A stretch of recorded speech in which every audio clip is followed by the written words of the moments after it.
put in that work, he put in that pain, he put in that pain. Not playing no game, not playing no game. You know what it's saying, you know what it's saying. Sanetta, Sanetta, Sanetta, Sanetta, Sanetta, Sanetta, Sanetta, Sanetta, Sanetta. Black power, black power, black king, black king, black queen, black queens, black gold, black gold. We shine, we shine, we grind, we grind, we ride, we ride. I'm making them say, I'm making them say. I'm Black News 102, Black News 102, Black News 102, Black News 102, Black News 102, Black News 102, Black News 102.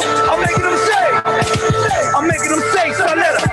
I'm making them say, I'm making them say, I'm making them say, I'm making them say, I'm making them say, I'm making them say, I'm making them say. Address what he, please, if you don't mind, Zion Lexx.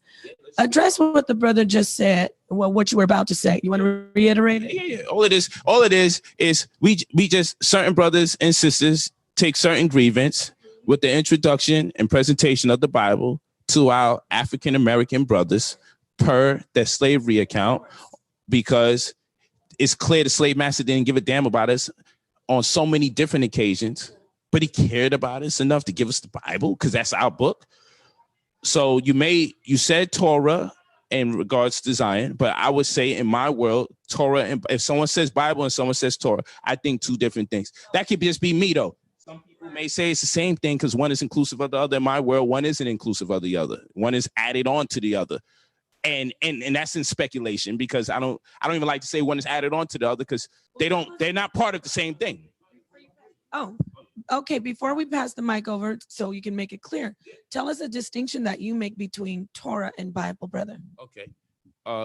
When you talk about Bible, people tell you bullshit like basic information before leaving Earth, right? It's a nice acronym, right? But that shit don't mean nothing. Yeah, you feel what I'm saying? So it means nothing. I've never heard that. Well, I've heard it plenty of times. What's up? Yeah, yo, yeah. So we get that volume. Get it? So I was saying the distinction is, one group tends to be a lot more educated than the other group, though we found our sects of ignorant brothers that deal with Torah too, right?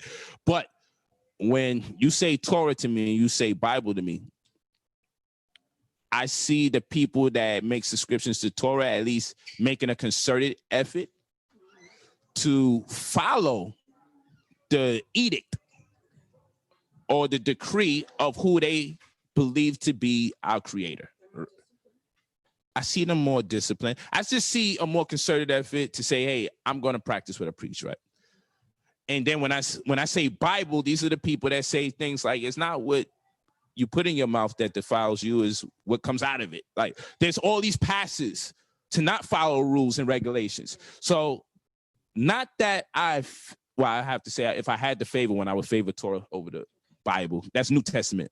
I would favor one over the other. That's a fact. However, I'm not a fan of neither one of the two, but I can read and appreciate things that's in them. And if I'm gonna have more appreciation for one over the other, it would be Torah. Okay, now with that said, do you mind? Thank you. Do you mind addressing? Yeah, good job. Address this, please, brother Zion Lexx. The brother says that we were given the Bible, and I'm going to be specific what you said, in slavery, and that's why a lot of people resent it. Is that, am I? People who share the same view as I about the white man, slavery, and the Bible. And I always say I make a distinction amongst Bible and Torah. The Bible's inclusive of Torah. Torah is not inclusive of Bible. This is just my world of thinking, right? So I take certain issue with the Bible. Got it. Okay. I don't know. So I think first and foremost, it's significant that you add a distinction to what we're talking about, because when we say the white man gave us the Bible, let's be clear, the white man gave us what's called the slave Bible. The slave Bible touches on something that Polite actually spoke on, a differentiation between what's called Torah and Bible. So the slave Bible is what we call exclusively the New Testament, but more importantly is passive teachings. Teachings in the New Testament that teach people to be passive towards those who are in control, those who are in power. The Torah is more aggressive. The law of Moses is deemed barbaric because of its aggression. So when we speak about the Bible that was given to quote unquote the black man or slaves, we have to be very keen in our distinction, because the Bible quote unquote that is what's called the slave Bible. So I visited the Washington Memorial, the DC Memorial, the African American Museum, the only one in this country, right? When you go in there, you find that Nat Turner actually has a Bible. His Bible is different than what we call the slave Bible, though. The slave Bible only contains those passages in the Bible that are pacifist in nature. Love your enemy, turn the other cheek. Whereas the Torah goes into, you touch me, I'm knocking you out. You get aggressive, I'm getting crazy. So yes, there is an aspect of the Bible that was presented to us, but we have to have deeper conversation about what aspect of it, because they didn't open up the entire Bible and give it to us. So that means you can't condemn the entire Bible. But what we can talk about is what aspects of the Bible they chose to give to us, because they definitely chose to give us those aspects that they knew that would be that would uphold their system. Because if I'm pacifist in the face of somebody that's smacking the shit out of me, what the fuck does that say about the system? The system is in control at that point, right? So the Torah is what was banned, and parts of what we call the Bible by extension is what was granted. So Brother Polite, if you really paying attention, because I mean, the brother's very sharp. You know, I'm always going to say that about the brother. And he said earlier, we go to war. We definitely go to war. We nemesis here. We not enemies, but we're nemesis in that we're the best in our crafts. He's the best in what he does, and I'm certainly the best in what I do. But that being said, I don't ever try to take away any credit from the brother. So what he pointed out was accurate when he said you got to make a difference between the Torah and the Bible, because when you talk about the Bible, you include a lot of passages that are definitely passive, that definitely would give the slave master a license to beat your ass, to rape your mother. Because if somebody tell you turn the motherfucking cheek while your mother's getting stabbed in the next room, and I don't mean by a knife, then that means that book is useless to you. But if you understand that there's a teaching that counters that has nothing to do with that, then that's something different. So what I want to say in this respect is, yes, the white man, quote unquote, presented us with the Bible, but he presented us with the Bible filtered, not unfiltered. Let's make that distinction. Thank you so much. That makes a lot of sense. So were we given the Torah at all in slavery?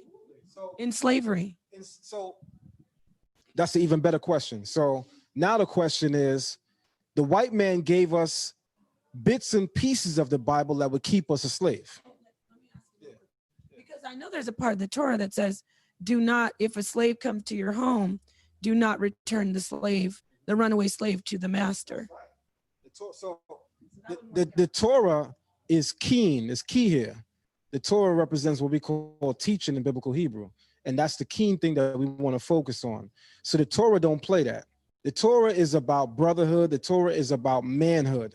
So if you're doing something against the laws of natural nature, it's a natural nature that if you fuck with me, we got a problem.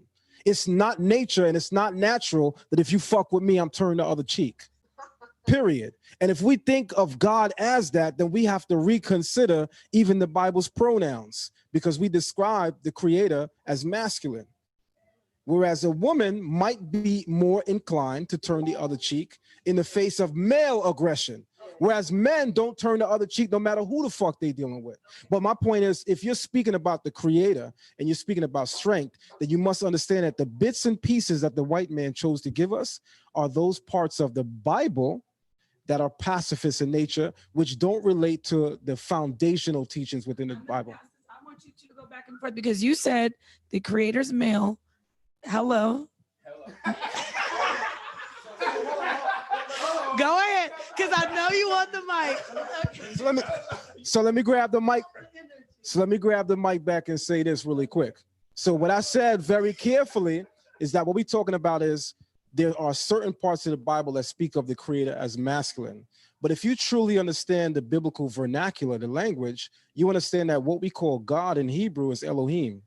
The term Elohim ends with what we call a masculine plural, but it begins with a feminine noun, Elo.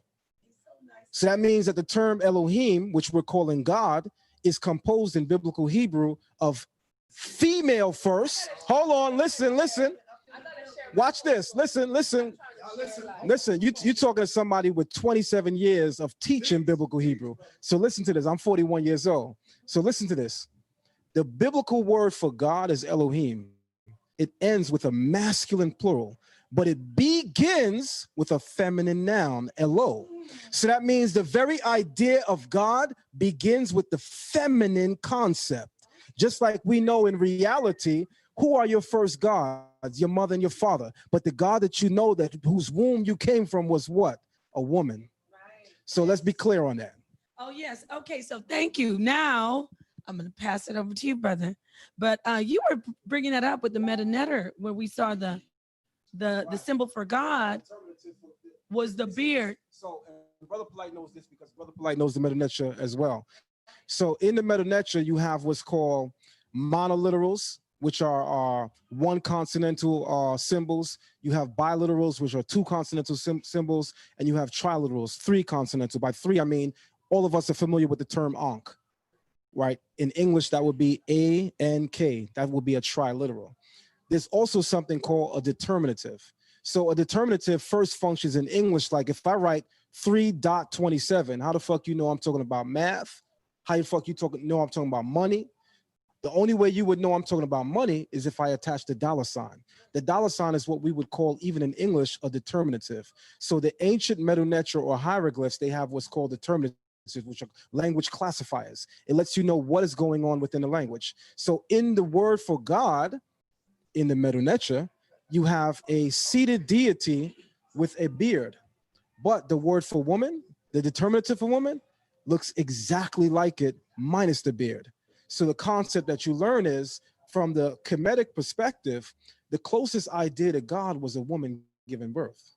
The closest idea to God was the creation of life, which we know man is a co-conspirator, or he's a partner, but we know the bottom line is it's coming through the womb of a woman. So this is deep science. We're not talking religion right now. We're talking deep science. We're talking African spirituality. This is why in African spirituality, you can't speak of kingship without knowing where the queen rests, which is why when we speak of the netchert, which is the female aspect of the netter, the term for God. When you speak of the netchert, known as Osset, what's her idea? What's her symbol? The throne. The very name Osset, which is Osiris or Osiris cohort, it's a throne. Below her is a bread loaf, which gives you a tea, and that's also feminine. But the idea is that we can't even speak of natural kingship unless we're putting women first, because women are the ones that dictate kingship. You like that? Yeah. Okay. So, brother, we need. Are we gonna? But you want me to let him speak on the God? I wanted him to speak his piece on the God part. So, brother, please talk to us about the add to what he said, contradict it, whatever. Woman is God, man is God. So long as we understand the Black woman is God, I ain't got no grievances. Once we start saying anything that's a perversion or a deviation of the same, then we're gonna, you know. The brother was breaking it down. Oh, he did an amazing job, but you know, so there's no ambiguity. But I do want to say, woman is God. When he was doing his presentation, you came to mind because I was like, this makes sense. I wonder what Brother Polite would say about the breakdown. So it was you both aligned on that, right? I didn't know that. I didn't know you brothers were so aligned, because I hear Torah and then the brother. So we got natural differences, but as I always say, Brother Polite, so we have natural differences, but what I always say, Brother Polite is a brilliant mind. He's a genius. He's what we call the flower of African thought. And that's a lot to say. By flower, I mean the root is beautiful, but the flower is the potential of the root. the flower is the purpose, as it were, of the root, right? So I look at Brother Polite, the way that African civilization looked at ancient Kemet. Ancient Kemet is the flower of African spirituality. African spirituality begins deep in the interior of Africa, but it's only manifest in its full glory in ancient Kemet. When you look at the teachings of a person like Brother Polite, there's a lot of people that differ with him, even myself, with certain aspects. But if we got to be real and honest with each other, how far are we going in disagreeing with people? Well, we got to say that somebody's stupid, somebody's ignorant. So because I disagree with you, now you're an asshole. What that shows is that person's own insecurity. That shows that person's own frailty, because I'm secure in my manhood first. We was talking about the Rhine and the green. My lady could tell you that all that is straight. So I'm secure in my manhood. Yeah. So what did you say to people who say the man is closer to God than the woman? I want to say, first and foremost, what book are you quoting? What text are you quoting? Because Brother Polite said something that I'm going to touch on in a very controversial manner. Brother Polite said the black woman is God. Now, when you look at language, and I want to stay in Kemet for a moment. In the language of Kemet, that is very true. But watch this. When you open the Bible, it's equally true. And let me show you why. The word for Eve, the word for the very first woman in the Bible, her name is Eve, right? In English. But remember, the biblical canon is a Hebrew text. So that means her name is Chawa. Her name means to speak things into existence. By the way, her name is reminiscent throughout several parts of West Africa. Some of the women that I've dated in the past, I've dated more than 3 women with the name Hawa, which is used in Ghana and Nigeria, and it has the same exact meaning in Hebrew, to speak into existence. But that's not what I want to touch on. As she's being introduced into the narrative of the Bible, she's said to be called an Ezer Kenegdo. And by the term Ezer, we're talking about a deliverer or a savior. Now watch this. The Bible says only God is a savior. Yet when the first woman is introduced, the Torah says that she shall be man's Ezer. She shall be his deliverer. She shall be his savior. The Torah only affords that a title to God. So that means the Bible is quite literally telling you that woman is divine in her attributes. Yes, please speak to that. When you hear people say things like man is closer to God than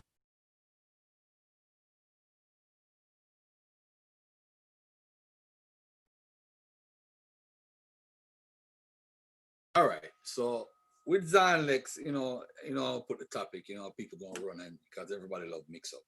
So when we say Zion Lexx exposed, basically my brother Mitz came out with a video. I haven't watched none of the videos. So now today is the first I'm hearing Zion actually say it.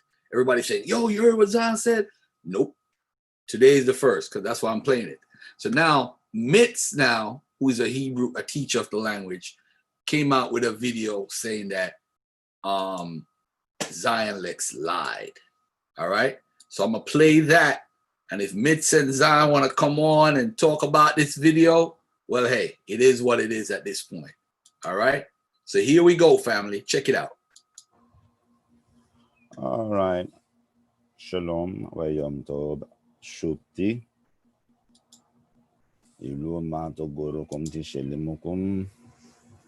So, basically, right off the bat, I want to offer my sincere gratitude to the Daggers squad for affording me an opportunity, being invited to come on the platform. I think that's an immense honor in and of itself. Brother Garfield has worked tirelessly, hours on end, and not for anything other than his desire to see all the communities thrive and to do well. He's equipping them with the means to remove debt, manage debt, understanding how to differentiate between good debt and bad debt, how to leverage debt for their benefit as opposed to their detriment. He's looking to systematically identify those individuals that disseminate erroneous and dangerous misinformation. He's balanced, he's objective, he's fair, in that he's about the sources. You know, let the sources, let the science be the science. And that's commendable. And so to be invited on that platform says a lot. So that being said, I have to, that is the backdrop for this, because Zion Lexx lied again. And I guess when I say he lied, let me just say that he's an entertainer. Like, you know, like professional wrestlers, they're entertainers. So it wouldn't be fair for me to say those guys are liars. They're not really wrestlers. No, they are sports entertainers. And so people like Zion Lexx, they are conscious community entertainers, right? So it would be completely unfair for me to say he's a charlatan or a sham or a hack, or you know, that's a bit unfair, because you know he's an internet personality, he's an entertainer. And so that being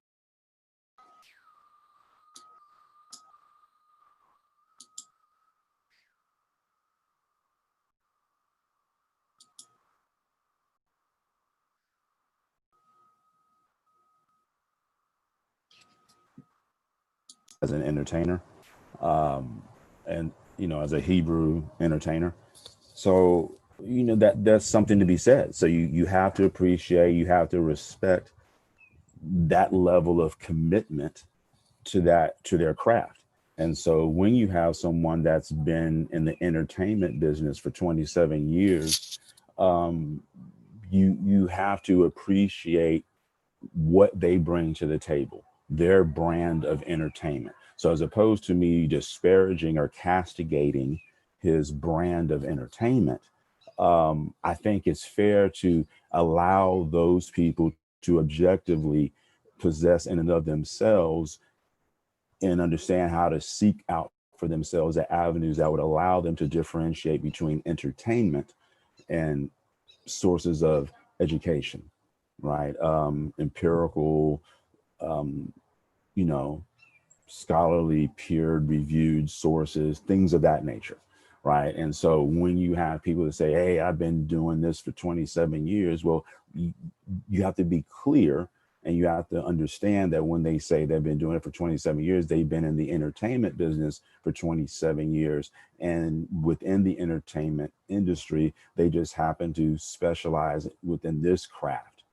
All right. And so that's just what it is. So when you hear people in the entertainment business say things like Elohim is plural, masculine, but feminine in the singular, that's a bit problematic, right? And so here's the system. What we do, we have an ardent focus on the Holy Trinity, right? And I know that's going to offend people when I say that. They're like, oh no, he's allowing religion, but this is very religious, right? And so the Holy Trinity is what allows us to really approach these types of arguments, right? And so the Holy Trinity consists of morphology, phonology, and syntax. And with morphology, phonology, and syntax, we are afforded avenues into the expression of meaning, semantics, right? And so if we were to say, all right, well, Zion Lexx as the entertainer, he has posited that Elohim is a masculine plural, but, you know, to, you know, kind of stay and flow with the other entertainers, there has to be a feminine component. So he says that the singular is the feminine, right? And because of the hey, right? And so that's a bit problematic in and of itself, because if we understand feminine nouns ending in hey, they exhibit a propensity to include morphologically a tau to build upon it. So let's just, all right. Morphology is what you see. Phonology is what you hear. Morphology is what you see. Phonology is what you hear. Syntax relates to the arrangement of the constituents. Constituents are the parts of speech, verbs, nouns, prepositions, particles, things of that nature. All right. So feminine noun, absolute. We know, oh man, matter of fact, let's use something that he butchered not too long ago. I was trying to remember that other lie he told. He said that Torah, as I know it's a feminine singular noun, but he said it was derived from Aleph, Wo, Resh. All right. And I wrote that in Aramaic block script for those that are brand new or studying biblical Hebrew or taking modern Hebrew courses. For those that are a little more familiar with Canaanite scripts or Phoenician scripts, we'll just throw this in here so we don't alienate you guys. All right. So Lexx said that Torah, the feminine singular absolute noun, was derived from Aleph Resh, light, right? To illuminate, to be illuminated. We can just go down the line, right? So Ur, and that's incorrect. Torah is a feminine singular noun derived from Yod Resh He. All right, to launch, to send, to give direction. So Torah is that which has direction because it has been directed. Okay, Torah. Now, as a feminine singular, okay, absolute noun, this is the form, Torah. All right, Torah. However, if we were to say we want it to be in construct, we want it to, let's say, belong to somebody, right? Torat, and let's see, who do we have online right here? Let's say Torat, Shalom Bigel, Shalom Yael. Let's say Torat Yael. All right, let's do that. Let's just throw Yael completely under the bus. Because he won't come at us, but he'll go for her. He'll be like, I could go for her neck. So we'll throw Yael under the bus. We're gonna say Torat Yael. All right. So let's see here. I wonder, Yael, I don't know if I know how to spell your name. Maybe it's your contraction and then il. So if I misspelled your name, please charge it to Big L's heart, not mine. All right. So feminine noun ending in hey, Torah is our absolute form. And construct, if we wanted to modify Torah to reflect possession, Torat Yael. So Hineni Halayla Ani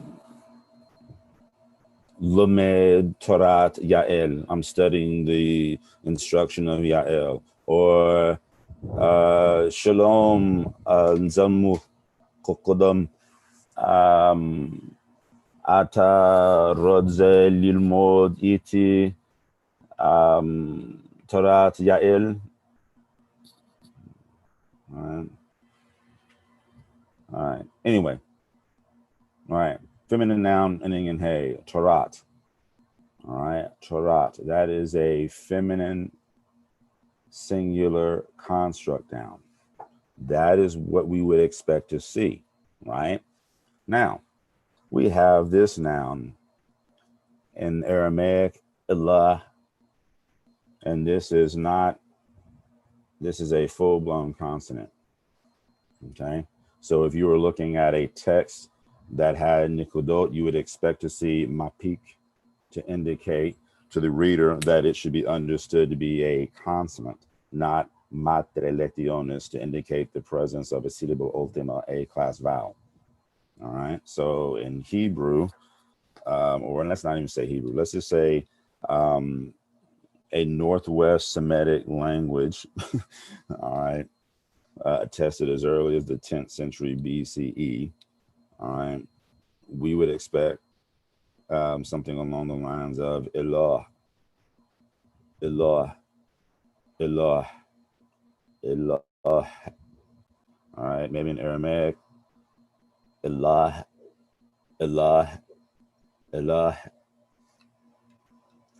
And of course, in the Hebrew, we've heard this 1,000 times, right? Elohim, Elohim. All right, now let's just walk backwards. Let's go to something a little older, all right? So in our nominative, we have our masculine singular, ilu, ilu, and our masculine plural or gender inclusive plural, iluma, iluma, iluma. All right. Here we have our feminine, ilatu, ilatu. Feminine singular nominative, ilatu, ilahetu, ilahetu.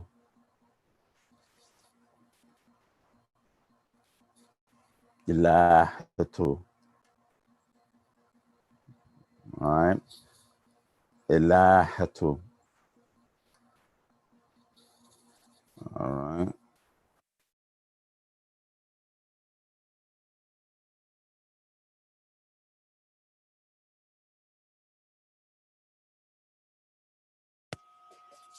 All right, I see Zion in the building. I got my man Mitz in the building. Let me get this link out of here so that we could get these two brothers to come speak a whole different language none of us understands. Oh, man. Zion, I'm going to buzz you in. Don't say nothing yet. All right, mute your mic. I'm going to wait till he come on so I could be fair, both of y'all at the same time. I don't want you to be on and he not on. And, oh, why you make Zion on and you didn't make him come on? And I ain't got time for that.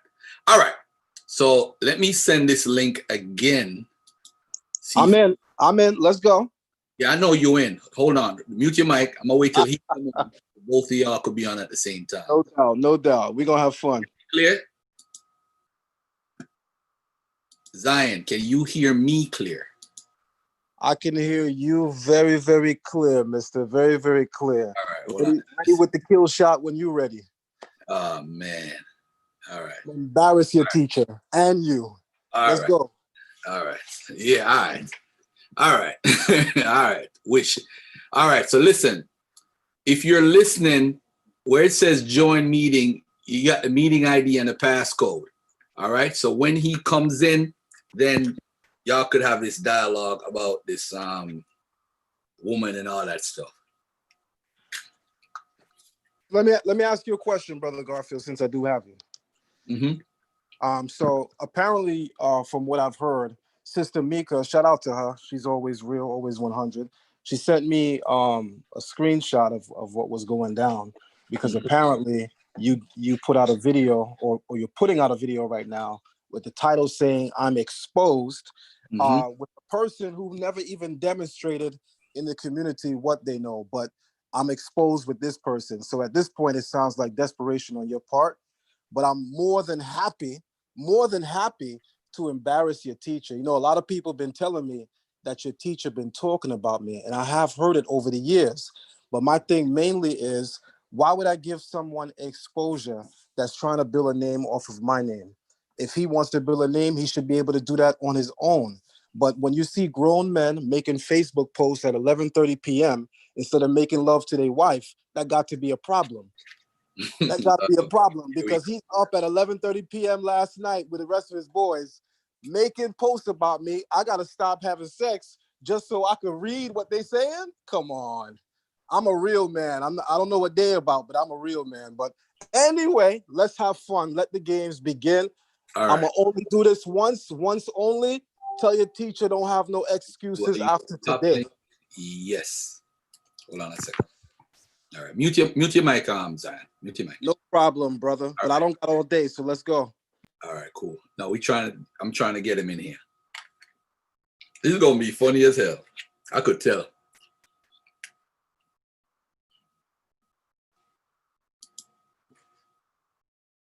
Shout out to everybody that's tuned in, by the way, too. Hold on a second. Pastor Bennett, what's up, man? I saw you in Brother Marine's chat last night.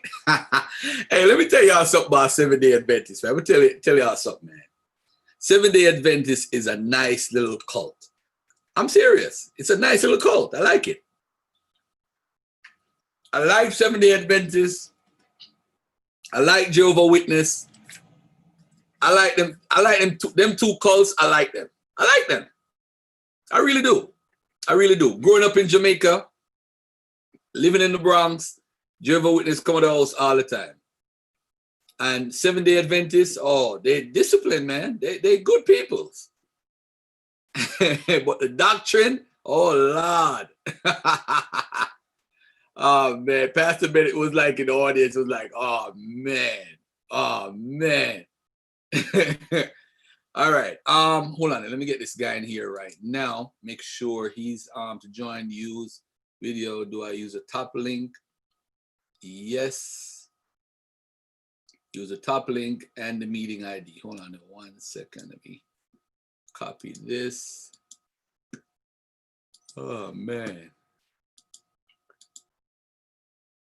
All right. There you go.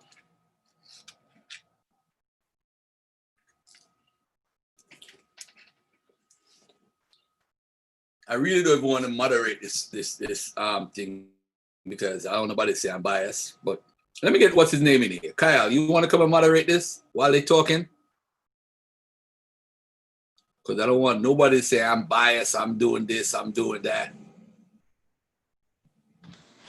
I really don't want to moderate this thing. No, you could if I can, brother. Right, here we go. Hold on a second. Mute your mic a second, my brother. One second. All right. All right, let me see if you can get it clearly in here. All right, it's trying to connect your audio. Sometimes when you never used Zell before, it puts you in a here you go. All right. I'll mute your mic, Mitz.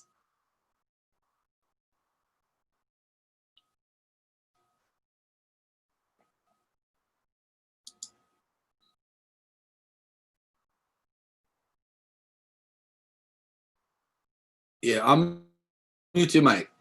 Hold on, let me see. I can't unmute you. I gotta check how you sound. All right, can you hear me? Hello? Can you hear me, brother?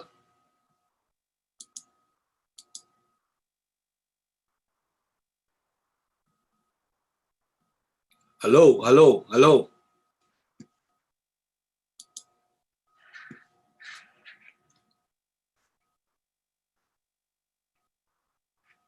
Hello.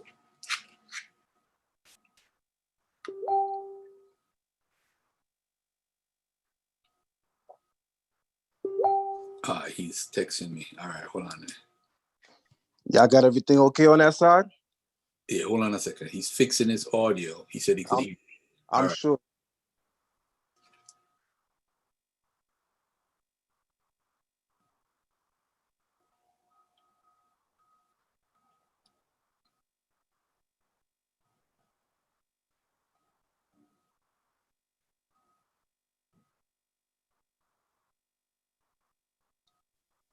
Brother Garfield. Brother Garfield. Yeah. Quick question. Mm-hmm. After I done your teacher, who you gonna send for next? What am I gonna send for? Me not send for nobody. Them want dialogue with you, you know. Me All ready. right. Me ready for you, you know. Me ready for any time, you know. So you could jump in the war. All right. Yo, no, I'm not jumping at that warrior. I left the warrior alone. Me, if you want to come on the next day or tomorrow, but watch this. The first forward is gonna done it. So watch. Watch. All right, my boss. I hear you. All right.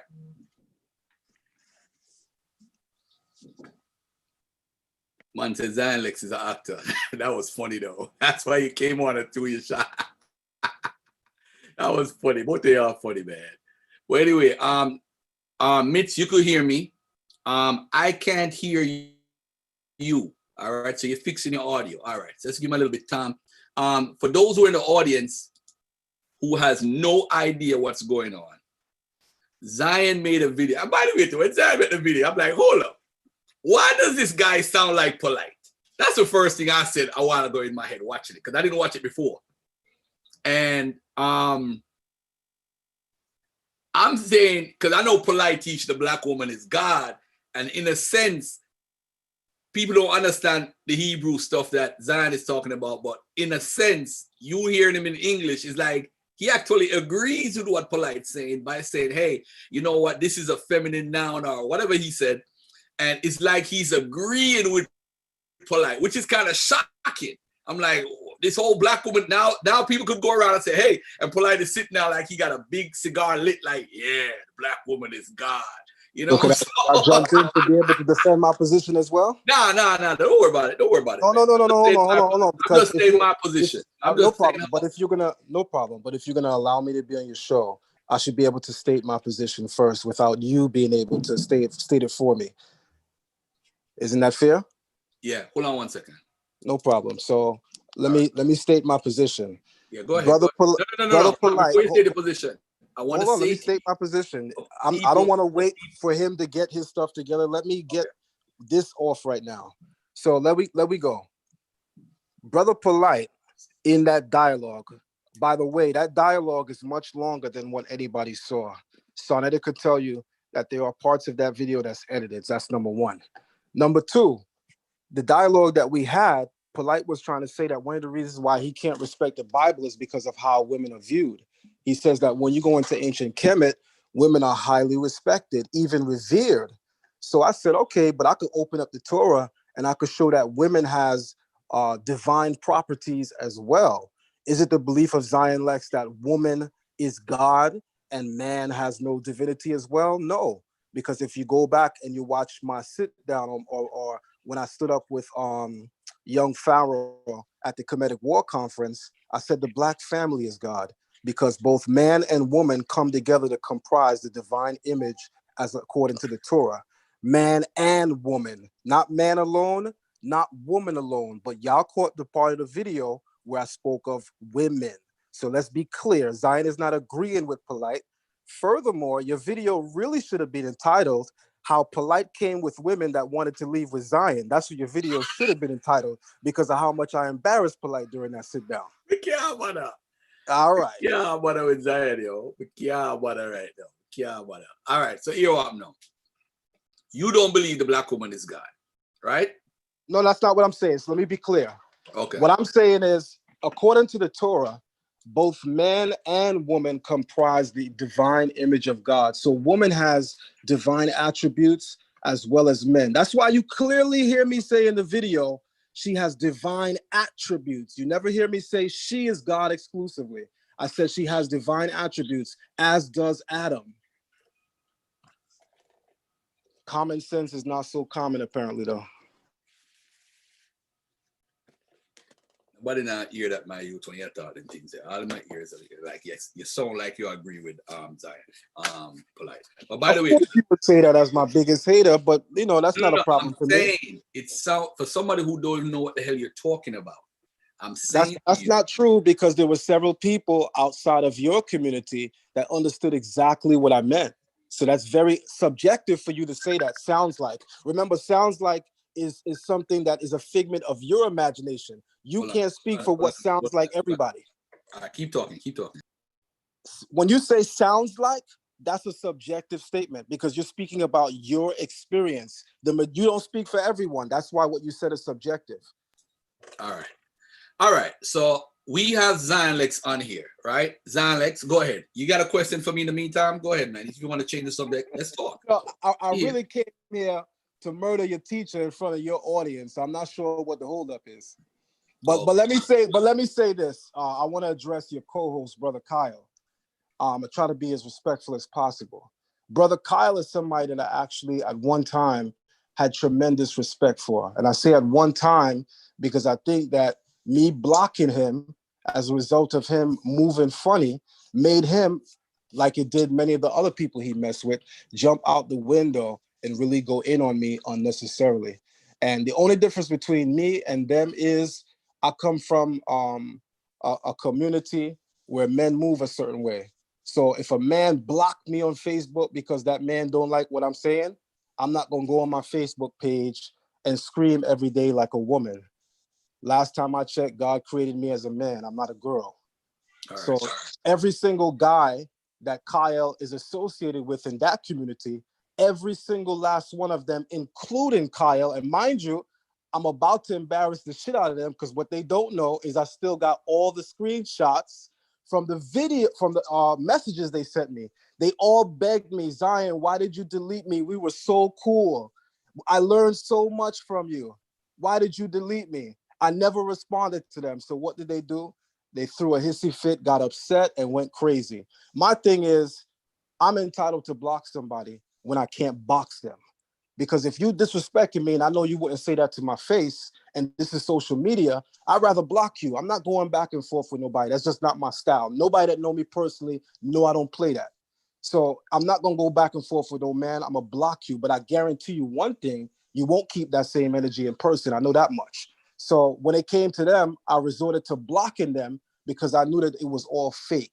But I kept all the messages from everyone in their clique. And when I say everyone, I mean everyone, where they all, every one of them, except Mitz, because I don't know Mitz at all. But every one of them, Zion, why you delete me? Why you block me? Because you was moving funny and talking shit. And because I can't smack the shit out of you because I'm in New York and you live in West Bubblefuck, I'd rather block you. All right. Mitz, go ahead and try your mic.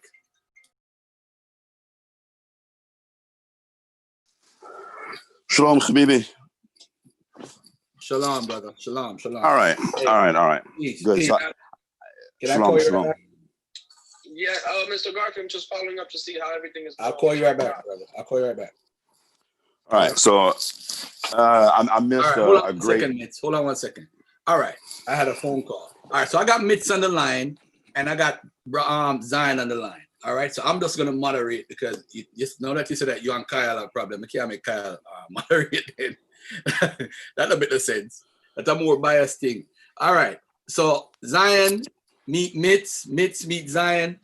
All right, so Mitz, so Zion, what do you have to say based on what you just heard? Or I don't know. I wasn't listening to. I missed No the. problem. So you see, now you spoke to Zion first. Let me speak up and let me say Oh, this. sorry So about you that. asking me what I have to say. What I have to say is that it's subjective, number one, because to have a video and title the video Zion Lexx Expose and not even invite me and not even have the decency, because you got my number, mind you, Garfield, not even have the decency to invite me and call me and say, yo, come on, I'm gonna have a brother talk about you. I thought that was very subjective. So shout out again to the sister Tamika, because she definitely reached out to me as always and let me know what's going on behind the scenes. Zion, that was the plan.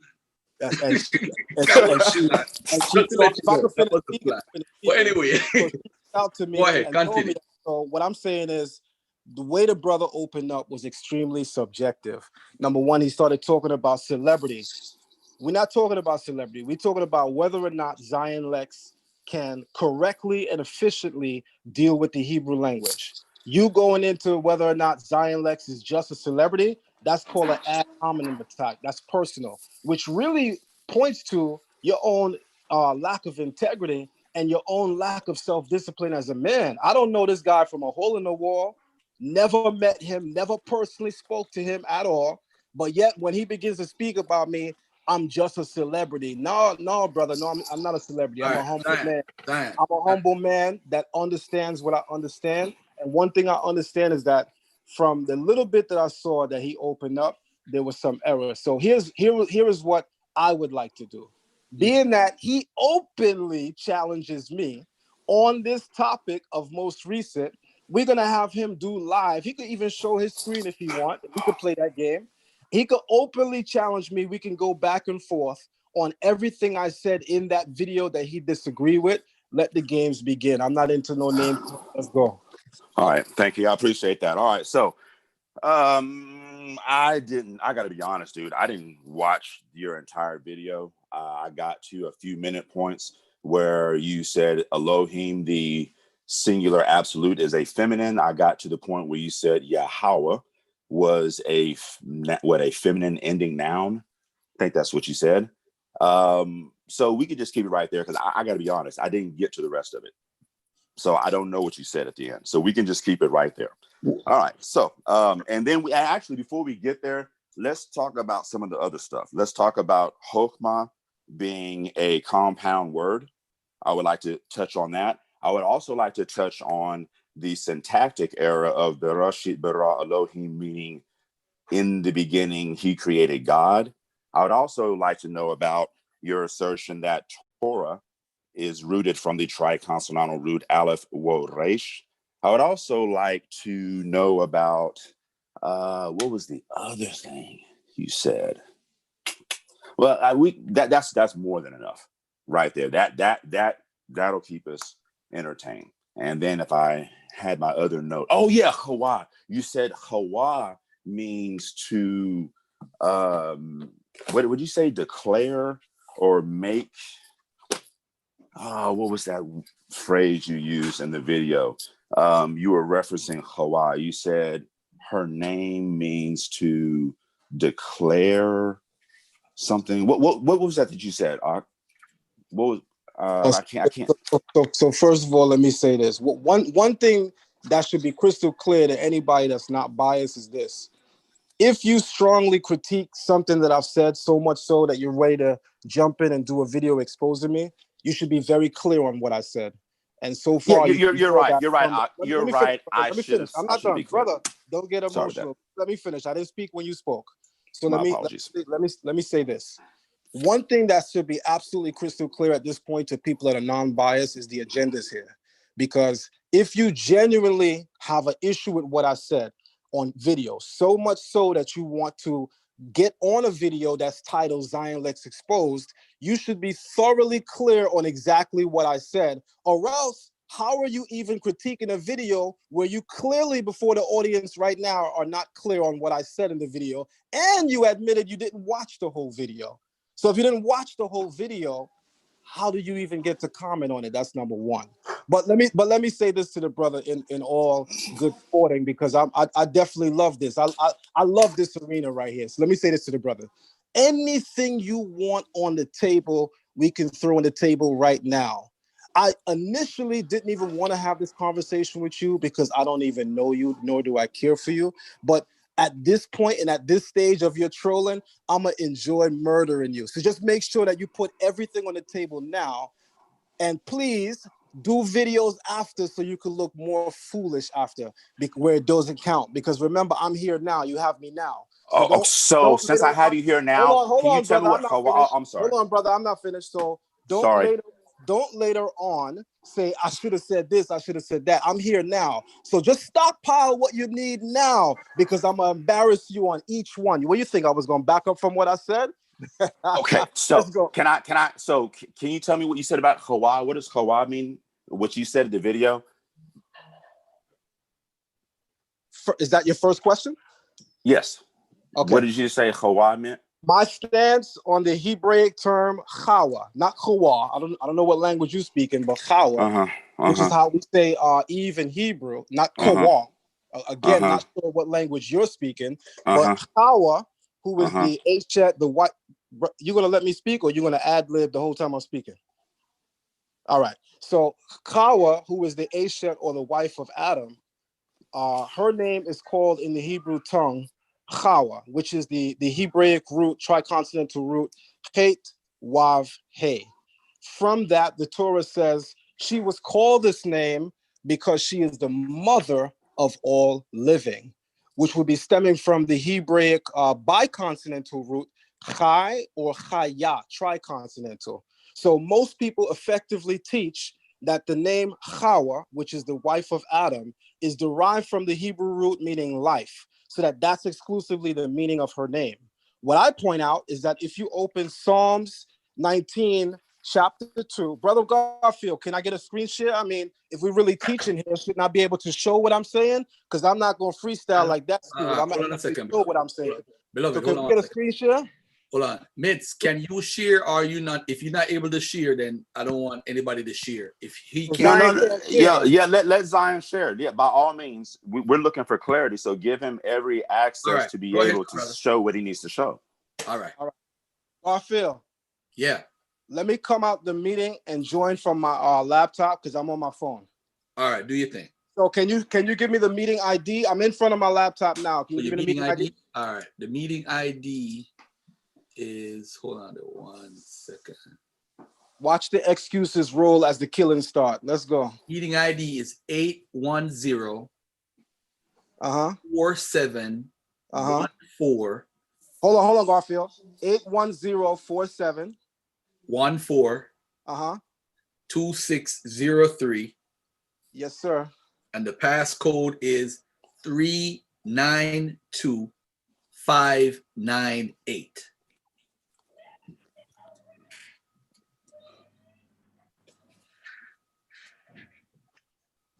All right. I'm hopefully waiting to be let in. You just have to let me in. Got you. There you go. All right. So And when you let in, I'm gonna mute this mic. Yeah, I'm gonna mute this mic and have you come in now. All right, there you go. You're gonna be on 2 or you're gonna be on 1 because there's gonna be a feedback. All right, there you go. All right, unmute your mic now. You're good. Can you hear me now? There you go. All right, we clear. We at my desk right now, the teaching table. So let's go. Let me. When can I share my screen? When can I share my screen? Go ahead. All right. Hold on. How does Zoom work again? Hold on. Let me figure this out. Yeah. You go ahead and I click on it. That's what it does. I think I gotta click. All right. Do you have access to share? Yeah, I can share. All right, so share You then. have to allow me to share though. Okay, hold on there. So There you let go. me know when you You're guys good. can see my screen. You're good. All right. Everybody can see my screen? Yep. So what do I have open? Safari. Excellent. All right. So go ahead. watch this. We go into Psalms chapter 19.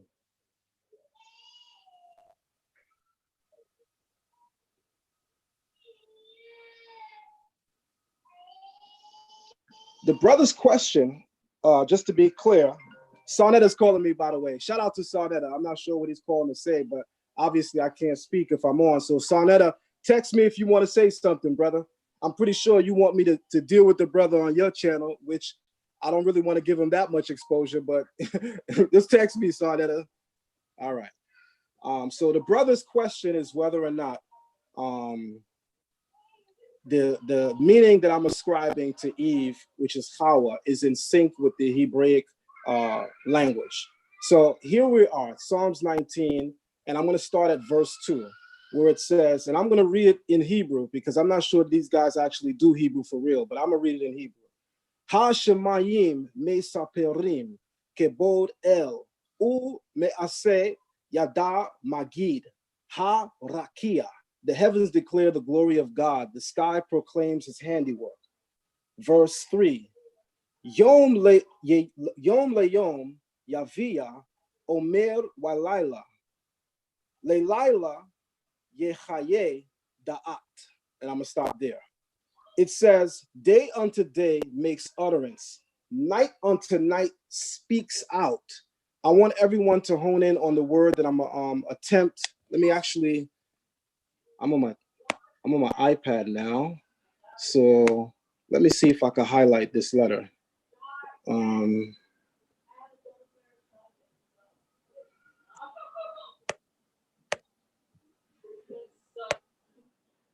Okay.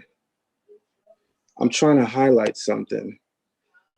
For those who can't read Hebrew, I don't know what to tell you. But for those who can read Hebrew, let me say this. In English, if you're looking at my screen, it says day to day. Near the second day, I want everyone to look up at those Hebrew letters right there, of which there are 4 of them. There's the Yod, which is the initial letter. There's the Chet, there's the Wav, and there's the Hey. That's the letter that says night unto night, declares or speaks out. It's Yahweh. Yahweh. The root is Chaf, Wav, Hey.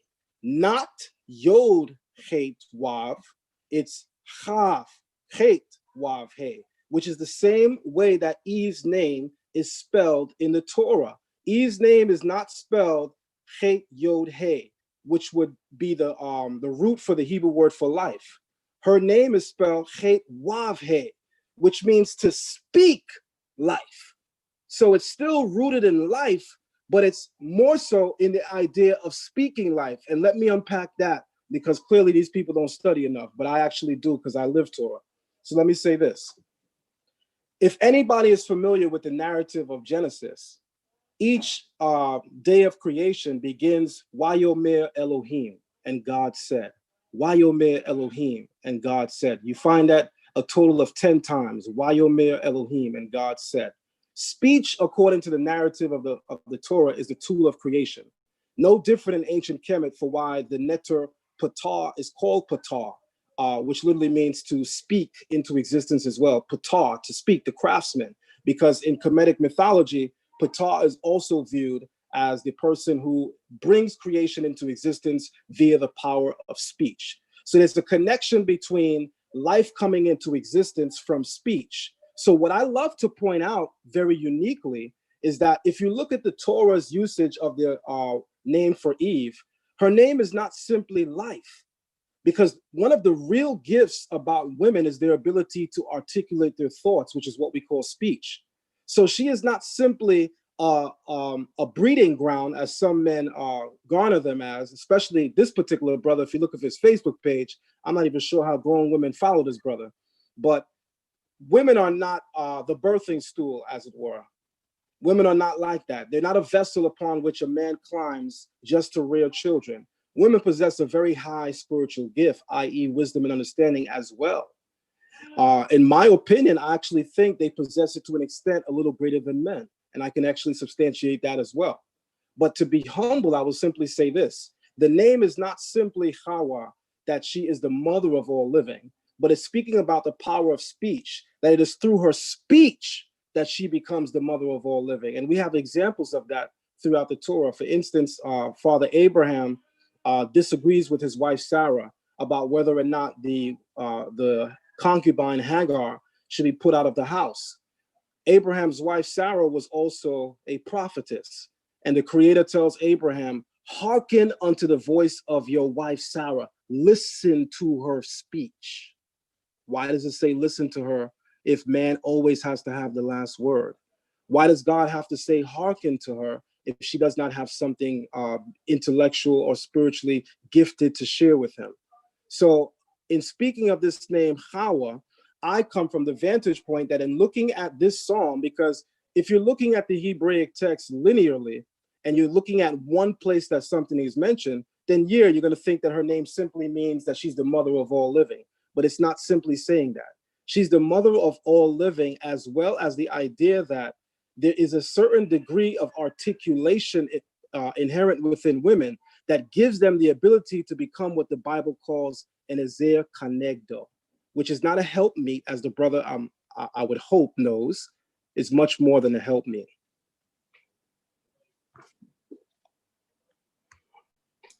All right. All right. So Zion, stop sharing. All right. Thank you. Mute your mic, Zion. All right. Mitz, unmute your mic. It's your turn, brother. Okay. So, yeah, I'm just trying to figure out how to get us to where we can get the camera facing the other way so you can see the board. All right. Maybe that's not going to work for right now. Anyway, so, wow, where to start? All right. So you're contending that He Wo He is being rooted from the triconsonantal root that means to declare, and you're saying her name is derived from that triconsonantal root? If that's a question, I'm going to answer yes. No different than the reason why the Torah refers to the city of the Tower of Babel, known as Bavel, even though we all know the root is Balal. Oh, so that's a very interesting take. So the city of Babel is originally was supposed to be called Balel. Is that what you just said? No, I just want to make sure I heard you correctly. So I'm glad you're asking for clarity, and you don't usually sound this humble. So, but I'll give it to you as humble as possible. Eve's name Chawa, Chet Wav He, meaning both mother of all living as well as speech or to speak out or to declare, is no different than the Torah telling us that the city of the tower that was built in Genesis 11 is called Bavel in Hebrew, which is Beit Veit Lamed or Beit Beit Lamed, even though the Torah literally says it was mixed, which is Balal, Beit Lamed Lamed.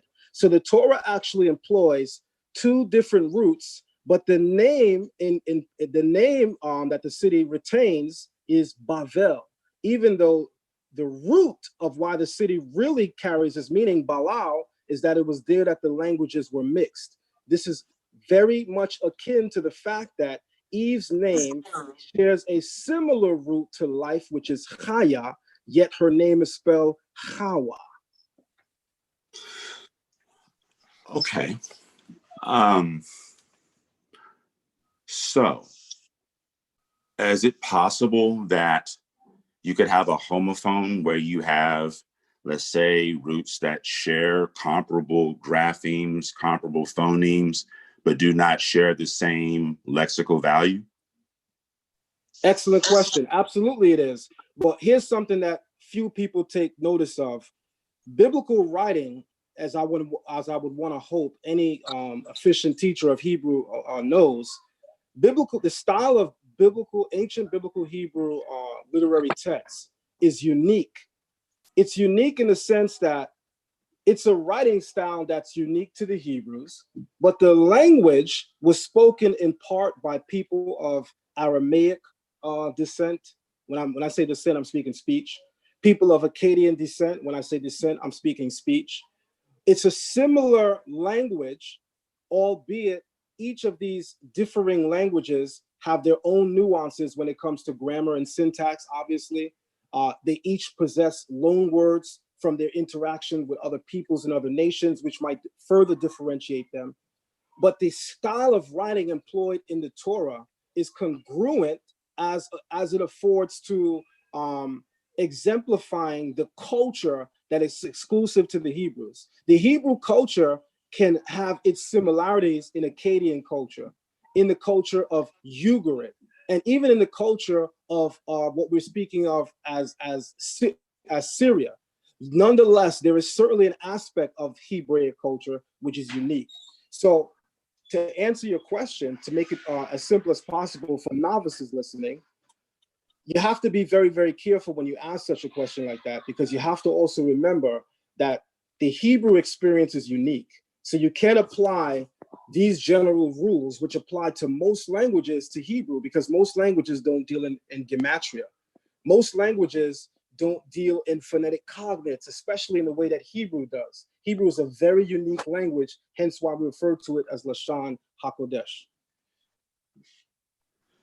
So the triconsonantal root that produces the name for the man's wife is derived from He Wo He, and this particular He Wo He root is the root that means to declare. And just to be clear, so that's the definitive stance that her name, Chava, Hawa, however the community produces that is derived from the triconsonantal root or shorish, meaning to declare. Is that the definitive stance? Absolutely. I made it clear that it is my definitive stance that Eve's name, as it affords the definition to speak or declare, is the same way it's spelled throughout the Torah whenever you encounter her name, Chawa. It means to declare or to speak. What is also implicit in her name is the root for life, because the base is there, but the root for speech is also there as well. And I pointed that out by using Psalms 19 and 2. The floor is yours again. And by the way, it's Wav and not Wod. It's Chet Wav He, not Wod. I'm not sure what letter you're trying to pronounce. Okay, thank you for that. So you have asserted that her name has nothing to do with life, civilization, making life, generating life, you know, the active intensive to produce, Is that a to question? make happen. You're saying that her name is derived from the same root, meaning to declare, not No, from the root. no. So let me be very clear, brother. And I'm glad you're taking the time to do that so that we don't go crazy right now. So I clearly said just a few moments ago that her name is a composition of the mother of all living, just as the Torah clearly says. But I said what people fail to realize is the spelling of her name, which is Chet Wav He, which would also bring out the idea that she is gifted in speech, which psychologically means she has a very high and great ability to articulate her thoughts via the modality of speech. I am not saying she is not life-giving. She's not responsible for civilization. That's asinine. And I clearly said the other. I'm sorry, brother. I didn't say that. You didn't say that. I'm saying there are two different roots. The root to declare and the root to live or bring life, to generate civilization, to dwell in. Absolutely. But Those are two that's different why roots. I said to you very humbly and very respectfully, I said that's why it's akin to the root that occurs in the Torah, Bavel. The city of Babylon, for the novices out there who don't understand Hebrew, in Genesis chapter 11, the city of Babylon gets its name initially because it is there that all of the languages were mixed, which in Hebrew is Balal, Beit Lamed Lamed, Balal. However, the name of the city is not called Balal, it's called Bavel. Those are two different roots, no different than Eve. Go ahead, my brother. Actually, you're right. I know I'm right, but go ahead, and brother. it's not Bavel, it's Babu Eli. It is actually a construct chain, meaning the gate of God. So it has nothing to That's if you're do. going into the Akkadian, which I wouldn't disagree with you. So if you're going into the Akkadian, it's definitely saying the gate of God.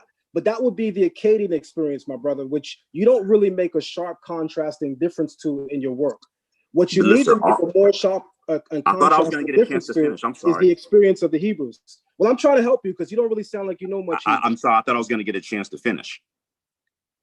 When you sound like you know Hebrew, I'm sorry. I thought I was going to get a chance to finish. I thought we were extending each other the same hospitality. I apologize, my brother. Right. It's just kind of funny to me that you don't understand some of the basics. I just was elucidating that the way the Hebrew text manages Babu Eli is Babel.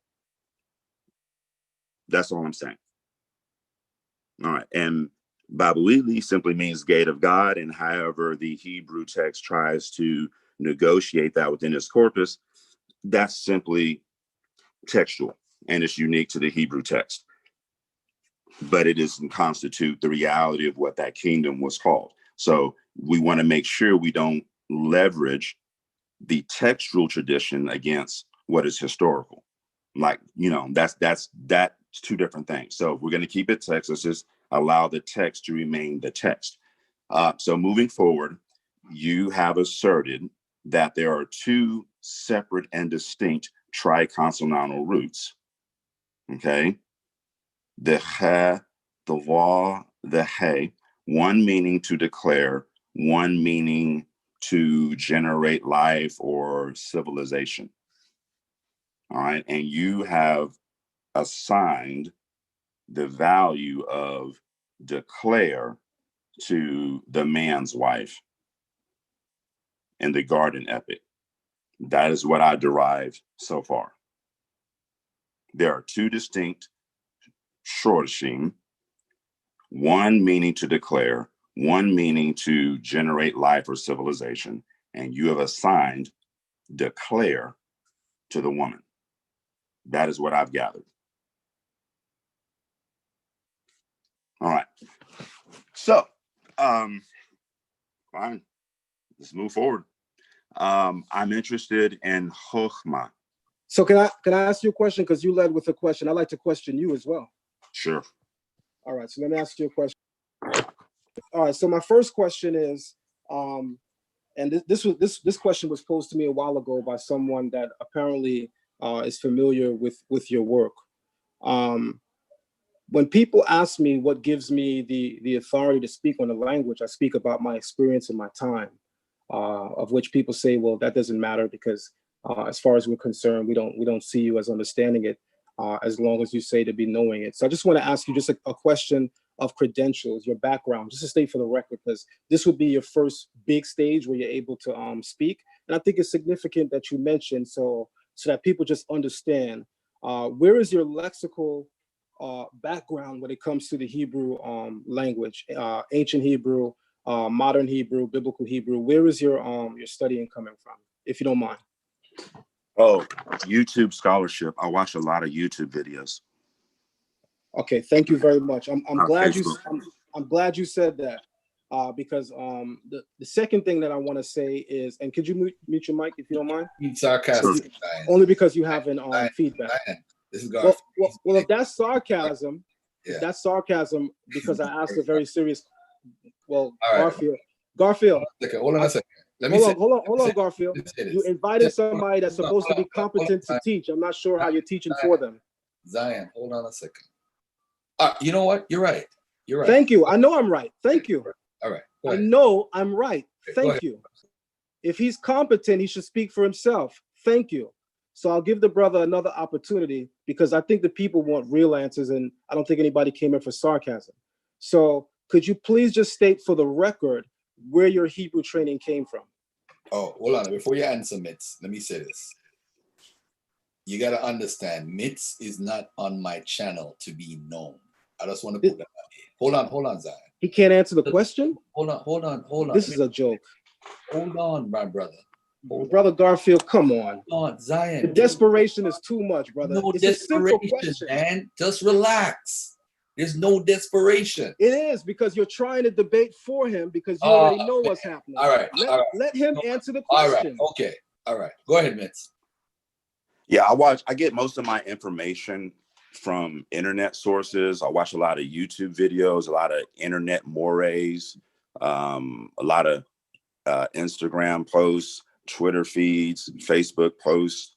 I would probably say 97% of my information comes via online. All right. So now that I've satisfied the inquiry, no, I'm not finished answering the question though. I just asked you to state that for the record. That's not my question though. I think that people would want to know your credentials so that you can establish yourself able to critique someone. That's number one. I mean, you don't just jump out the box. Zion Lexx exposed. I can critique him, and nobody knows who the hell you learn from.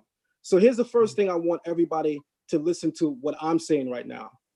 That brother just clearly said that when the question was asked, where did he learn? Who did he learn from? He said 97% of the information he learns is from the internet and from YouTube videos, which for those who might not have half a brain, that means he's self-taught. Here's are some of the problems with what's being called people going around in the community, professing to be Hebrew lexicons and professing to be Hebrew professors, yet are self-taught. They make very silly and petty mistakes, and they only sound intelligent to people who are as stupid as them or worse yet off. You can speak now, brother.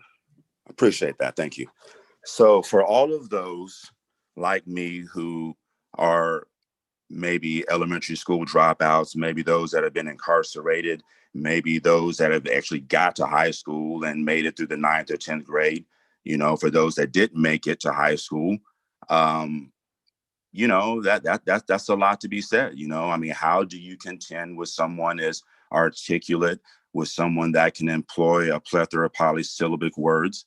How do you manage someone that can outtalk you? I mean, how do you manage the caliber of personality in the vein of Zion Lexx when you're, middle school dropout that, multiple felon, you have a hard time reading, but you manage to get through the books. It takes you a little longer than other people, but it is what it is. You get access to the internet, so you do the best you can do.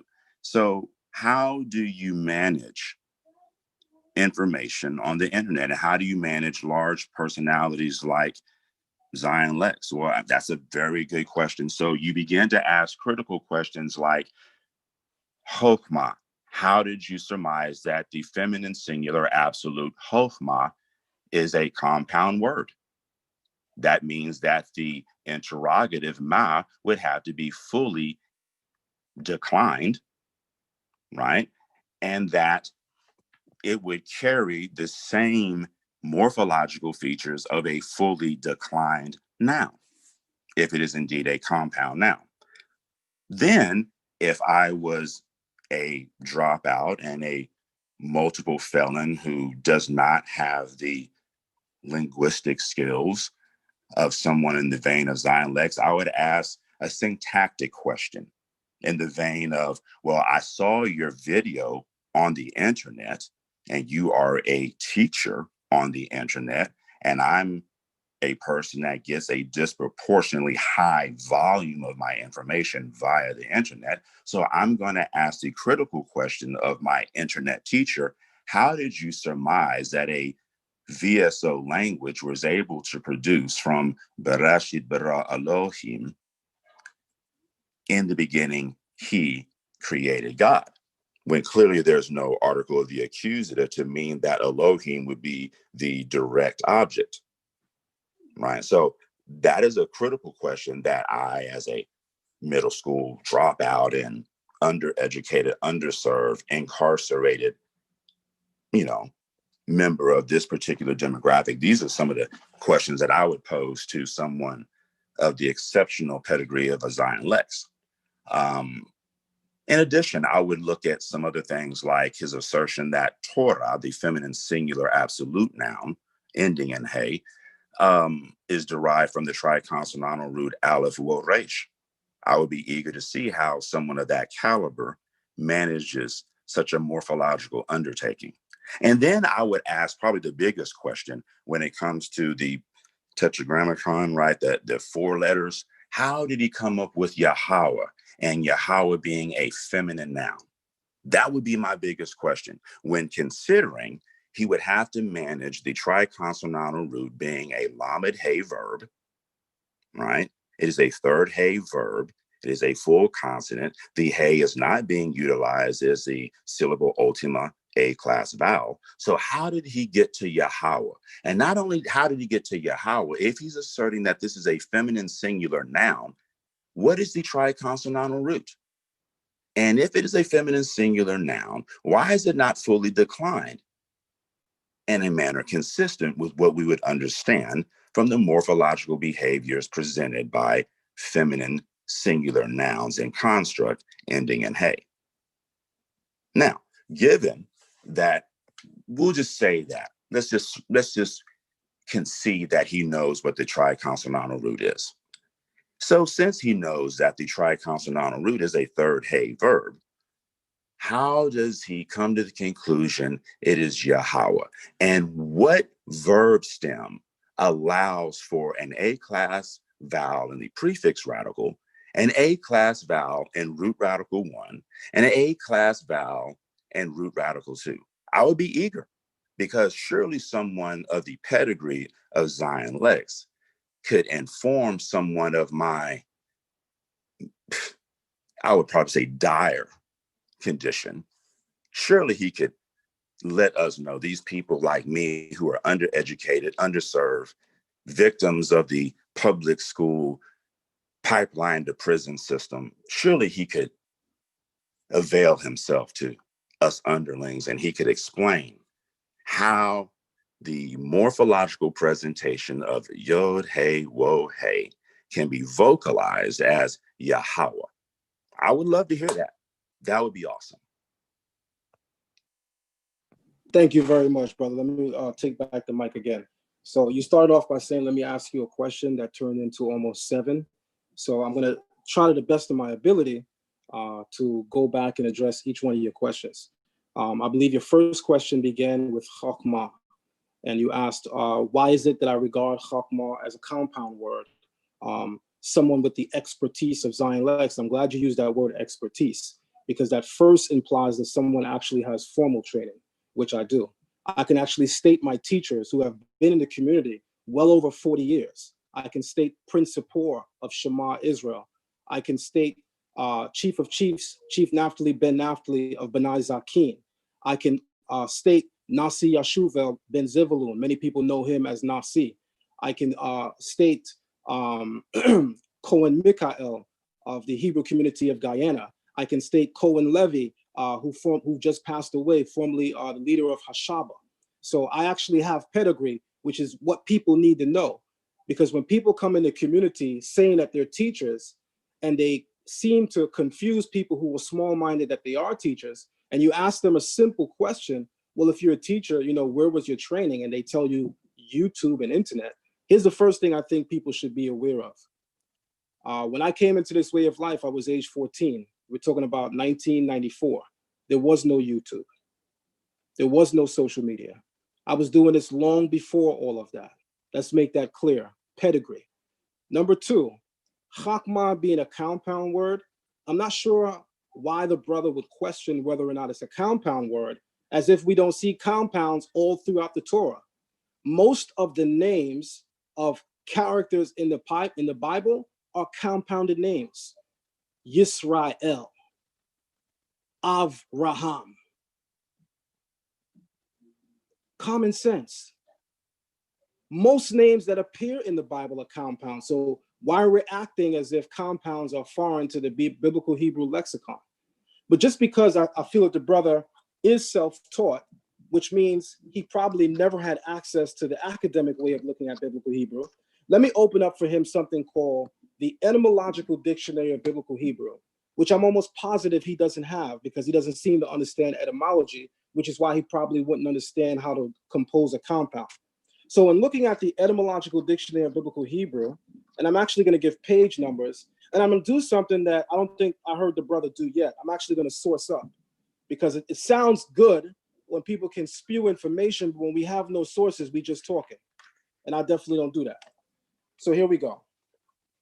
If you open up the etymological, as a matter of fact, Brother Garfield, I'm going to share my screen because I would like the people to see this. So I'm going to share my screen so people can see my screen. Is that okay, Brother Garfield? Oh, my mic is muted. Yes, go ahead. Thank you. Thank you.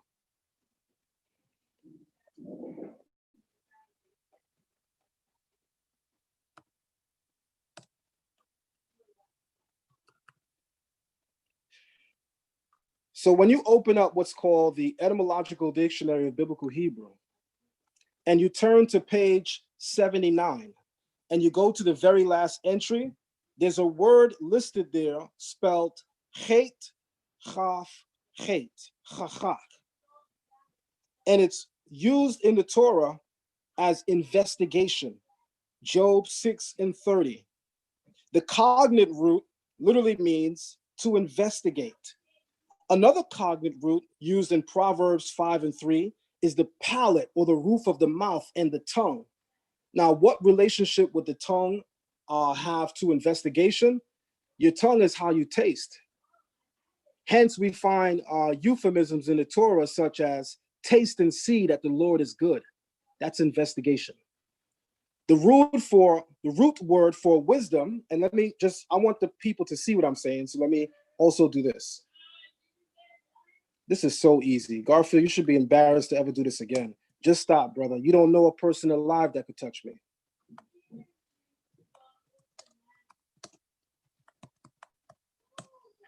We're looking at the Hebrew word for wisdom. This is the word that the brother is talking about, by the way. And his question is, let me see if I can just isolate. Okay.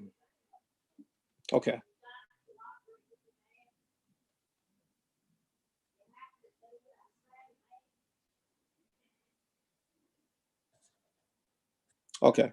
The brother's question is, why is it that I'm saying that the word is not simply wisdom? Why do I call it the power to question? Or why do I say it represents questioning and investigation? Where do I get that from? Well, I literally get that from the compound of which it forms.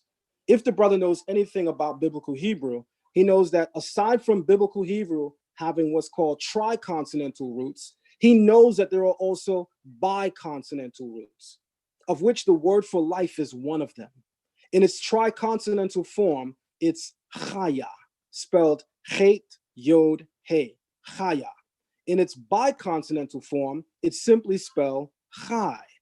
Hence the chi chain that you see a lot of Hebrews wearing, or even today, everybody pretty much has seen the chi chain. Those are the letters chet and yod. And just for the sake of clarity, I'm even going to show that on the screen really briefly.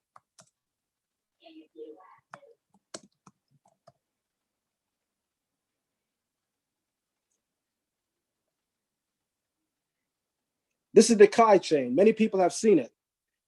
This is the biconsonantal root for the Hebrew word for life, chai. But it also has a triconsonantal root, chaya. Hebrew 101. I'm hoping people join my class after this, who are in his class. Moving on. The word chakma is a compound word. The first part, chak, means to investigate. Open up the etymological dictionary of biblical Hebrew, turn it to page 79, look at the very last entry. As a matter of fact, I'm going to do this right now, live in a class. I'm going to take a screenshot of the entry on my phone, and I'm going to show you guys right now in class.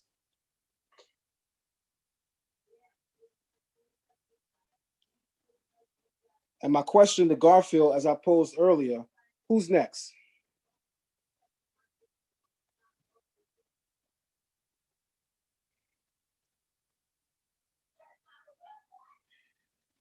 Okay, I'm sharing my screenshot right now. You guys should see it in about 30 seconds. The brother asked me a series of 7 questions, which means I actually have time in case people are trying to rush me. He did ask me 7 questions, so I definitely got time. Why are you rushing you, bro? No problem, brother. Read the comments, man. Just pay attention. I'm not reading the comments. I don't do that, especially on your channel. Why would I read the comments? They showing you love. They showing you a lot of love. No, that's all right, brother. I don't pay attention to that. Oh, okay. All right. So let me open up my Gmail really quick. And I'm going to unshare my screen just for one moment to open up my Gmail.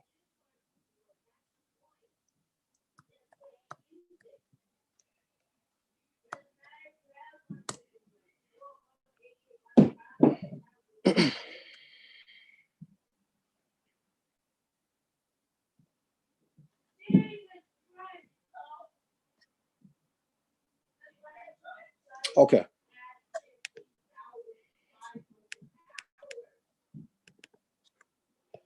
Okay, I'm sharing my screen again so you guys can see my Gmail.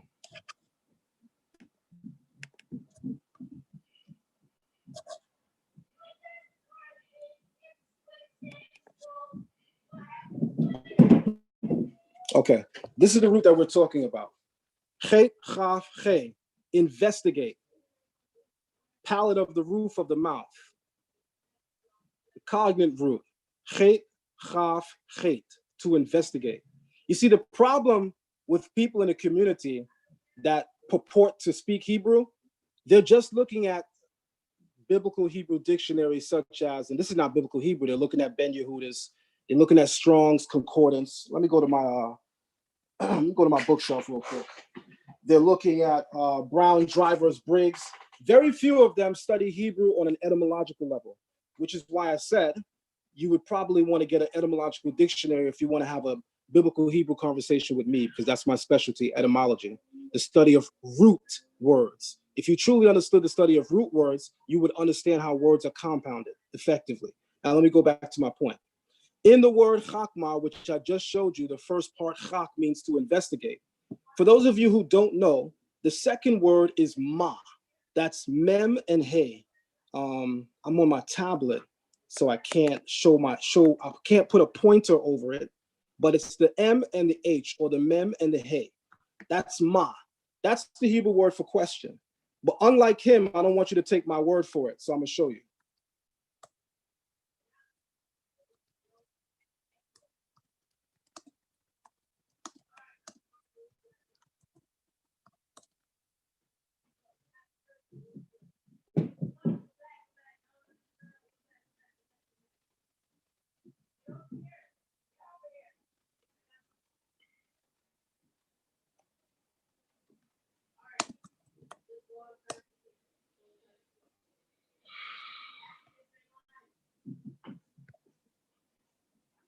Okay, here we go. What? Look at the right corner right here where it says what. That's the Hebrew word for ma. And that is the last part right here, the mem and the hey. That's this. These are all interrogative pronouns in Hebrew. Ki, medua, matai, ek, an, ana, a, ma, lama, a, fo, me, ayin, ha, e, ye. These are all what are known as interrogative pronouns. They're questions. The five major who, what, where, why, when, how, etc., etc. One of them is ma, which means what. In the Hebrew word for wisdom, which represents the strength to question, the power to question, or simply investigating and questioning, that's the overall meaning of the Hebrew word for wisdom. When you understand etymology, you won't simply say that the Hebrew word for wisdom is chakmah. Any idiot that picks up a dictionary will tell you that. But people that study etymology can tell you why it means wisdom in Hebrew. That's something he doesn't do in his work because he doesn't know etymology. He'll just give you meanings, but he won't tell you why the word has its meanings. So the reason why the Hebrew word chakmah is chosen to represent the word for wisdom in Hebrew is because it's rooted in the Hebrew words to investigate and to question. By the way, if anybody took Philosophy 101, the thing that brings philosophers to discernment or understanding is questioning things. That's how they attain wisdom. So the Hebrew word for wisdom is rooted in the idea that we have to investigate and question in order to attain or grasp wisdom.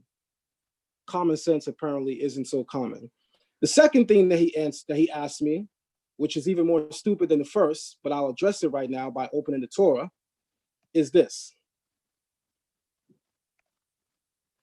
I should have brought my two twin daughters out here for this. This is too easy. You embarrass yourself, slap yourself the next time you even think about debating me.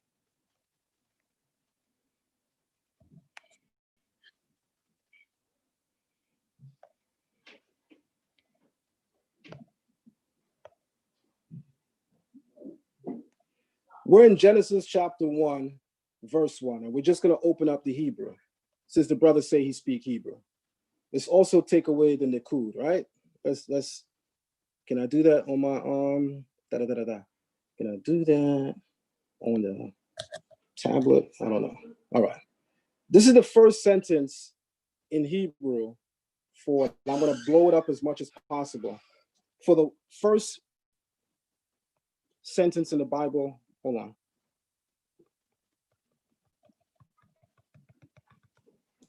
Hey, Zion, this is Goss. Yep. Do me a favor. When you answer the question, just for note for people who are watching the replay, what specific question are you answering? Are you answering the one about? I'm about to.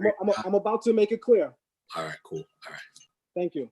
So his next question was, why is it that Zion Lexx says, Bereshit bara Elohim means in the beginning he created God? I mean, that's absurd, Zion Lexx. Why would you do that? See, Zion is pseudo. Well, you got Zion on the line, and he definitely not pseudo now that he's on the line with you. In fact, it's clear who the novice is, and it's you, the self-taught one. Moving on. In the word Bereshit bara Elohim, or in the sentence, Bereshit bara Elohim, et ha-shemayim ve et ha'aretz. In the beginning, God created the heavens and the earth. That's a very baseline interpretation. Why do I say baseline? Anybody who really understands biblical Hebrew syntax and grammar knows that that's not a perfect transliteration of Bereshit bara Elohim. For instance, the T at the end, the Tav, would really make it beginning of, and not simply in the beginning. It's in the beginning of. The Tav at the end makes it in the beginning of, and not simply in the beginning. Furthermore, there's a Nikud underneath the bait, and that Nikud is Shawah. That can mean in or with. It's a preposition. If that Nikud or that vowel sign indicator, the dot, if that was a kamatz or patak, it would mean in the or with the, meaning it would carry the meaning of the definite article.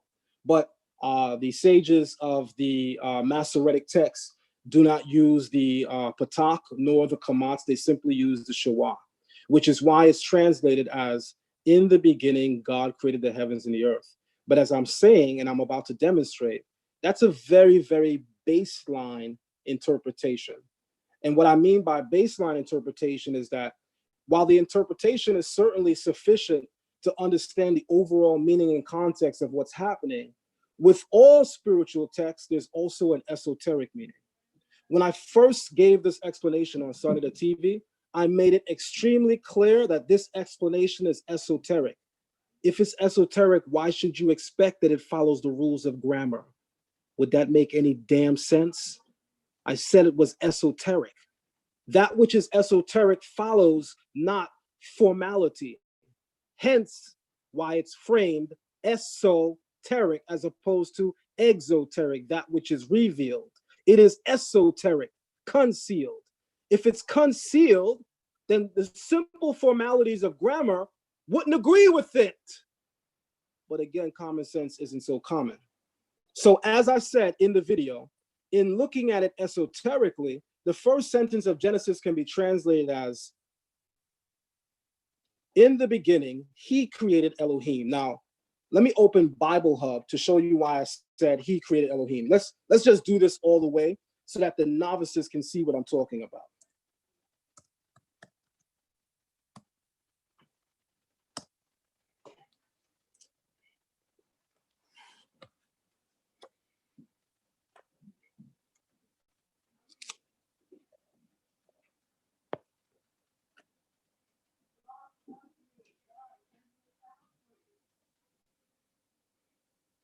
Come on, Bible Hub. How the hell you work this crap? Oh, I think I have the app somewhere on here. There we go. Okay. We are going to go to the first chapter of Genesis. And watch this. This is so easy. I'm not even sure why this guy is making a fool of the community he came from. The first three words are Bereshit bara Elohim. If everyone looks at the bottom highlighted portion in blue, right under in the beginning, the first thing that it says is preposition B, P-R-E-P-B. P-R-E-P stands for preposition, and the B is the first letter bait. As I just told you, the first letter bait is a preposition. It means in or with. The noun is overall feminine. Feminine. Bereshit. The second word is the verb of the sentence, and it's in the kal stem. The kal stem represents any action, simplistic in nature, which the subject performs or does. That's the kal stem. The kal stem is describing any action which the subject performs in what we call the simplistic, or what we call simple. But it's also the third person masculine singular. That's why it says under the word created in blue, it says V, which stands for verb, kal, because that's the Hebrew stem. Then it says 3MS, third person masculine singular. Duh, that's the word he. So it's not simply saying in the beginning, God created the heavens and the earth. That's not what it's saying. The word bara literally means he created. That's why you see underneath the verb bara, it says third person masculine singular, because in the kal stem, it's masculine. As I would thought was Biblical Hebrew 101, why would the brother even embarrass himself and even making the question? Bara means he created. And the next word is Elohim, which is the majestic plural for God. So the first three words, if we take it more literally, it's in the beginning, he created Elohim. Now, here is one thing I will state for the record. The way that you're reading this is unique to the text, because Hebrew usually doesn't read like that if the brother really knows biblical Hebrew. Biblical Hebrew syntax, the word ordering is off. We would not be beginning with Bereshit. That's not biblical Hebrew syntax. So the verb is the word ordering or structure is off, which lets you know there's something else going on here. Because usually the verb would precede, which it doesn't. The verb does not precede the noun in this case. It doesn't. We have Sonnet. I know you calling me, bro. All right, hold on. Sonnet, I'm on live, brother. Hey, I'm just calling to see if you could come through tomorrow, man. Oh, I'm coming through. I'm coming through. Early in the morning. All right, I'll still be there. All right, I'm just making somebody temporarily famous, but I'll be there. Got you, brother. All right. All right, so here we go. Back to the easy work. So in the beginning, he created Elohim. Now, for people who don't understand what that means, let me just simply state this. If you think Elohim as a word, as a noun, however you want to frame it, refers to the ultimate source of creation, you have lost your goddamn mind. The term Elohim is a title. It's a title of the ultimate divinity. It is not the divinity itself, it is a title of the divinity. For instance, men who have children are called father, but those fathers also have names. So the Torah says that God has a name, that's the Tetragrammaton, Yod He Wav He. All of the other attributes that you encounter in the Bible are titles. Titles are created, idiot. And by idiot, I mean, I'm referring to people who don't understand basic biblical Hebrew 101, not necessarily our brother, if he actually understands biblical Hebrew. But titles are created. Duh. So if titles are created, and the term Elohim is a title of the creator, then it's a created term. Hence, a more esoteric way of looking at it is in the beginning, he created Elohim. Now, let me explain what that would even mean. Let's get really deep now, something that these guys could never do because they're self-taught. Let's get really deep for a second. Let me take you in the ocean and drown you. Here's the reason why the very first creative act is the creation of the title Elohim. The term Elohim in the Bible is used to denote the creator in his attribute of judgment. As an example, if we go to, because we're not just talking over here, we actually do scholarship. So if you go to the book of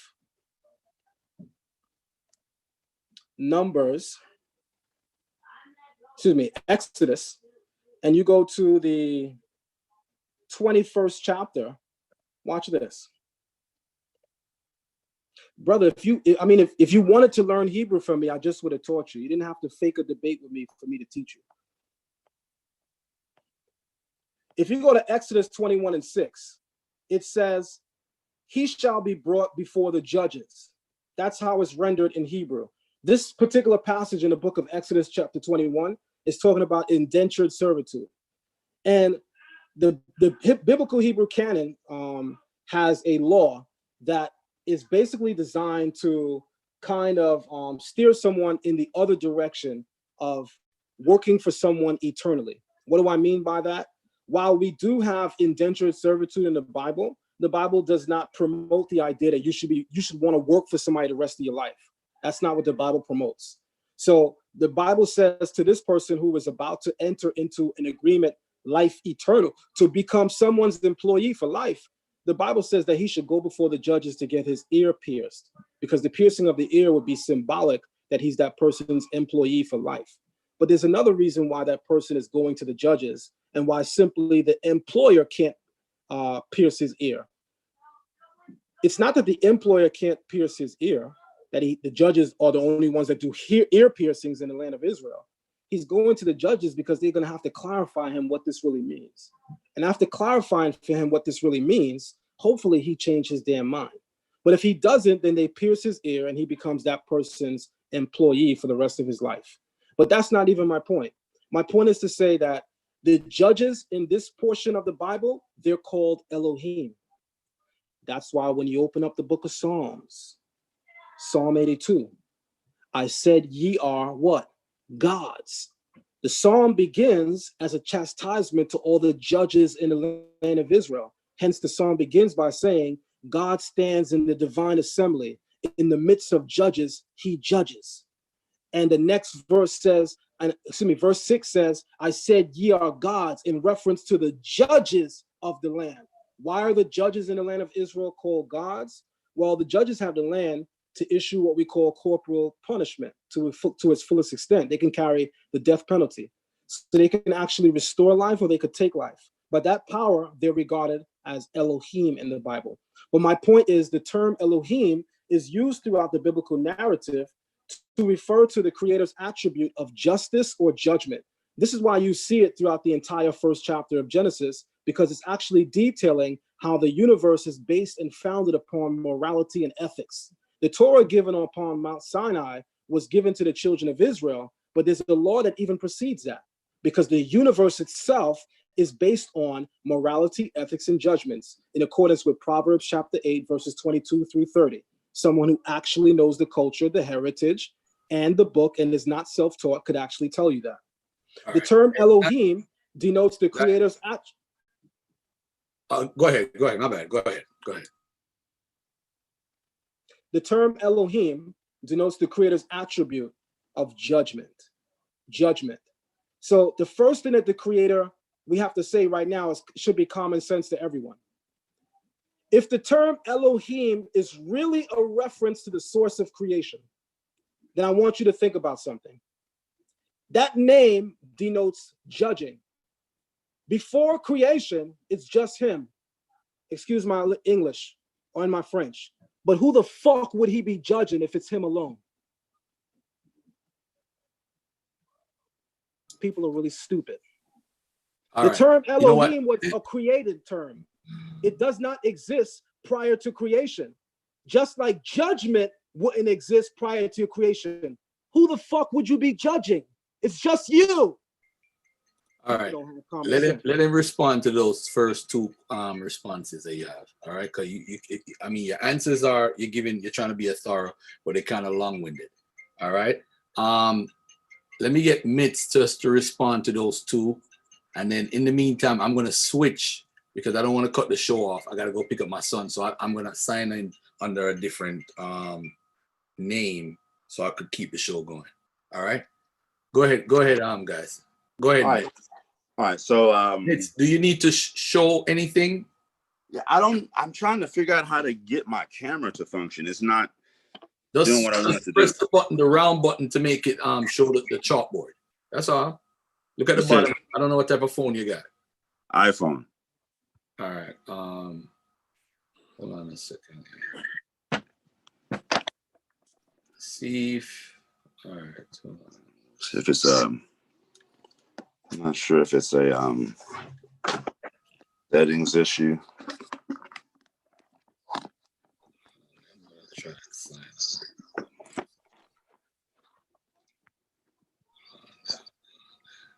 Here we go. I do have Zoom on this phone. All right, so I'm going to step away from my computer and sign in on a different account. All right, well, you guys could keep going. So we just keep going. I think we can see your board. Yeah, go ahead. Yeah, I'm trying to figure out how to get it to where I can show the board, though. The what is it? The back-facing camera. Damn, that's how old this guy is. Yeah, I don't know how to do this. So, shit. All right. Any case, let's just go back to syntax. Ancient Hebrew, biblical Hebrew, is a VSO language. For those listening in, please write that down. VSO means verb, subject, object. Your verb is going to be your action. Your subject is going to be the actor, the one performing the action. Your object will be the thing acted upon. All right. If you happen to have the text in front of you, please reference the text. Berashit bara Elohim. We're going to stop right there and then we'll continue. We have your inseparable preposition bait, which Zion Lexx identified. Rashit, your feminine noun. However, bara is a call stem, masculine singular, third masculine singular, suffix conjugation preterite. The subject of that third masculine singular preterite will be Elohim. It's not going to be bara, he created, and then what got created was Elohim. And the reason we say that is because it would require the article of the accusative, because it would be acting directly upon the direct object. So, Berashit bara Elohim et hashamayim ve'et ha'arth. So we have our article of the accusative following Elohim. because Elohim is the subject of the verb. Again, if you're looking at your text, you have Berashit, which is comprised of your inseparable preposition beit. It is vocalized in a manner consistent that Rashid should not be understood to be a definite noun.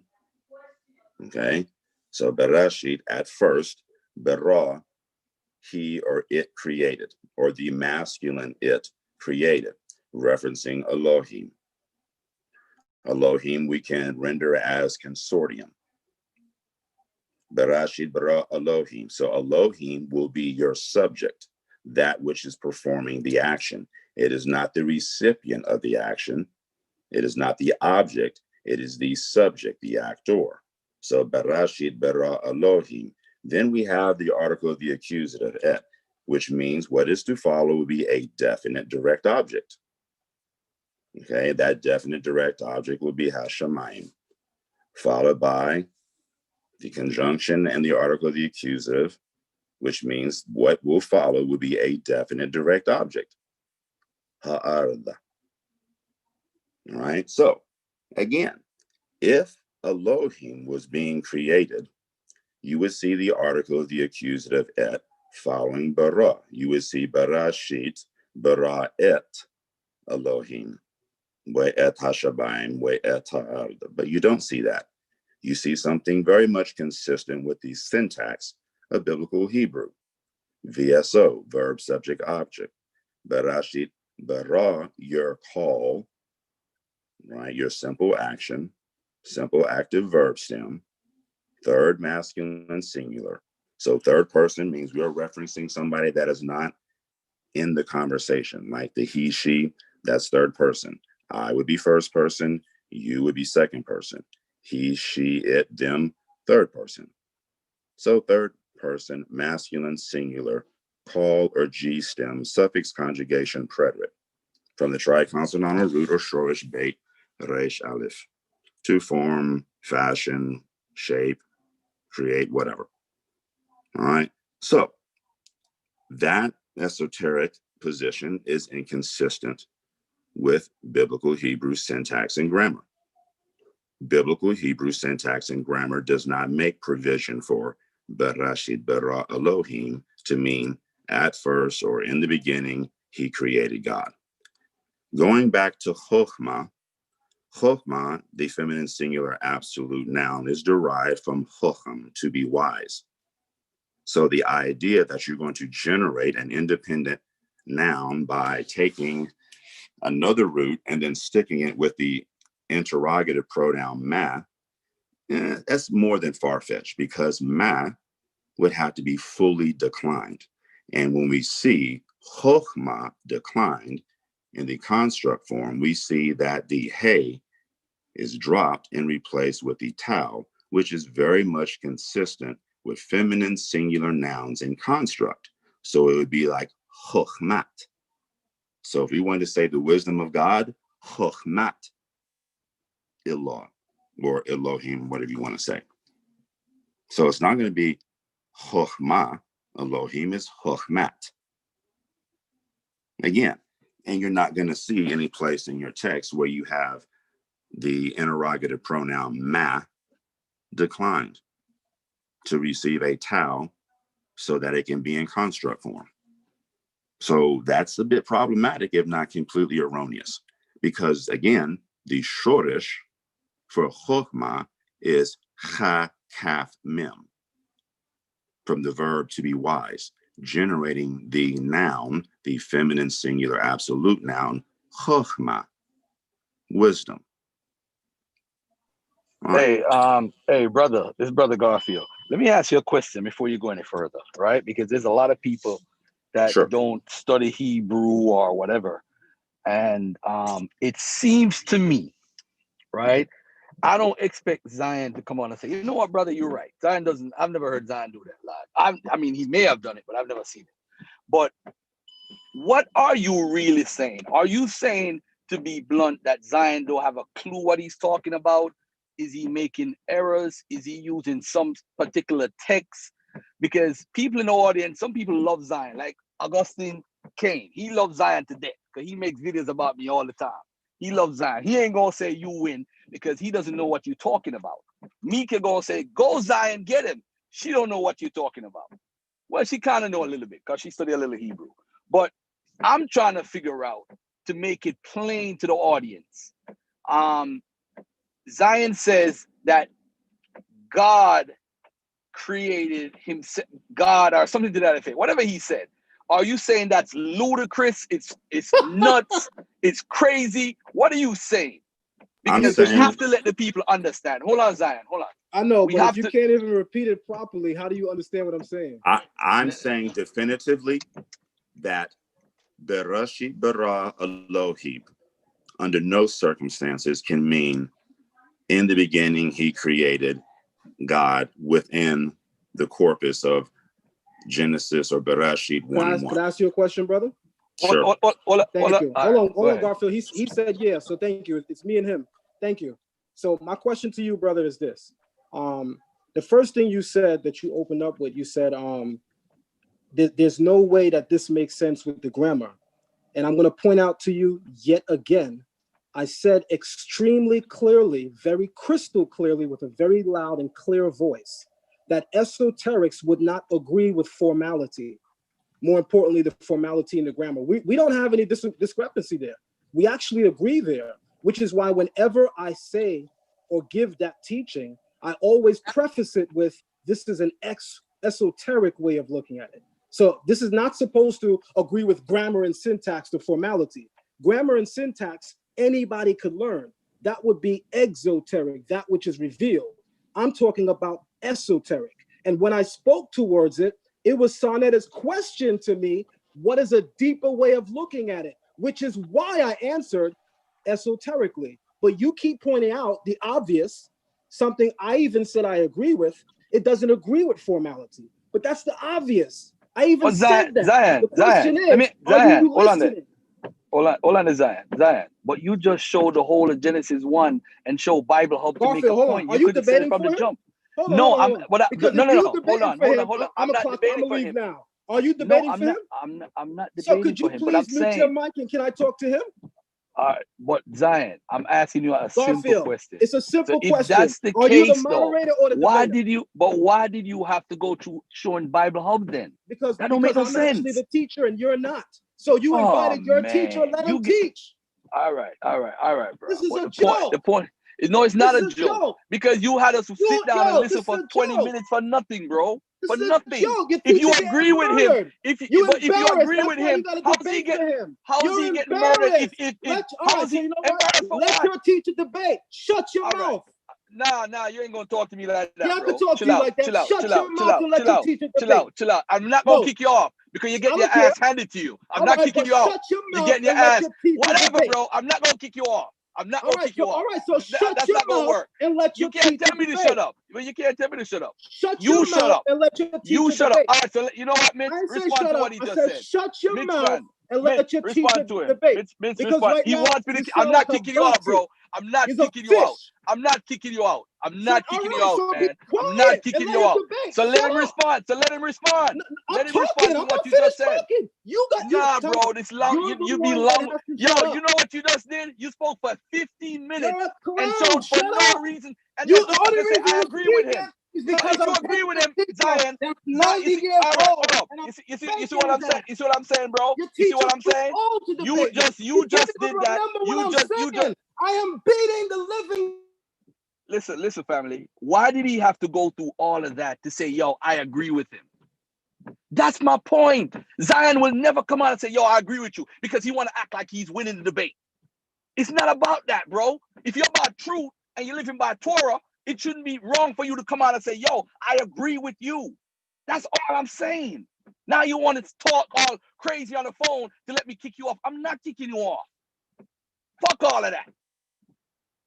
Y'all gonna have a dialogue, have the dialogue. I'm just trying to ask you, why have us go around in fucking circles for 15 minutes when we could have been to another point?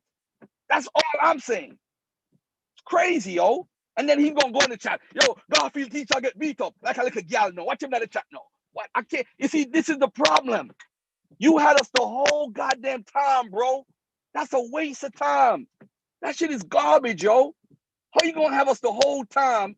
I gotta go pick up my son, and I'm actually late for picking up my son. And you could have just basically had a dialogue and say, yo, you know what, you're right, bro, but this is from an esoteric way. That's all we had to say, bro. Come on, man. That shit is crazy. Crazy. That shit is crazy, yo. Come on.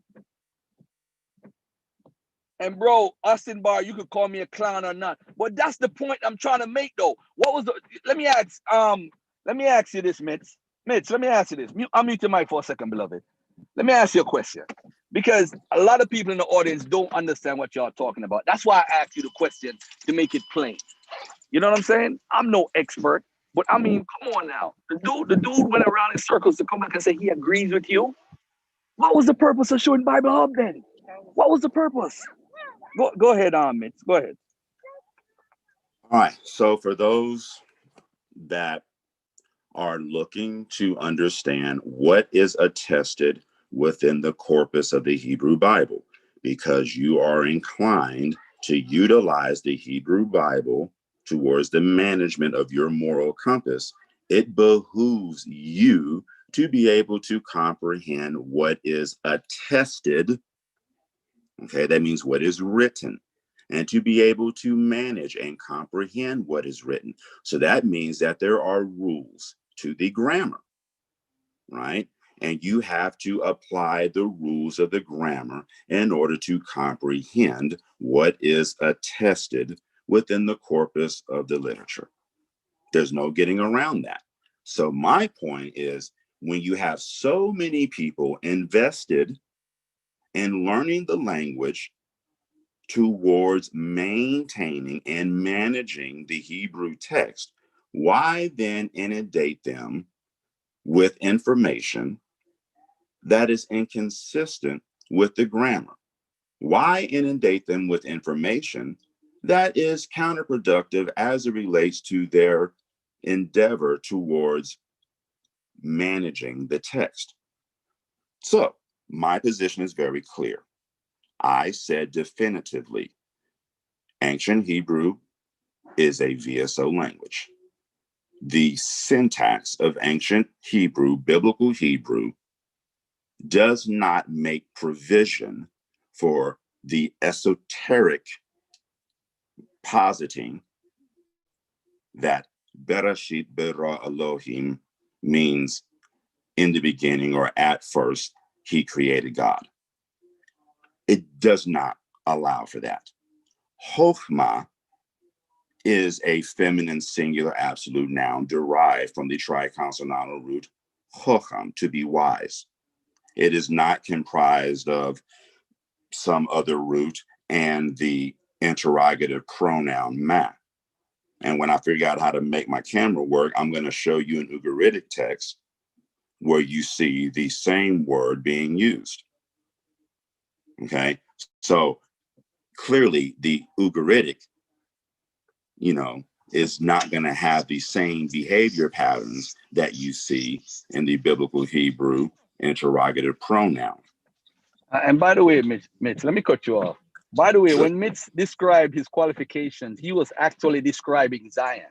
If y'all knew the whole story, what he was doing, to Mika and those who don't understand what he was doing, because Zion claims to be a dropout.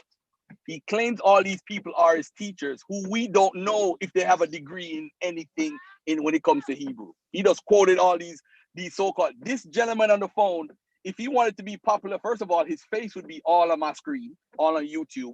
You know how many times I have to beg Mitch to come on my channel. He's not into the conscious community and trying to be popular. He's not Zion trying to sell a lot. Zion, you see, the problem is Zion was going to get exposed, because the esoteric stuff has nothing to do with the actual storyline and the Hebrew. That's from the rabbis in the medieval times that had their own little translations, Rashi and all these little books. That's where he teaches from. So if he, and you know what, I'm pissed off with Zion. I don't care what he says. He could call me all type of name. I wasn't going to kick him off. He jumped off. I was not going to kick him off. I told myself that. I promised myself I'm not kicking this dude off, because I don't want him to say, Garf, we're not ganging up on you. I am saying, as a person who is listening to learn, why are you going on Bible Hub to try to make a point when it's about the esoteric. That don't make no sense. You had us sit down for 20 minutes. You know how many texts I got? Sheffrin text me. I'm calling on my phone. Like, yo, you gonna let him talk forever? I'm thinking that, yo, he's making the point. I'm like, yo, I'm trying to learn right now. If it's about the esoteric, why are you repeating it in public like it's not the esoteric? Because even if you look at your interview with Chief Uzuel, that's not even unsounded. You still came with that stuff. You got to make it plain to the people, yo. This ain't got nothing to Torah. Don't listen to me. But if it's all about money, you see, that's what happened when people are trying to sell you the Brooklyn Bridge for $5 and you go and buy it. Because that's all this is, Mika. Why did he run? I was going to let him talk. I'm just trying to make a point. But he wanted an escape.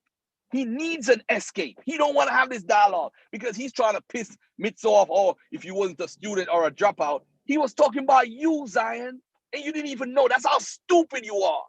You the one that's a dropout that don't have no damn formal training. You the one that don't have no degree in this. This brother on the line is qualified. He's in academia. He don't want academia know he on YouTube debating some idiot over some damn esoteric nonsense. This dude is in academia for over 20 years. He has degrees to back it up. He knows the Ugaritic. He knows Persian. He knows Persian. How many people out there know old Persian? Tell me one in the black community. He don't want to be known and be all up in those videos and have his face to say, hey, I'm this, I'm that. He's not about that. He goes in secret and teach people. He ain't about trying to take money and, yo, listen, family. If y'all even knew who Mitz was, man, I'm telling y'all, man, we are honored. Mitz, I just want to say I'm honored to have you on my channel because you're a true teacher. He didn't even fall for his little giddy up trap, trying to bait you into a little back and forth, little feminine argument. But Zion, you're wrong. I'm not even mad at you anyway because you being you. I'm not even mad at you. But Mitz, I just want to know about the Chakma. The whole point you were making with that is that you were saying it's not a compound word, or he was saying it's a compound word. It is not. I'm saying definitively, it is not a compound word. We can say that biblical Hebrew, ancient Hebrew, as a Northwest Semitic language, is cognate to other Northwest Semitic languages, meaning that it carries comparable morphological, phonological, and lexical features, meaning morphology is just a fancy way of saying the way that it looks, how it behaves in terms of its presentation. Phonology relates to sound, what you hear. Syntax relates to the arrangement of the constituents, the parts of speech, your prepositions, your nouns, your verbs. Where are they positioned within the expression? So, as a cognate language sharing comparable morphological, phonological, lexical relating to the words, right? It shares features, right, that are similar to languages that are older, right? So if we were to say, what is our earliest ancient Hebrew attestation, and then juxtapose that to our earliest, let's say, Ugaritic, we would say that there are languages that are older than ancient Hebrew. And we can reference the older languages to see, well, that's interesting. If he says Chokhmah means the power to question, well, and that's the Hebrew esoteric way of looking at it. Why do we have a language like Ugaritic that utilizes the word Chokhmah? You know, how does that work? So, I think it's important to just like I said, ask the critical questions. If you could have been through anything. You could be a refugee and didn't get a chance to go to school. Maybe you had a horrendous home life and you had to drop out of school to avoid sexual abuse, physical abuse, who knows, whatever. Maybe the public school system was abusive to you and wanted to push you to the pipeline, to the prison. I don't know. But don't let people like Zion Lexx try to marginalize you, try to talk over you, around you, through you, right? Just because you don't understand something. Ask questions. If he says Chokhmah is a compound word, then he needs to be able to show you, right? If he's an etymologist, right? We should be able to go through and we should be able to look at the behavior of the words. And we should be able to surmise that, oh, wow, that is actually correct. Chokmah is a compound word, or no, that is not correct, because we see that Chokmah as a feminine singular absolute noun is derived from Chokm, to be wise, the verb spelled cha, ka, mem. All right, so the noun is derived from the verb. All right, it is not a compound noun. Right, it's not a construct chain like Yisrael or Yisrael. That is not a compound noun. That is a verb and a subject. Yasar is a verbal conjugation. He shall, or let's say the jussive, let him persist or let him prevail. And who? El, because it is a VSO language. So let El prevail, or El shall prevail. That's what Yasar El means. El is the subject of the verb. Yasar is the third masculine singular prefix conjugation. Jussive. Let him prevail. El. Real simple, very straightforward. That is not a compound noun. It's a verb and a noun. As it relates to construct chains, yes, you can have construct chains, but a construct chain like Beit Yisrael, Beit is a masculine singular construct noun. The absolute form would be Bayit. Beit means that we have a form that allows for construction, meaning we can augment or complement or modify this noun by shortening the vowel. Beit versus Bayit. Beit Yisrael is a construct chain, not a compound noun.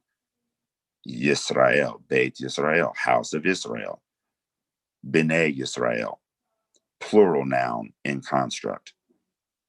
Bnei versus Bonim, right? So there's a fundamental difference between construct chain and compound noun, right? Where you take two independent things and stick them together to make one little word. That's not what Chokmah is. All right. And again, Chokmah, if we wanted to say the wisdom of God, that Hey becomes a Tau, which is consistent with the behavior of feminine singular nouns in construct. Chokmat. Chokmat, Ilah. Now, again, Garfield, what I'm going to do, I'm going to put up a video when I figure out how to fix my camera, and I'm going to show the Ugaritic, right, and show how Chocham, or the verb to be wise, is used in a language earlier, so that everyone can see that it is not a compound noun, and it was used in other languages, and it's not spelled the same way. All right. So, and again, the Hey on the end of Chochmah is Matre Lectionis. Matre Lectionis. Please write this down, people. Matre Lectionis. It is a Latin term. It basically means that the Hey, or matres, the system, Lectionis, is a system whereby certain graphemes are appropriated. Let me stop you for 1 second, below. Sonetta wanted to say something real quick. Sonetta, go ahead, Sonetta. What's up? And Unc, I just sent you the link. I want to say peace and black power to the family. This is the Godfather of consciousness speaking. And all I want to say is nobody has all the answers. Nobody is 100% correct. But what I can tell you about Zion Lexx is that he is doing a spectacular job. I've been to his classes. I've seen how he's interacting with the youth and with the children. That is to be commendable. I respect the way this brother is just not, banging on a lot of people, but the brother is out here and he's teaching the baby. I've been to California with him. I've seen the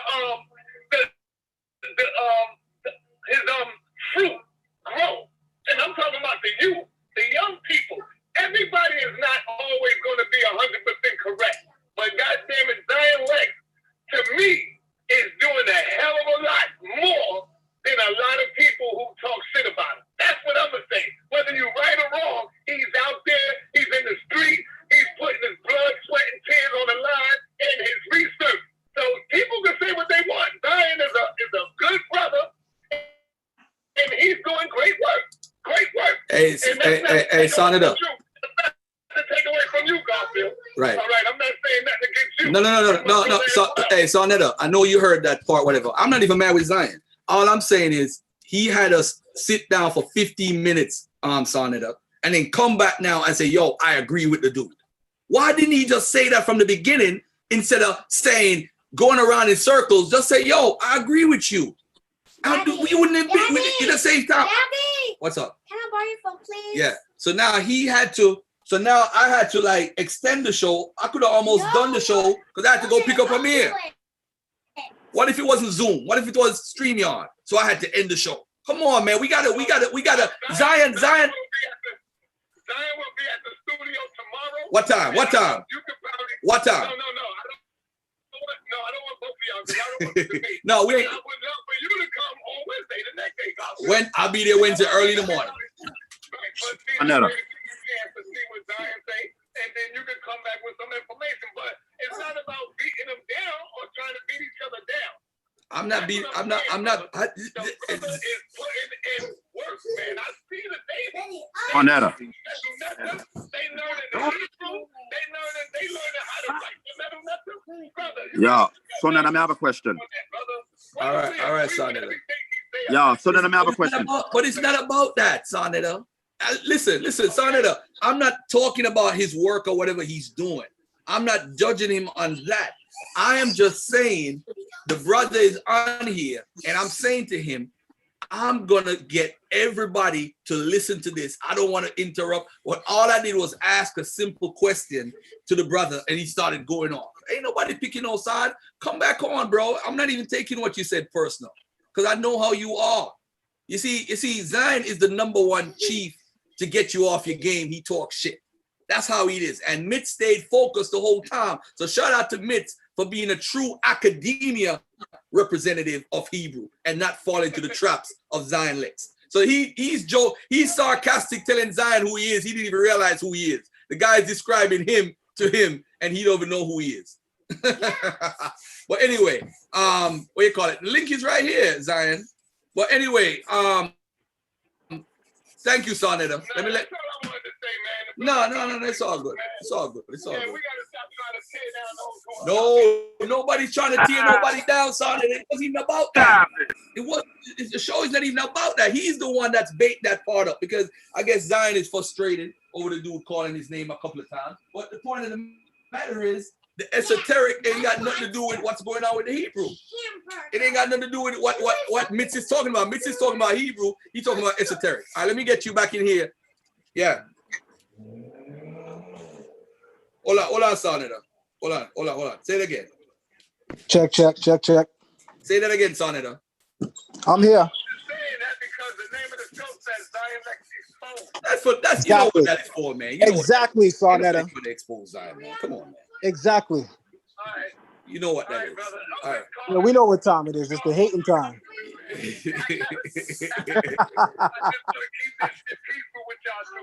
All right, cool. No, I ain't got no problem. That's what I was trying to tell him. I just let him back in. He back on right now. But let me get future Mike Zion. Don't jump in yet. Let me get Unc just came on. Go ahead, Unc. All right, thank you. Come on, man. That's not. Come on. Shout out to my man Unc. Come on, man. What's up, Sonetta? What's good? He started it before he blocked y'all. All right, cool. Later.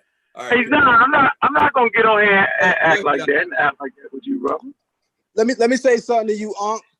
We've always had good dialogues one-on-one, man. All I'm saying is the way that Garfield was moderating this was off. Let the brother debate. The brother was being very respectful. I'm not saying he wasn't. And my energy wasn't directed towards him. It was Garfield. Let the brother debate. Garfield kept trying to jump in and hone in on those questions that brother should be thinking on his toes to ask, meaning he's debating for him. What Garfield posed, I'm not going to deny. They're great questions, but let him ask it. Me and him are debating. Well, you had to flip out, bro. Hold on, Don. All right, let me say this. I would just like to shout out the brother. What's his name again? Garfield? Brother's name? Mitch? Is it Mitch? Mitch. Mitzi with a Z. Mitch. So let me give you what I'm saying. Basically what I heard listening to this. All right. First of all, I was saying, is this a kung fu movie? Because it was like the guy Mitch came in. You know how in a kung fu movie you got the drunken guy and everybody think he can't fight? He came in with the drunken style. And I started to see the way he was using his words and the way he was talking and the way he was framing it. I was like, is this the Shinshu master here? And I was saying, I heard this style somewhere before. Oh, I heard it in the halls of academia. And I was like, this guy is on his A game. And I was proud of him because Zion said, well, the guy, you know what I'm saying, learned all this stuff. The guy threw the YouTube thing, and you know, Zion, you threw your shots. But I was saying, wait a minute. Most dudes I know learn from the internet. Like, I got a little offended because I had to teach myself this. I had to go to the halls of academia and read their books and science and go to the library. I was like, I was self-taught. So I felt a little kind of way. And then I was like, Zion, I could have sworn you learned shit the same way. So I was like, Zion getting a little bit of uppity today, but he better watch the kind of blows that guy's throwing because that guy seems like a professional. I can smell it all the way. You should have smelled it, Zion, but you were so busy having fun, like you were talking to me, and we go back and forth. I'm like, Zion got to watch his head. This guy's professional. Now, I heard something. I heard the word esoteric. I suggest everybody look it up. So the reality of the conversation could have been over 5 hours ago because esoteric to me means that you can add and subtract and come up with some type of philosophy any kind of way you want to. All of this is done to discredit me rather than have me I'm debate not the brother. discrediting you. I'm not discrediting you. Let me finish. You are, brother. Why not just let the brother debate? Man, let me finish because I just wanted to call. I heard y'all for 5 hours. Let me you, brother. But if my name is on a video that's entitled Zion, I'm entitled to come on the live stream and defend myself without being tag teamed, which is what's happening right now. That's what I'm saying, brother. You let me finish. Just let me finish. Let you finish tag teaming me. Come on. No, man. let me finish. You my man 20 grand. Come on, dude. I was ready to get you the part where I gave you some love and you cut me off. But you should know me by now, brother. You know I don't need that from you or anyone. No man should need that. I don't need that gratification. All I need is for people to be fair. That's all I need. Okay, but I need you to be fair to me right now. Where is your discipline, scholar? Show me that discipline. No, brother, I'm not taking a shot at you, brother. I'm just saying that. I'm not saying, but you're not letting me talk, though, Zion. Come on, Zion, man. You get on here and you debating for brother. He's not debating for nobody. Let me finish what I'm a part of. Brother, that's not saying you're not on the panel. Man, I am on the panel right now. You debating? Matter of fact, first of all, I gave the title to the show. In case you didn't know. So then isn't it clear what you're here to do since you gave the title? Come on, man. You just exposed yourself. You gave the title. So how are you being objective when you gave the title Zion Lexx Exposed? Feel like, right? I'm starting to feel right now. Garfield, if you want me to debate, I could debate. But I'm not here for the shit show. Man, why are you doing this, Zion? Why are you doing this, bro? Listen, the brother wanted a big stage to debate. Look, the brother wanted a big stage to debate. Why do y'all have to debate for him? This is sad.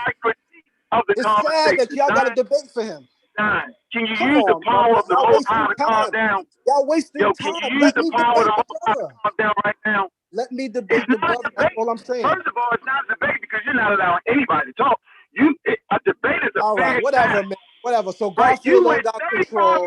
It's not a debate. So why y'all giving me for, man? It's a joke. Everybody can see this is a joke right now. You gave it the title. You're going to get on here saying me and Zion is cool, but then you're going to reveal that it was you that put the title up. Knock it off, man. I never said that I made the title and put your name in it. I said I added to the title. Come on, man. Why are you doing this, brother? Everybody, I'm going to say this again. Knock it off, brother. I don't need your gratification. I never gave what I need your gratification for? Why do I need your cosign? Please tell me. Why do I need Brother Onk's cosign? Tell me. Because I'm not these other niggas in the community. Tell me why I need your cosign. Nigga, Or you gonna cut me off? How you gonna do it, Zion? And one thing I'm also not going to do, I'm not going to yell at cameras, Unc. You can keep that same energy when you see me. Unc, why you don't talk like this when you see me? Why you don't talk like this when you see me? Why you don't talk like that when you see me, Zion? Hold on. This is what I don't like. So, Zion, when nobody ain't gonna fight, and then you're trying to listen, if we're gonna be in a conscious community and we're gonna be in our feelings, at least chill out with the whole violence thing, because ain't nobody gonna fight nobody. Nah, he ain't say nothing about no violence. He say keep that same energy. Zion know I keep the same energy. Zion, I'm just talking loud, bro. Yeah, I ain't Tony. I ain't no Charlie. I'm not trying to be tough with you, Zion. I'm not me, bro. I don't want to fight you, Zion. Everybody get hit. I don't want to smack you in your mouth. Not me, Zion. I'm not that guy, dude. We just having our conversation. It means you get loud at times. So I do keep the same energy. You know it like I do. I'm simply saying I'm surprised at your level of cutoff artists. I'm simply saying Garfield was absolutely right. At the beginning, you could have simply said, I was given an esoteric smeal. That's all you had to say. And the scholar would have understood that. I would have understood that. But you took it down a long road as if the guy didn't know what he was talking about, is what I'm saying, Zion. That don't mean I dislike you, Zion. That don't mean I'm hating against you, Zion. You got to stop that, bro. So you feeling like you got beat up a little bit in the conversation. That's what you feel like. I don't feel like you got beat up.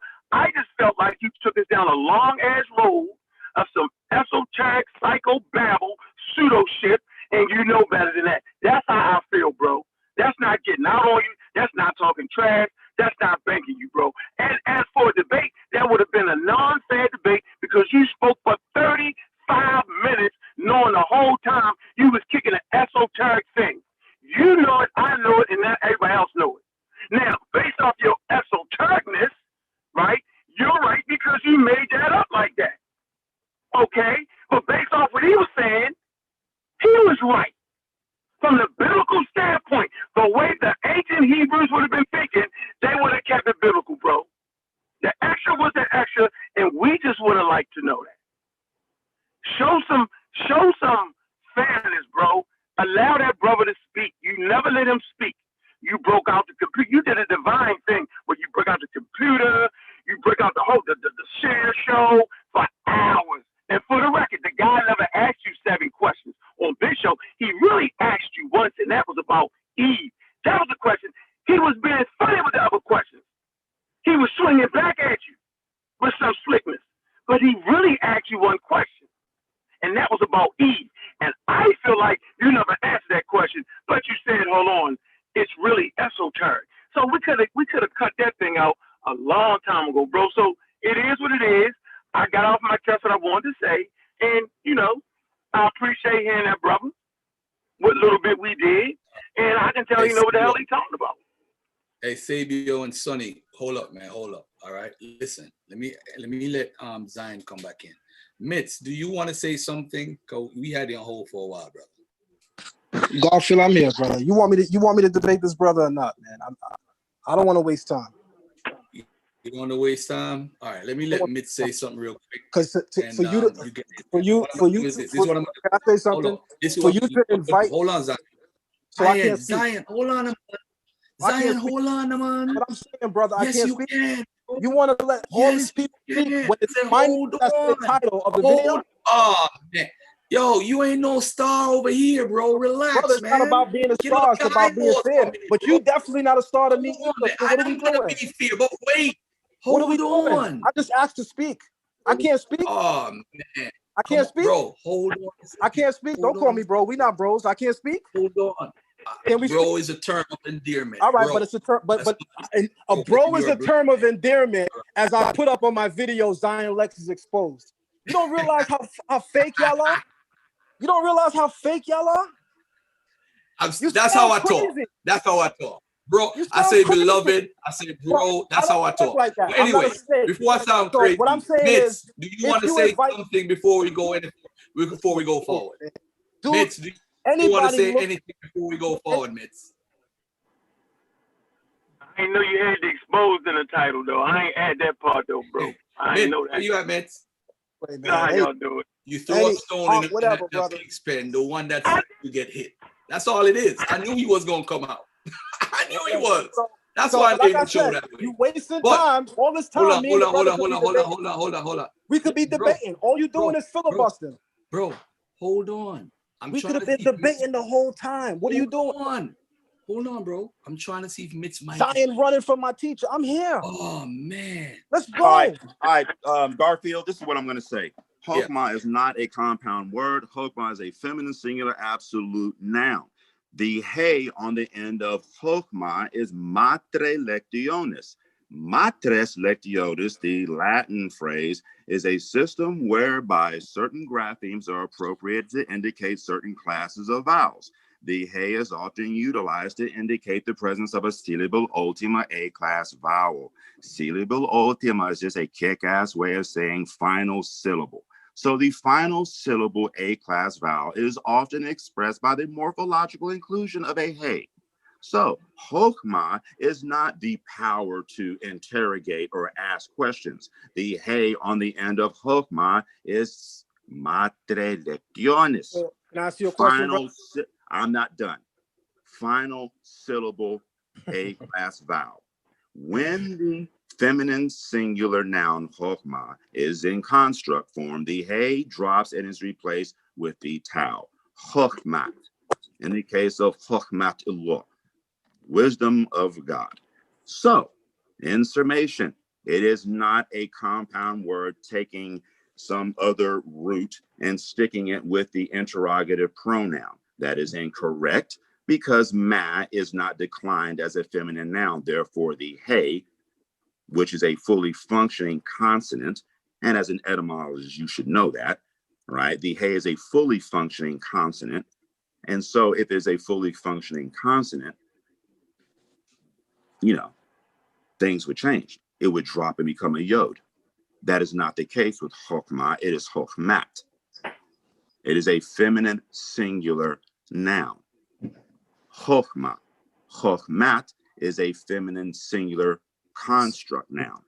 It is not comprised of some extraneous root and the interrogative pronoun ma. Again, the hey on the end of Chokmah, spelled chet, kaf, mem, hey. The hey is to indicate to the reader that it is to be understood to be the matre lectionis instrument to indicate the presence of the final A-class vowel. That's it. How much time you need for response, Zion? How much did you ask him that?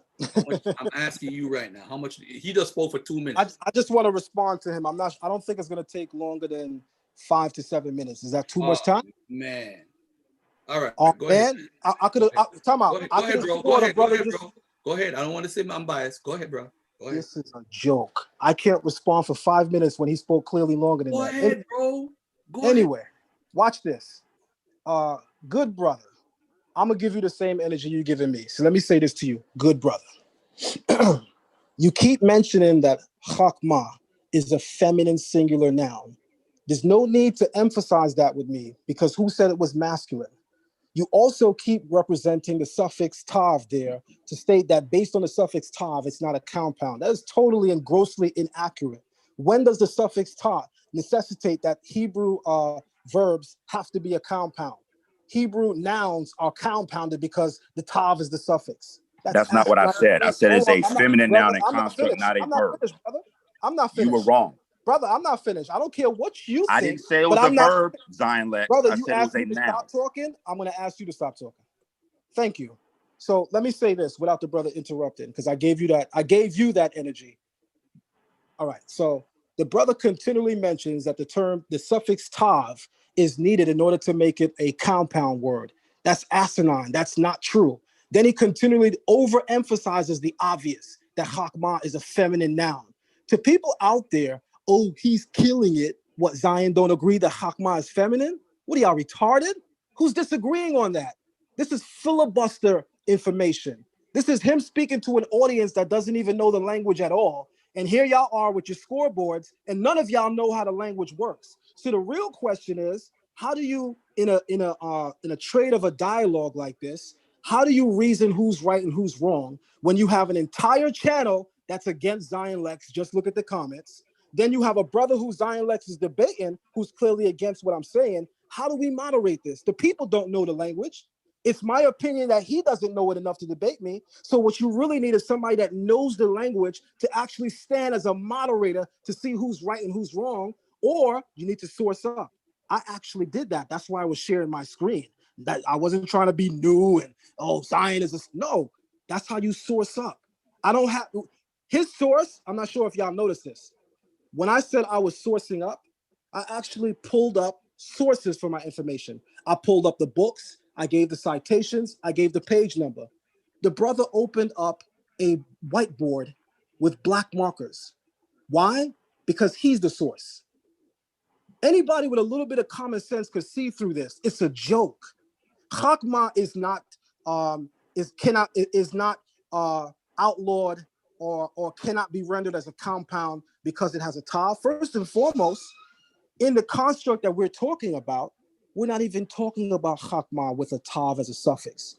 Guys, don't be fooled. I showed you the screen. All we looked at was 4 Hebrew letters, not 5. The tav wasn't even there. Y'all being running around in circles by somebody who's a filibuster and is happy to be on the same stage with me and is obviously upset that I unfriended them, but is old enough probably to be my grandfather. This is sad and annoying that I have to stop from my time of day to even address something like this. It's a joke. So Chakma cannot be rendered me being pseudo, or Zion is wrong for saying that because it's a feminine suffix. That's just totally incorrect. Plus, he's bringing up a Latin rule to describe Hebrew language. This is what people don't understand. And this is why when you read dictionaries, you need to read the preface. When you open up the dictionaries of the Medu Neter, the preface tells you all of the different European people that were involved in the translation. And then you get to see how all of their various cultural views on language creep into how they impose their view on the Medu Neter. Hebrew is no different. There are many people out there with Hebrew Bibles that come from various parts of the world, not just Europe, that have encroached and enlisted their own views to the point where he's even giving you a Latin basis for a Hebrew rule. How does that make sense? That's asinine. Brother Garfield.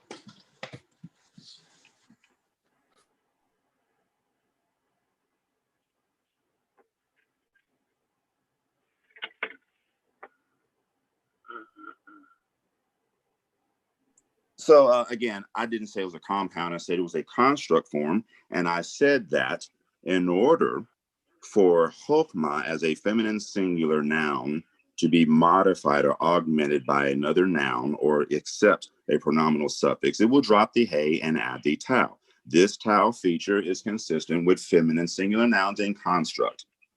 It is just that simple. And you are not going to be able to augment that feminine singular noun by adding a pronominal suffix or putting into construct form without doing that. You can add an adjective and not put it in construct form, but then it's just an adjectival assertion. It is not a construct chain, right? So again, for those that don't understand, there's a fundamental difference between a construct chain and a compound word, all right? So we are not taking what was it, ha or whatever, and sticking it with the interrogative pronoun mah. The hey on mah is a fully functioning consonant, meaning the word is spelled mem hey. The hey is not matre lectionis. Now, the Latin phrase matres lectionis, it is very much Latin. It's a bit, out of place given that we're talking about Hebrew, but it is not uncharacteristic within this field to utilize matres lectionis to describe this system whereby certain graphemes, right, are utilized to indicate the presence of certain classes of vowels. Of the 3 classes of principal vowels we have, A, I, and U class vowels. The hey principally acts to identify the presence of the syllable ultima A-class vowel in the feminine singular absolute noun, as the case of chokhmah, ending in hey. The hey is not a consonant. It is to indicate the presence of the final syllable A-class vowel. Therefore, this cannot be a construction formulated by adding some extraneous root and the interrogative pronoun ma. Why? Because ma is spelled with the consonants mem and consonant hey. Chokhmah is spelled cha, kaf, mem with matre lectiones hey to indicate the presence of the A-class vowel. Period. And if we'd like to talk sources, sure, we can talk sources. We can talk Waukee O'Connor. We can talk Maruka. We can talk Foxvod. We can talk. We want to more Miller. talk pages and books. I'll tell you just what I'm going to do. I will write a bibliography and I'll publish it on my page. And the next video that I'm going to do on my page, because I can't figure out how to get this camera to work on the settings, just so you'll have an added advantage for our next interaction, I'm going to cite my sources and I'm going to tell you why each of your errors are errors according to the source. All right. That way you can go. That's what you should have done, though.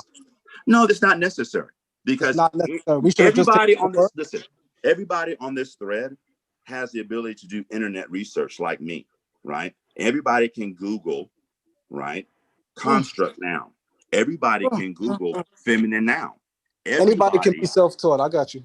No. I'm saying for us underlings, for us people that don't possess the exceptional pedigree that you possess, being able to sit at the feet of such great Hebraicists in your community, for those that don't have that, we can Google construct noun Hebrew, feminine construct noun. We can Google that. Can I respond to your statement, though? Because you made a statement. Can I respond to your statement?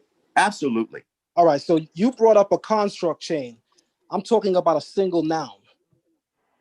That makes no damn sense. It has no place in the dialogue right now. Zion, hold on a second. Hold on. You spoke for 3 minutes and 20 seconds. Okay? So I want to give Zion that in return. All right? Hold on to Zion. Hold on 1 second. All right, go ahead. Joke. Here we go. You brought up a construct chain. For what purpose? We are talking about looking at the etymology of a single word. We're not talking about a construct chain. Construct chains are not necessarily for morphological assessment of etymology. Where did you learn that at? Oh, I presume YouTube, as you said, that's where you learned. And that's the problem in the community. I wish I would have known all this time that you were of the age that you are. That's why you never show your face on social media. I wish I would have known. I would have engaged you. I just, by the way you talk online, I thought you're a child. You're always cursing and carrying on like how people accuse me of. But go and look at Mitts on Facebook every day. You talking about vaginas and cunts openly on your Facebook timeline. I don't even do that. Only people I curse out are you losers. I don't curse out people, just the losers. You do that every day. That's just simply how you talk. That's why I thought you were much younger than what you are. And everybody who follows you is laughing because they know exactly what I'm saying is true. So watch this. You brought up construct chains. For what purpose? Why is the construct change? And mind you, I want everybody to notice this. He did openly admit that bringing up a Latin rule for the basis of a Hebrew word was out of place. Note that he actually said that. But I said it first when I critiqued him for bringing it up. He co-signed it. I hope y'all are listening, but apparently common sense ain't that common. I ain't hear that though, Zion. I ain't hear that. Exactly. Right. So don't worry, because I still have time. Don't worry, because Garfield knows I'm recording all of this. Even your voice, brother Ankh, saying I ain't heard this. So when I throw it up right on Facebook after this, slap yourself. You gotta love Zion, yo. Hey, you done, Zion? Are you done, brother? You the one time, you tell me. No, you got asking me if I'm done. You like keep in time and you're not telling me how much time I have. I asked you if you are done. So can you tell? I'll tell you. I can. All right. I can effectively respond. If as a timekeeper, you could tell me how much time I have. Oh, okay. You got like around 35 seconds left. You gonna start the clock? Yeah, go ahead. All right. So what I'm saying is this dialogue, and I'm gonna agree. It's not a debate. It's not a debate until both sides show sources, and he hasn't showed a single source. He brought up names. I actually opened books and brought you people to what I was talking about. So what I'm gonna end simply before Garfield tries to cut me off is saying this. You need someone that actually knows the language, apart from knowing me and apart from knowing him, who could effectively stand as a moderator. Until we do that, it's a pissing contest, and I'm pretty sure I could piss longer than you.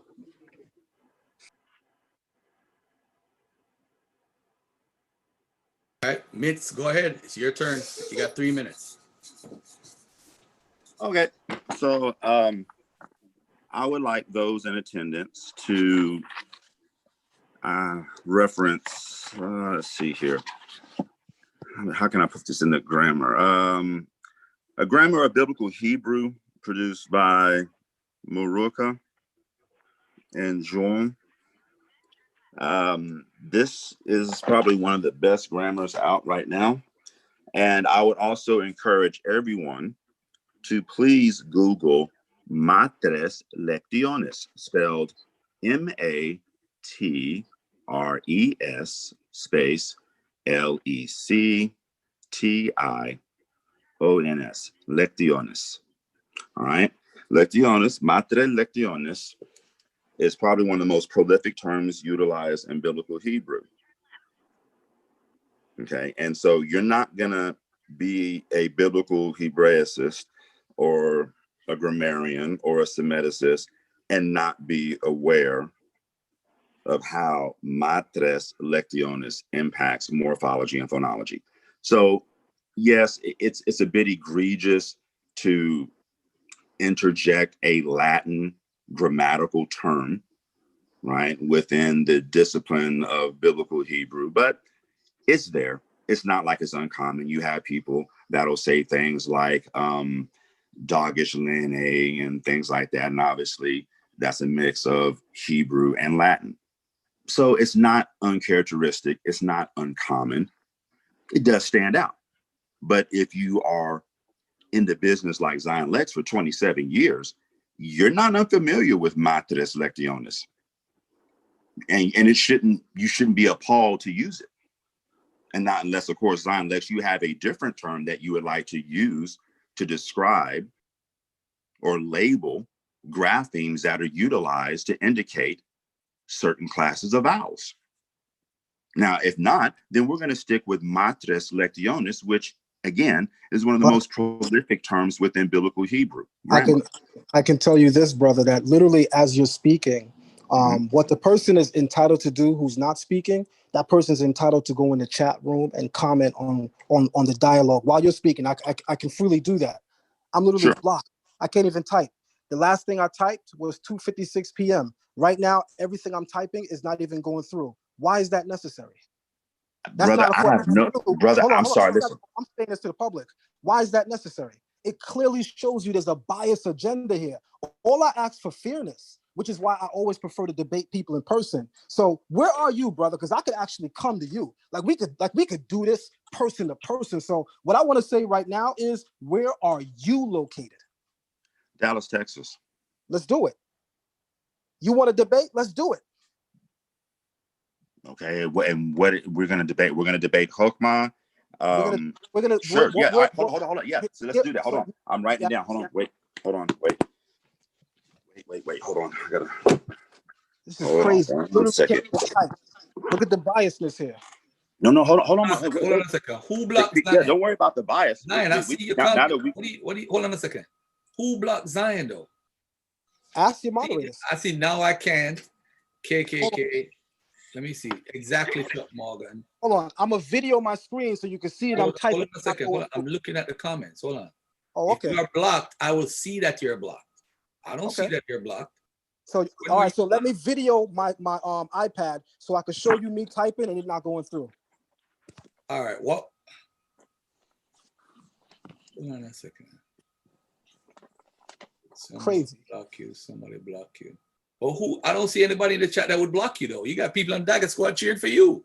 No, you don't, brother. You Yes, have you do. brother. Black man is All right, cheering for all right, you. Garfield.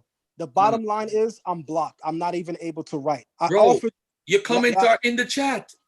Refresh. Tamika is telling you to refresh. I already Your refreshed. comments are there. You're not blocked. All right. So let me finish responding to the brother. I simply said to the brother, we really need somebody who actually knows the language. I am confident, because this is my first time speaking with this brother one-on-one. I am confident you cannot share the same space with me. I will come to you. You don't got to pay the flight. So I will book the venue. I will come to you, and we can debate on Hebrew grammar, Hebrew syntax, Hebrew morphology, Hebrew etymology. It's all on the table. You can add any video you've ever seen me make a statement that you disagree with. You can add all of that. But let's do that, because until you do that, you're behaving like one of your grandchildren. I don't understand, but I mean, are we able to accomplish the same level of grammatical discussion right here? But I mean, this is what I'm saying to I you, I bro. have What would be the articulated my problem with point. us doing this in person? No, I'm not saying that's not an issue, So but I'm saying like right here, right I'm now, offering to come to you. And that's fine, and I'm welcoming that. We'll do our All right. little 96, hour COVID test, and we'll go into seclusion and make sure we don't come in contact, and we'll do what needs to be done. But my question here right now is that, is there anything about this particular format that restricts our ability to address my tres lecciones as it relates to chokmah, the feminine singular noun? Yes, it Is does. there So you ask me a question, and you're asking questions. You're asking questions as you're asking me questions. Then when I note that you're asking me several questions at a time, Brother Ankh says no, he only asked one question. When it's clear, fair enough. If that question right there will do. Thank you. All right. So thank you. So let me simply say to you, you already admitted that bringing up a Latin rule for a Hebraic construct is a little out of place. I'm going to tell you it's greatly out of place. I disagree with it. I'm not familiar with the Latin construct on Hebrew. I know biblical Hebrew. I'm not familiar with a Latin person's impetus on the Hebrew language and how it agrees with how Latin works. That's subjective. I could look at the Meta Nature right now, which I do, by the way. I actually do look at that. And I could say, there's similarity in some of the construct chains. There's similarity in the grammar and the syntax. And then I can write in a book that this rule in Hebrew also applies to the Meta Nature. And then here comes a brother like Sanjay that will tell me, no, it doesn't. What you're doing is you're allowing your impetus on Hebrew to reflect the Meta Nature when they're two different languages. Now, while someone is always entitled to their opinion, that doesn't mean that their opinion is true. So I'm not going to comment about a Latin impetus on the Hebrew language of which you yourself agreed is a little out of place. You didn't say it's fine. You didn't say it's cool. You agreed it's a little out of place. I'm going to take a step further and I'm going to say it's a lot out of place. That doesn't make any damn sense here. I'm not looking at the Latin impetus for that. Why would I be studying that? I study biblical Hebrew and its surrounding languages, of which Latin is not one of them. You would have been better sticking to Ugaritic or Akkadian. Why the hell would you go way left field and bring me all the way to Latin? It makes no damn sense. But to touch on chokmah for the very last time, I actually wanted to actually deal with everything you brought up. But we keep getting drowned out in BS. So this is the last time I'm going to comment on this right now, because it's already 2:00. We've been going at it for almost 3 hours, and I don't have time to waste on this platform. This is a waste. But I will say this to you. The term chokmah, not in my opinion, but as I can source, is a compound noun, is a compound word. And until you source up to prove it's otherwise, it's just a pissing contest. And yeah, if we're on a Dagger Squad channel, you're going to sound like you're making some sense, but you come on my channel, you're going to look stupid. Or if you go on other channels, we may both have different people vying or saluting or cheering on. This is a very biased channel for me. So I don't care what the comment section says. Look at the comment. What does that mean to me?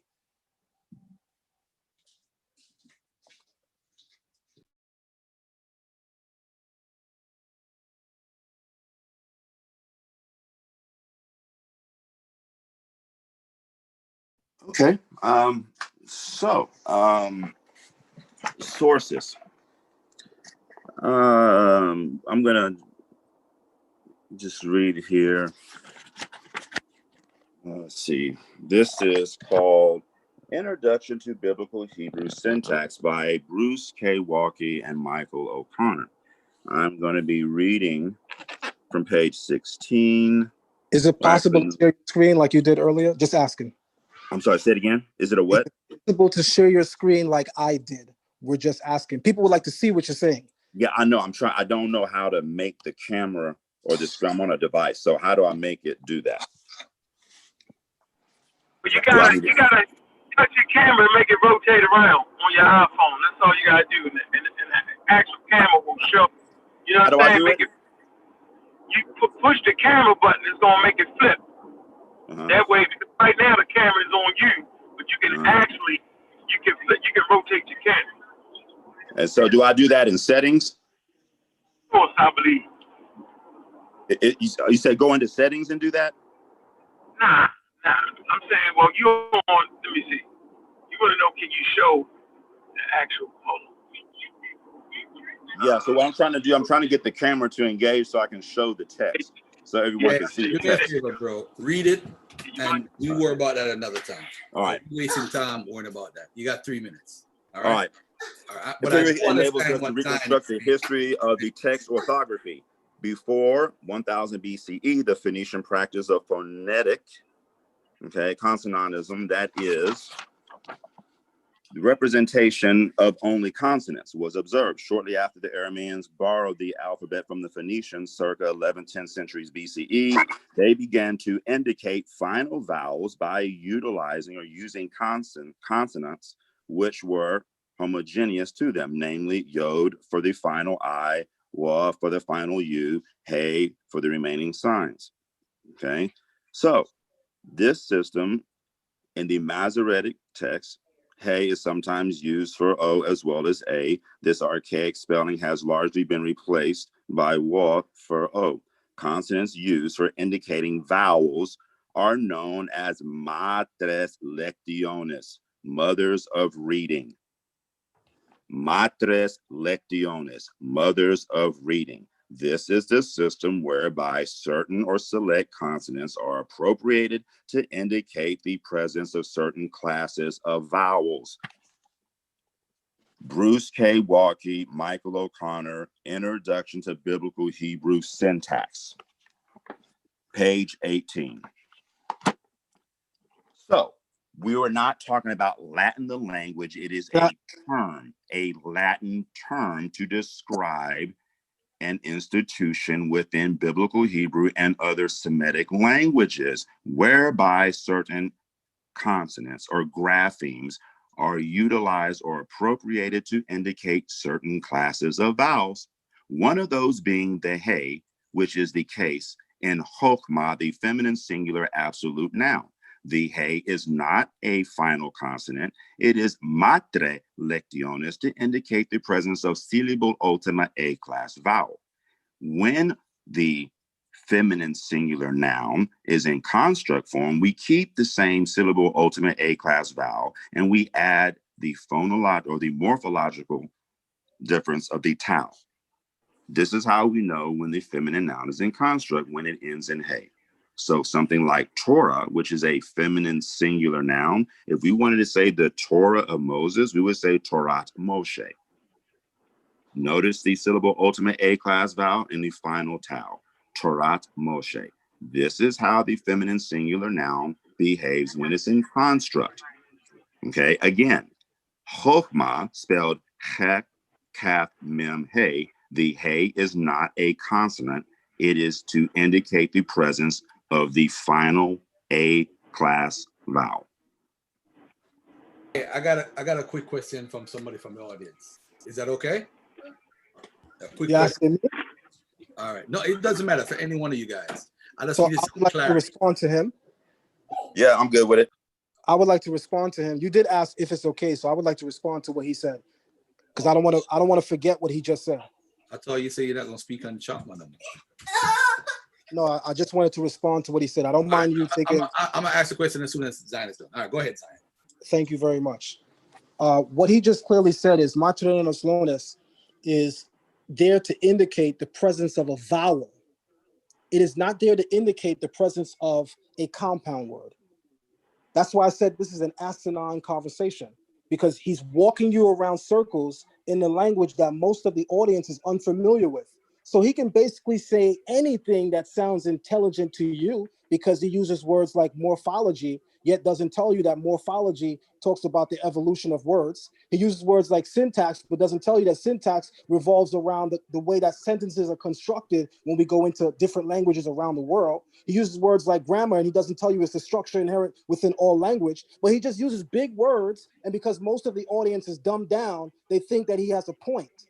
But if you listen carefully to what he said that Latin rule that he just mentioned is there to indicate the presence of a vowel. We are not talking about vowels here. We're talking about root consonantal words. We're looking at etymology. We're not talking about vowels. The conversation we're having is, why does Zion Lex say that the Hebrew word for wisdom, chakmah, is a compound word? That has nothing to do with the presence of vowels. So why the hell are we discussing a Latin rule? But again, people are so dumbed down and so biased in their agenda on hating on others that they'd rather listen to nonsense than really listen to what a person is saying. Because if you're listening to what he's saying, he's literally said it's there to indicate the presence of a vowel. That's not my argument. My argument is that the word chakmah in its etymological base is a compound word. He still has not addressed how it's not a compound word. He's running you around circles. By the way, that's called a circular argument. Okay, Garfield, I address emphatically that it is not possible for chokmah to be a compound word because I established that ma, the interrogative pronoun, spelled mem. So for those at home that for some reason members of the panel are inclined to say you don't possess the intellectual acuity to follow along, I disagree vehemently. I think you're brilliant. I think you're smart enough to do this. I think you have the ability to follow along. So I disagree. So anyone can look up any polysyllabic word. Polysyllabic words are not used to demean you, to castigate you, to malign you, to make you feel less than. They're just to describe something in great detail and to use one word as opposed to 10 words. So we have the opportunity with our smart devices to get smarter and to look up words in real time. So when I say morphology, I explain that it represents what it looks like, phonology, what it sounds like, syntax, the arrangement of the constituents. We've talked about that. And we've also talked about that ma, spelled mem, hey. Hey is a full consonant. It is not matre lectionis, because in other languages, it was declined. It is not there to indicate the presence of the vowel. It is a full-blown consonant. Remember, you said that chokmah is comprised of two words, making it a compound word. Ma being the interrogative pronoun. However, when chokmah is in construct form, the tau goes away and the hey goes away and the tau replaces it. And we're left with chokmat, the same way we would be left with torat. Okay, so again, the reason that this is important is because if ma, right, the interrogative pronoun, is being utilized to create this compound word, then we would not drop the hey. The hey would be a full-blown consonant and would have to be accounted for. In the case of chokmah, the final hey on the word spelled chet, tap, mem, hey is there to indicate the final A-class vowel. That is all. Therefore, it is impossible for chokmah to be derived of chachach and ma. Not even possible. All right. You wanted to respond? I was going to ask my question. Yeah, I wanted to respond to his last statement. Man, y'all gonna go back and forth on this, man. I understand what you're saying about a whole back and forth, but at some point, if he initiates a question and I answer it, and then he answers it back, why should I not be allowed to answer? Go ahead, man. Y'all gonna talk about the same thing for the next. All right, no problem, but I should be able to respond to what he just said. All right, go ahead, Zion. No problem. So watch how his argument is killed with the very first word I mentioned. The first word of the Torah is Bereshit, translated as Bereshit. That ends with a tav. That ends with the suffix tav. I already noted from the very beginning of this dialogue that the suffix tav would render the word more cohesively as in the beginning of and not simply in the beginning. I already stated that. Furthermore, that word is definitely a compound word, but it's a compound word simply because it has a tav. What about the word Beirosh, in the beginning, simply? That's a compound word. So what are you talking about is the point. Until you have someone that actually knows the language, apart from knowing me, someone that doesn't know me, apart from knowing him, someone that doesn't equally know him, that can stand as a moderator, that's why I'm saying this just becomes a pissing contest. Then you have to look at the people who scheduled it. Are they that slow or dumb to not know what this was going to be, a one-sided dialogue? Or is that ultimately the aim here, that it be a one-sided dialogue? Because if you were looking for a more academic dialogue, you'd have a third party. You'd at least have divine prospect. At least.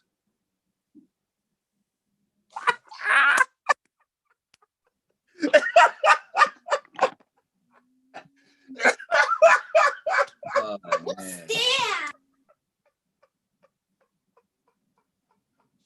Well, go ahead, man. You laughing? So he can respond to that, but I can't respond again?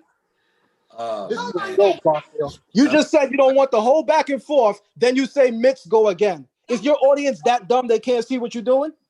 So y'all want to change the subject? Daddy, I'm gonna call you. Hey man, I'm good, man. I've made every point that I could. And y'all said I have an ego. I mentioned divine prospect, and he's laughing because he also says divine prospect is pseudo and doesn't know Hebrew too. So let me just give y'all a full scope of who y'all talking with. This guy who's self-taught says that he's better than me and divine prospect when it comes to Hebrew. And he called out on his page both me and divine prospect for not knowing Hebrew, even though he says he's self-taught. So what I'm saying to the community is, shouldn't he be able to demonstrate what he's saying with sources, not a black screen, with sources, before people could even take you seriously? Because even if you don't respect my work, I could say without a shadow of a doubt, my brother Divine Prospect and we have our differences, but his work is credible in the community. How do you get to come in the community and say someone like him is not respectable and then laugh him out the way? We've never heard of you. We've never seen you source up. You still not sourcing up, but you're allowed to come in here and laugh? That's a joke. Yeah, bro. Yeah, I'm sorry, man. I normally I keep my mic your ego. muted. You're not sorry. No, that's how you are. I usually That's keep why my on mic Facebook, muted. Hey, all every right, post listen is here, about man. vagina and cunt. You're Listen, bro. Listen here, man. Divine Prospect asked us to help him in a debate with you because you don't know Hebrew. He asked us to help him. So, bro, listen. Don't listen. Why don't you call him? Let him say that. Listen. You can get Divine Prospect on here. You don't want to do him like that. If that's your boy, don't do him like that. Let's do it. Don't do him like that. All you doing is slandering the brother. Hey, hold on a second. Hold on, Zion. You just talk and say what you had to say. Let him talk. The talking over each other now the word. So anyway, listen. We're gonna keep this here. I'm not gonna drag anyone else's name into this. Okay, Divine Prospect has nothing to do with this because Divine Prospect has enough sense to not say things like Hokmah is a compound word. Divine Prospect has enough sense to say Torah, to not say Torah is derived from the triconsonantal root Aleph Wod Resh.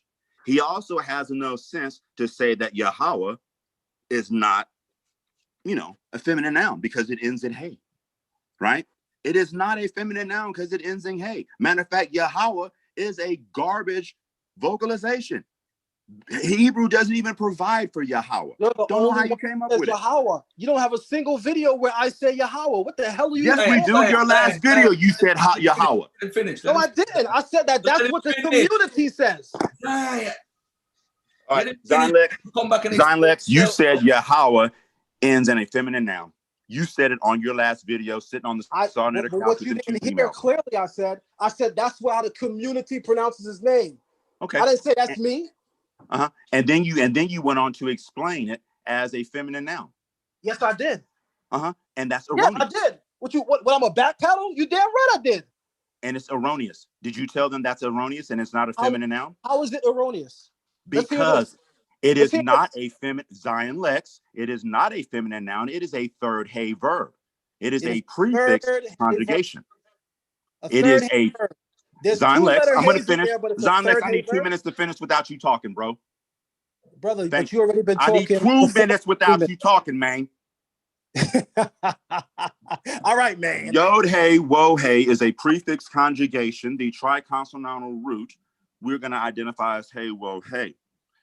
The thematic vowel selection that we're going to use will be an active vowel selection. If we apply a passive vowel selection, thematic vowels, that means the name of your deity would reflect something of a passive intent, like it was brought into existence, it was made to be. I don't think most people in the Hebrew community want a God that was made to be or brought into be or caused to be.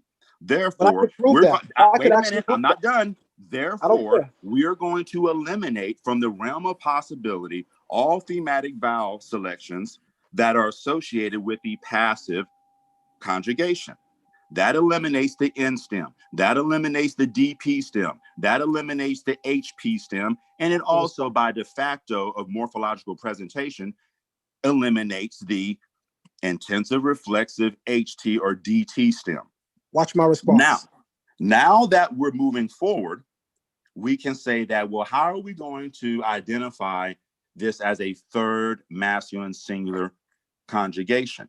The prefix yod and the conspicuous absence of a suffix. So now that we know we're dealing with a masculine singular entity, now we can limit the scope of our thematic vowel selection. We've already eliminated from the realm of possibility reflexive and passive. We are now left with the simple active call stem. We're left with the D stem PL, the causative active hifil. Clearly, we're probably not going to say he shall be. We're probably going to need something a little more intensive, maybe something causative, because he doesn't always make things happen. Sometimes he causes things. So we're going to settle with the vocalization consistent with the third masculine singular causative active prefix conjugation, which would provide an A-class vowel in the prefix rattle. And everybody, you can look this up.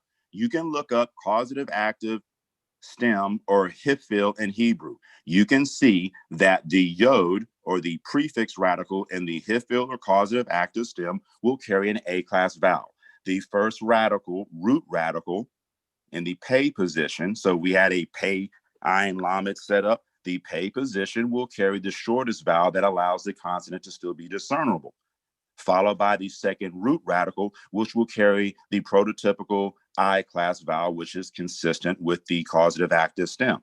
However, the phonological imposition, due to the manner and place of articulation with the final hey, the lamed hey verb, right, impacts the vocal quality of the final I-class vowel. Therefore, what we would expect to hear is the elongated I-class vowel in the hifil. However, the imposition of the hey restricts that vowel to a seglet class vowel. We're now in the 4th minute, by the way. Say again. We're Fine. in the 4th minute. All right, so I'm going to stop now. So the vocalization that I offer is consistent with the third. Let me just finish my point, man. The vocalization that I'm going to offer is consistent with the hifil causative active third masculine singular prefix conjugation. A-class vowel and the prefix radical, stop vowel or short schwa class vowel in the first root radical, elongated I-class vowel in root radical 2. However, since it's a third hey verb, we will end up with a seglet class vowel in root radical 2, ending with Yahweh. It is not possible to have Yahweh. I'm glad everyone heard what you just said, and you also went over. You were supposed to just stick to 3 minutes, but I'm going to keep it simple. All you demonstrated just now is how the name should be pronounced based on Hebrew grammar and syntax. I don't disagree with that. You ask anybody that takes a class with me, I don't tell them, and there's people that take my class that here watching right now. I don't tell any of them to pronounce the name as Yahweh. When I pray, I don't say Yahweh, but in the community, you have people saying things like Yahuwah. You have people saying things like Yahweh. And because I'm a teacher that speaks to all communities in the Hebrew community, not just a Facebook post like you do, when I speak to the community, I show respect by addressing all of their views. And the dominant view in the Hebrew community, because the dominant side of the community speaks Lashawan Kodash, and they say Yahweh, that is why I said it. Even the host, Nepal, comes from a community that says Yahweh. And if you were really listening, she actually said it first. And I was being respectful to my sister who was constructing the debate that me and Polite was having. That's common sense. But secondly, I want to say this to you, and this is the last thing I'm going to say to you, because this is a joke at this point. All you're demonstrating is how the name should be pronounced. And we don't even disagree there. We don't disagree that it should be pronounced. What you should have spent the 3 minutes that you were given, that you turned into almost 4.5 minutes, you should have spent that time talking about how Zion Lex is wrong in saying that Yahweh is feminine. You posted something very faulty. You said if it's feminine, that would mean it's passive, and that it means like Yahweh is in itself coming into existence, which I can prove it is. I don't care that you don't know how to explain it. I'm an authority over it. You older than me in age, but not in the language. I can explain it. Because you can't explain it don't mean it wrong, but I'll explain it right now here live. You're gonna get cooked. The term Yod-He Wav-He is coming from the 3 Hebrew verb stems, Haya, he was, Howe, he is, and Yiyeh, he shall be. The past, present, and future terms to exist. Haya, Howe, Yiyeh, he was, who is, who shall be. We're talking about time. He was, past. He is, present. He shall be, future. That's time. The ultimate cause of existence precedes time. So Yod-He Wav-He could never be the actual attribute that can define the essence of the ultimate source of creation. The ultimate source of creation precedes time itself. Yod-He Wav-He is in time. Where do you find these clowns?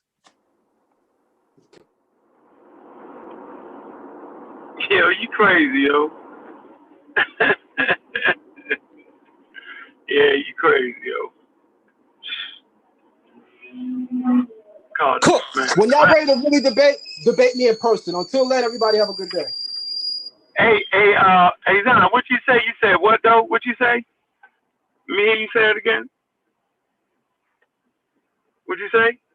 I think the good fellow Zion Lex departed the conversation, but I would be interested in your position. So what did he say again, though? What did he say? He said that the Creator is in time, and it did what? What did he say? I don't know. He said it's coming. The Creator Himself is coming into being. That's what he's saying. I have no idea. I think he tried to say that. So he mixing the Lord Egyptian in there with that, huh? Yeah. You know what I'm saying? Like kept it coming to being. So yeah, you gotta come back on here and prove that. Uncle Wes, I got a quick question, man. So could you follow the flow of the conversation? Was it coherent? Could you understand my position in juxtaposition to his? Yeah, he kept acting like he wasn't saying certain things that you actually was saying. And he just, he doing But did a lot it make of sense to you? No, he didn't make sense. No, but did I make sense to you? Did you understand what I was saying? Yeah, it was very coherent. Yeah, okay, that's all that matters. He doing I'm gonna get you with the foolish shit and use words and throw the accents in it and get you. But I think everybody listening can hear that. I just wanted to make sure he was trying to say that the Hebrews actually thought that the Creator Himself was coming into being. Because didn't he say that? He kind of said that, right? Or is that from his esoteric point of view? See, I'm confused now. Is that like first he agreed with you, so the whole time was he right now? Was he using the esoteric thing again? I just need to know when he's switching back and forth. For me, you know what I'm saying? I understood your position. You was getting technical, no esoteric in it. His conversation was esoteric, so I'm not sure if it's esoteric when he's saying that the Creator is actually coming into but that's the Egyptians say Kepeda, which is the Creator coming into being. I've never heard the Hebrews think that however you want to pronounce Yahweh or whatever is coming into being, because remember that the Creator itself, according to Hebrews, is outside of creation. Right? I mean, am I missing something here? Right? The Creator is outside of creation, and the Creator is creating. It's not the other way around where the Creator Himself is part of creation, because then you're talking about polytheism.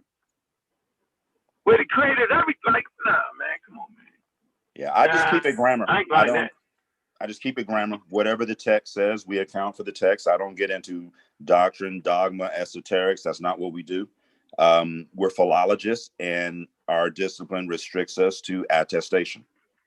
You know, we can look at comparative literature.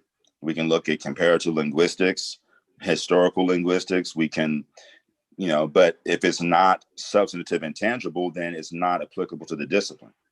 What we know about biblical Hebrew is defined by what we understand through the lens of morphology, phonology, syntax, for the most part, and how we've been able to manage cognate languages and their respective contributions to the Hebrew Bible. So beyond that, you know, I don't believe this was what he calls a pissing contest. I believe that anybody with a little bit of initiative can look up terms like matres lectiones, because we spelled it MATRES space LEC, right? TIONIS lectiones, to look up what it means as it relates to Semitic languages or ancient Hebrew. We can look up the behavior of feminine nouns. We can look up construct, chain, construct, noun, those types of terms.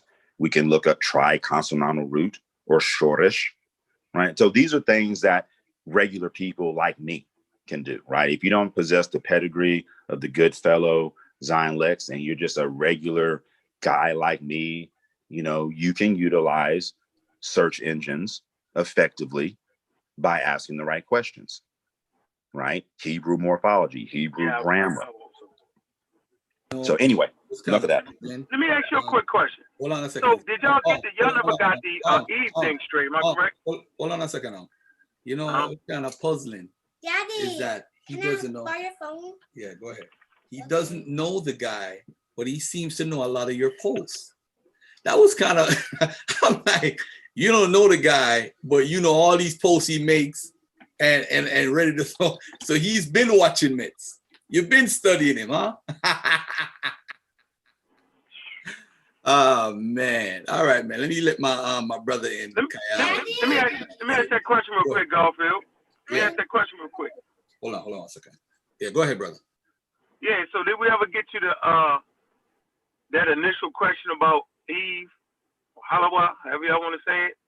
Yeah, his definitive position was that the homophone he produces her name from the root meaning to declare. So he opted for that root versus the root to civilize or to bring or to civilize or to bring into life, to bring into living, to make civilization.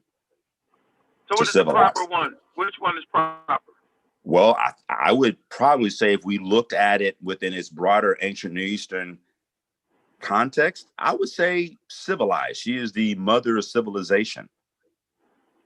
And he's trying to say she's the mother of what? She's the mother of declaration, or she declares the mother of, or she declares all, like her name means declaring or revealing or something. I don't know. Okay, so hold on. So you kind of running, you know, they do the blackology thing where they got their whole other thing, and that the Hebrews that you know about and the material you're studying is just wrong. And they got a special connection, and they that's what they do. He just didn't expect to run into a buzzsaw, but they do that. Like I always thought it was the mother of civilization or the mother of living. I thought that's what it was, but he's saying it was so he was actually saying that was really because he got a little tongue tied. He was saying that was an esoteric root. No, there is a root. No. So what there is a triconsonantal root that is spelled het, va, he. There are more than one, and they all have different meanings. He chose the one that means to tell or declare, as opposed to the one that means to civilize or to bring into existence. So basically you're saying you would have to understand the culture to know which one to pick? Is that what you're saying? You would have to know the language, and you would have to know the literature well enough to know which one to pick. So they fit in context, right? That is correct. So not only would you have to understand the words usage within this particular text, you would have to understand the usage within this text, as this text is subjected to the broader backdrop of ancient Eastern literature. As this particular epic is not unique, it shares comparability to other ancient Near Eastern epics.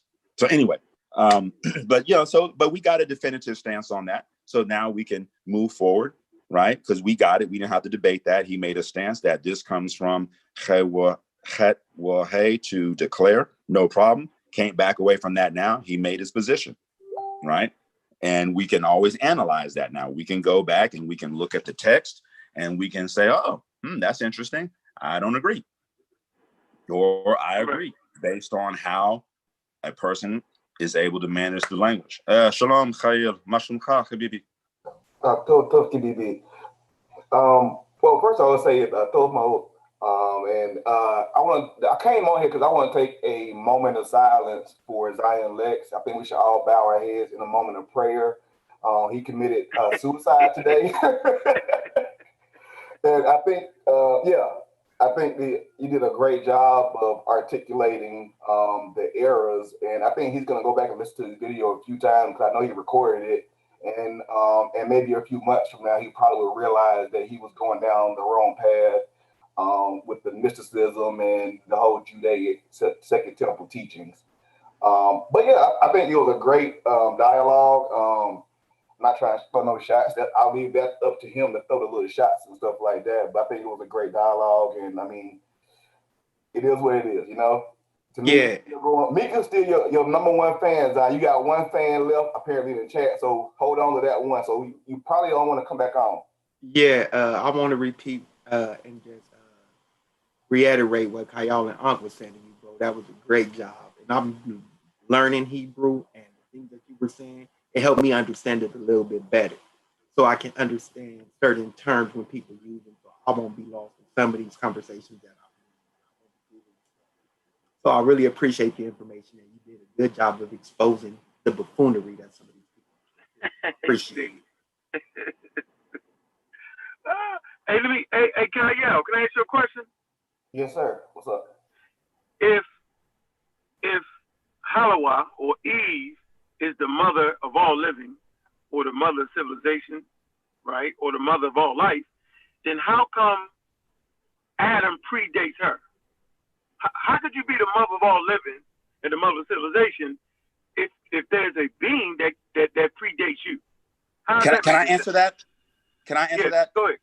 All right. So I'm not to subvert what you were doing, Khael, but what I would like to do right now is just kind of put this out here so we can kind of get the conversation really viable. One, we should understand that the Genesis narratives or the Bereshit epics are not one cohesive, unit. So you have different narratives that have been. All right, yeah. So when we look at, let's say, the creation or the introduction of the Adam, right? When it says Vayomer Elohim Naase Adam Betzalmenu, so let us make man. So then he says, and he made them Zachar Wenechaba, male and female. All right, that's a different narrative than our garden epic. And our garden epic really is leaning towards more of how this woman is introducing civilization. If we were to compare maybe the introduction of the woman to the Adam, as opposed to saying the man, let's just say it the Adam, because that has its own implication. And remember, she was called Isha, the woman, before he called her Hawa. And there was an event that happened that precipitated her being called Hawa by the Adam. All right. So again, two different narratives: the creation of man and woman, both Zachar and Nechava, and that of the garden epic. The woman being brought to the man. So yeah, that being said, now we can move forward. All right.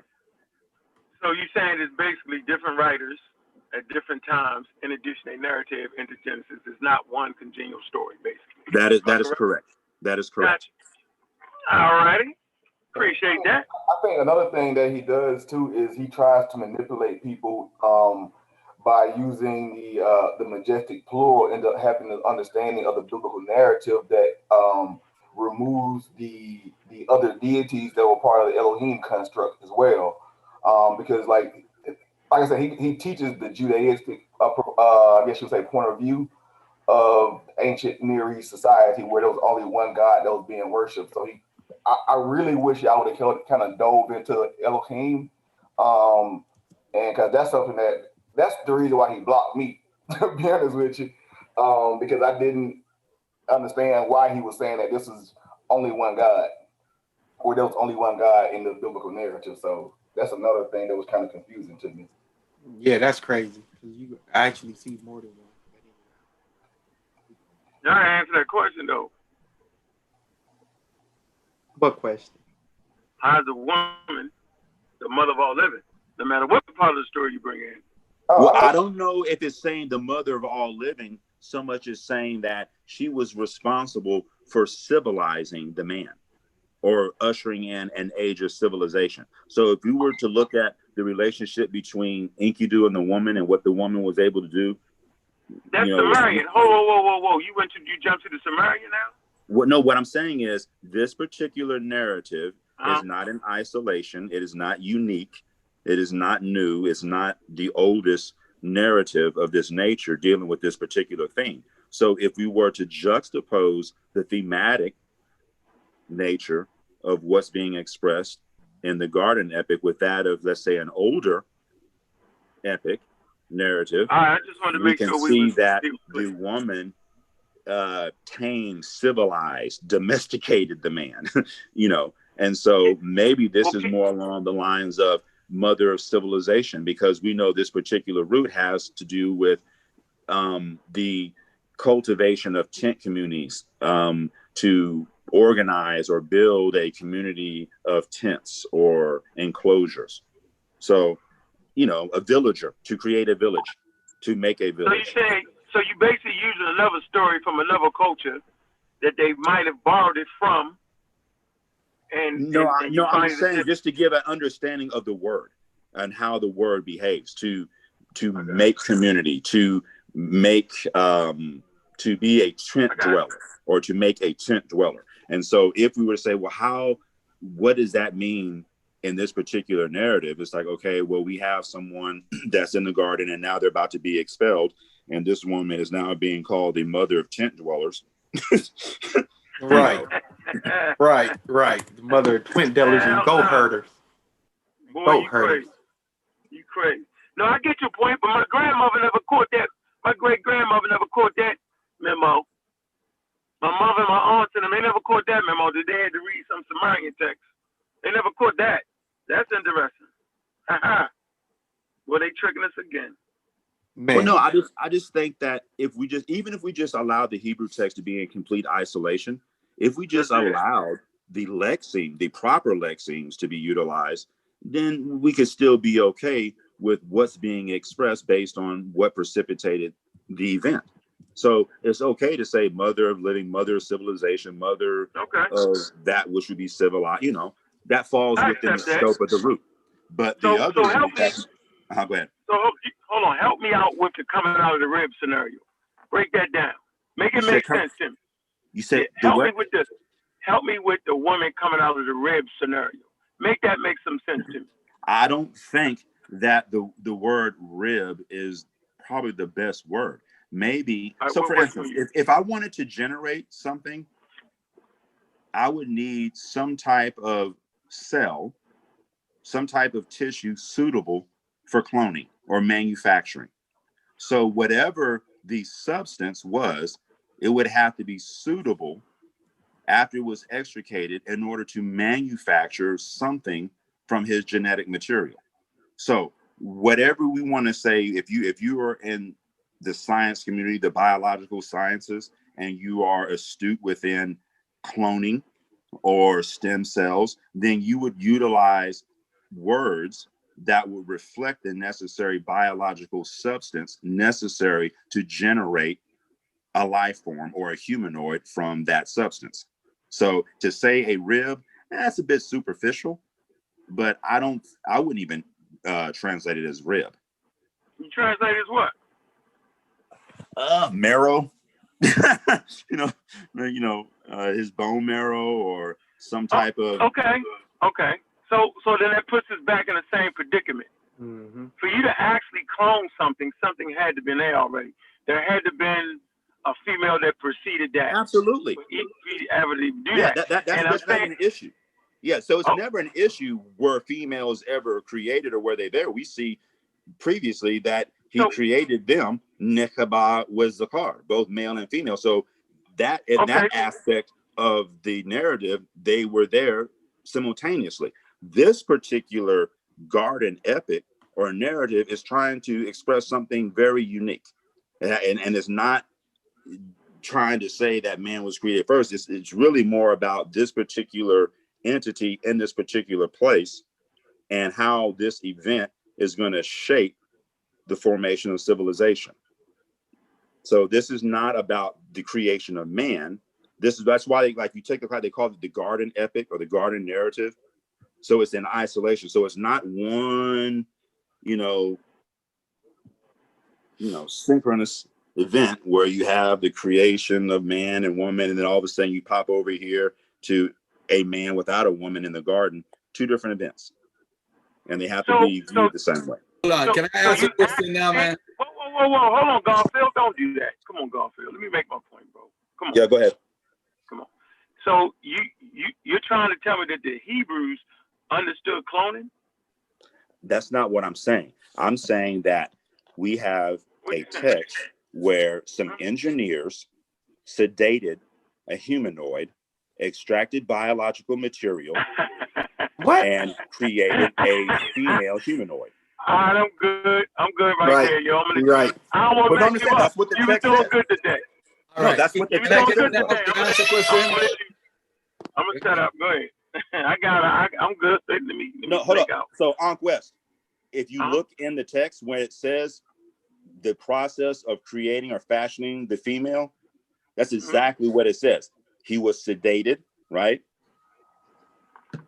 And something was taken from him, and something was fashioned from what was taken and then brought to him. What was taken from him was biological, and he was sedated before it was taken. Okay. Hey, Mitz, I got a question for you, right?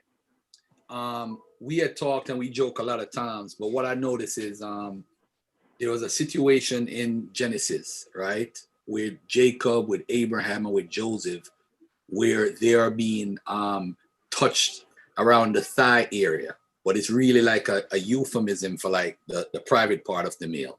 Can you talk about that and what is going on? Is that like a secret society type of, Yale University sleeping in a coffin type of stuff? What is it about Abraham, Jacob, and Joseph want to be touched on the private part? What is that about? Okay, so a couple of different things. Yes, the Hebrew text does utilize euphemisms as it relates to genitalia. The word feet, leg has been used. Something that is like shameful, like the word to create a noun for shameful, like your shameful parts has been used. As relates to, let's say, ancient Near Eastern oaths, like put your hand here and swear by. Okay, it's not uncharacteristic for each culture to have their own way to assert loyalty or fidelity to a contract. Some cultures may hack an animal to pieces and have you walk through the pieces and put the blood of the animal that you walk between on you and say, let this happen to me if I break the terms of this breed or this covenant or contract. So I don't think it's overly controversial. I think that each instance would have to be analyzed on an individual basis to say, okay, what's being said and what is meant by what's being said. But in short, yes, there are a plethora of euphemisms that are utilized to identify the genitalia or contact with genitalia. You word again? Can I get that word again? What was the word? The Hebrew, well, the Strong's number is H6763 for rib. You saying that's not rib? Can I get the different roots of it? Yeah, you can call it rib. I mean, it doesn't matter. Call it a rib. Whatever it is biological in nature. It was taken from something that was sedated, right? Or anesthetized. What was taken from... You ain't let him finish the point about Jacob and them, though. Okay, sorry. Yeah, so I want to clip this part of the show. I'm gonna make this a separate, whole different thing. I want to know what is it, and where's Zion at? Because I put the link in the chat. I didn't know, guys. I was helping my son with his homework. I didn't know you guys wanted the link. My bad. What do you call it? The whole thing about touching the private part. Is it like something within the paradigm of a sexual cult? And I'm not even being facetious. I'm being very intellectual right now. I'm trying to figure out what is the purpose of them touching a private part. Is it a secret oath that they're holding? I mean, what is it? I don't see it that way. Swear by your nuts. And if you break your oath, you lose your nuts. That's a good one. Yo, funny as hell, boy. Funny guy. If I cut up if I say, Garfield, I'm coming to New York and I'm taking over New York and I'm killing every able-bodied male, and the only males that will live will be the males that walk between the halves. So I'm going to kill an animal and I'm going to lay it out on the ground. I'm going to put his blood in a bowl, and everybody that wants to live will walk between the halves, and I'm going to put some blood on them. They're going to be covered by the blood, and they're going to say, let this happen to me. Should I break the terms of this brit or covenant? So karate habrit et habrit, I cut the covenant, right? So the brit is the contract. You walk between the halves, you put it on you, and that's just, what it is. That's another way to swear. And if you break the terms, you get hacked up. I could be like, swear by the nuts. And if you break the covenant, you lose your nuts. I mean, so did they literally touch their nuts? I don't know.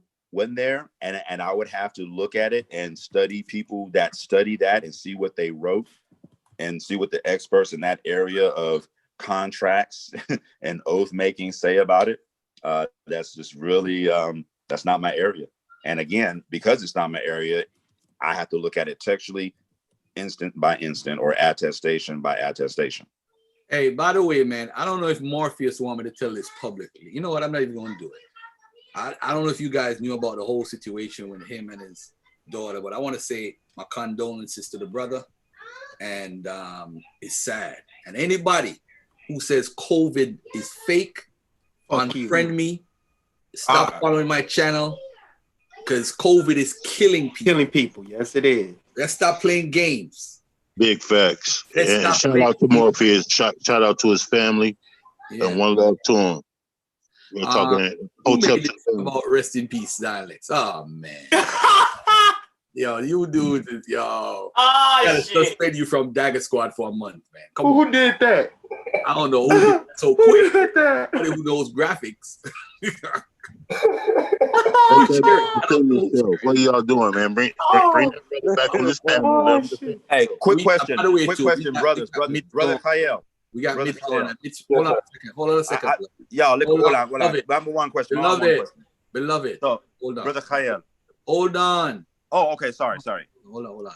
We got Mitch on, and I don't know his schedule, but let's get him out the way.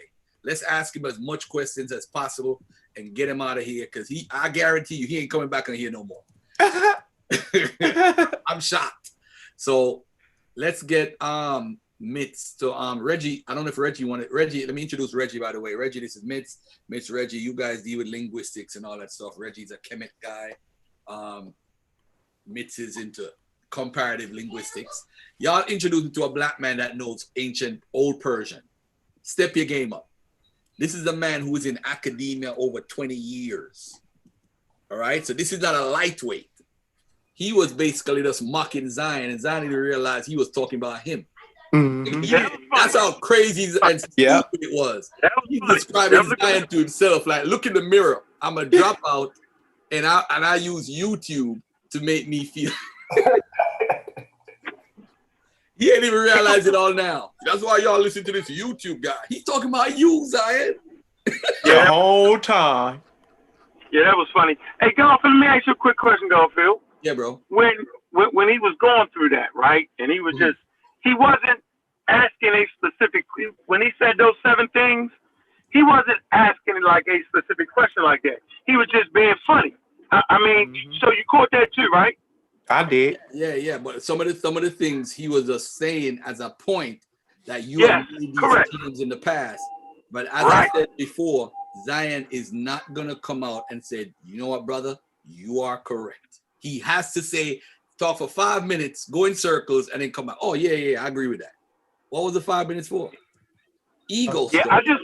I just wanted to make that clear though to the listening audience that he didn't ask him 7 specific questions. Oh, I knew. He only asked him 3 actually. No, that one question about Eve though. He never got he escaped from that. That I'm saying, like, that's the point I want to make so everybody know that. Like, the real question is Zion Lexx. Zion Lexx and his fake profile in the chat. Joe Ellis, we know that's you, Zion. Cut it out. Okay, so I have a couple. Yeah, go ahead. The floor is yours. Go ahead, Reggie. Okay, so Mitch, I appreciate your work. I appreciate your response, and I said in the chat, I think it's a dialogue. It wasn't really a debate. It's just getting some points out. Mitch, you said that Hakma is not a compound word. That is correct. Chokmah is not a compound word. Okay. Chokmah is not a compound word. Okay, and so if I wanted to, as a layperson, because this is really not, Hebrew is not my area at all, right? But the first thing that I would do is that I would ask a question. I have electronic sources, so I ask a question, is Hakma a compound word? So let's just deal with the word Hakma for a second. Okay. First of all, what is the root of Hakma? Is it Hebrew? Is it Aramaic? Is it Hebrew, Ugaritic? What is Hakma? Where does it derive from? I'm not sure. Okay, so if you search, you would find that Hakma is an Aramaic word. And I would put in the chat. It's there's Strong's and there's something else. There's the Blue Letter Bible, right? So wait, I have a quick question, brother. So yes. are you saying that the origin of Chokmah, the verb, or Chacham, the verb, is an Aramaic word, and other languages borrowed that word? Well, it could have been borrowed into Aramaic, but okay, all right. So when I say I'm not sure which language family produced Chet, Kaf, Mem, because there are a number of Semitic languages that utilize it, that's simply I have no idea which Semitic language. That's fine, and that's fine. And so you would agree. Listen, I'm not really into Hebrew at all. Sometimes we debate some topics, but I'm not into Hebrew really at all. I'm not a Hebrew language person, but just as a lay person, the first thing I would try to do is I would try to find out where was the word, where do I see Hakma? And so from the lexicon Strong's, Hakma, it is Aramaic pronunciation, Hakma, right? And it's a feminine noun, right? And it says, root word etymology, it corresponds and has textual sources to it. So that's the first thing I would say, okay, well, I have that bit of information, right? Then just to see whether or not or where Zion Lexx might be getting this from, because I'm a layperson, I would Google, is Hakma a compound word? if I Googled that, I would even find that in Wikipedia, right? And I'm not saying that Wikipedia is incorrect. What I would find is pretty much what Zion Lex said is in Wikipedia. Now, that doesn't necessarily mean that that's right. So now we come to a point of usage. Now, we have all type of grammar. Now, grammar, comparative linguistics and linguistics, sometimes it's very, very helpful in deciphering an unknown word, a word that we do not know. But then sometimes, can you agree that in usage, the word has a cultural context in usage? Whether or not the grammar is right or not, that maybe the people who are using the word is using the word wrong, but the fact of the matter is they use it to mean a specific thing. Yeah. I'm Okay. sorry. I just want. I'm an old guy and I'll lose my train of thought. So please forgive me. I didn't mean to be rude. I just wanted to touch there. So yes, people in every culture can utilize words connotatively. Okay. You know, I can be like, yo, I saw your lecture on Middle Egyptian, dude. You was spitting straight fire. Well, clearly, we're not talking about you expectorating an incendiary, right? We're talking about you, usage. Yeah, exactly. So in the case of Chokhmah, this is not a matter of usage. This is an error because he has proposed that chacha and ma, right? So ma is an interrogative pronoun spelled mem hey. The hey in ma is a full consonant. It is not there to indicate a vowel, right? So if we were comprising a word or making a word, right?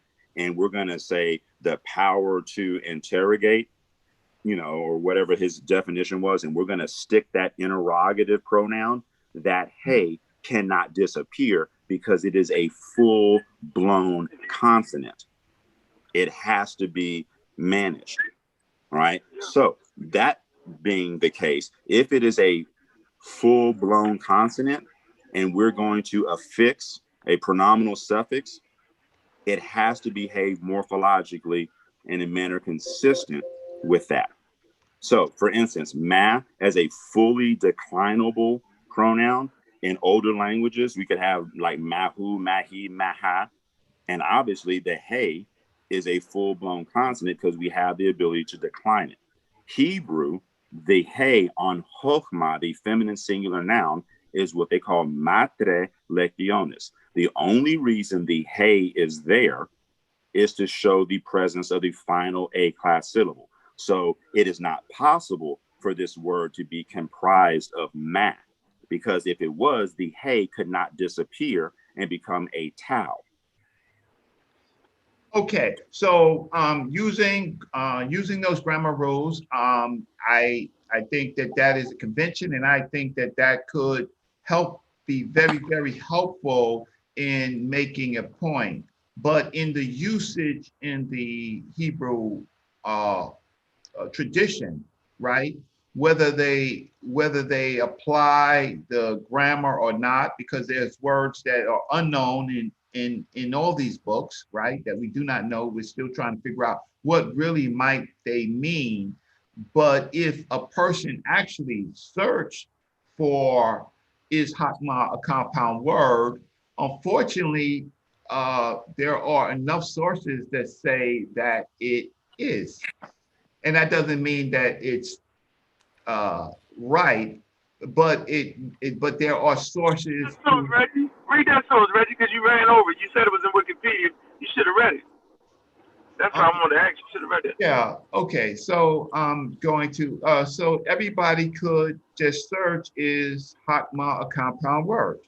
Just now. I'm not saying that they're right. Wait. I'm not saying that it's right, but and maybe it's all just in YouTube. I mean, Google land, right? But if you did search it, you would find that that there's enough sources that is in fact a compound word. So I just want to say that there's a problem for there's a problem for the layman, right? And then there's follow for people who are in a religious cultural environment that they would believe it regardless of what the grammar rules will say.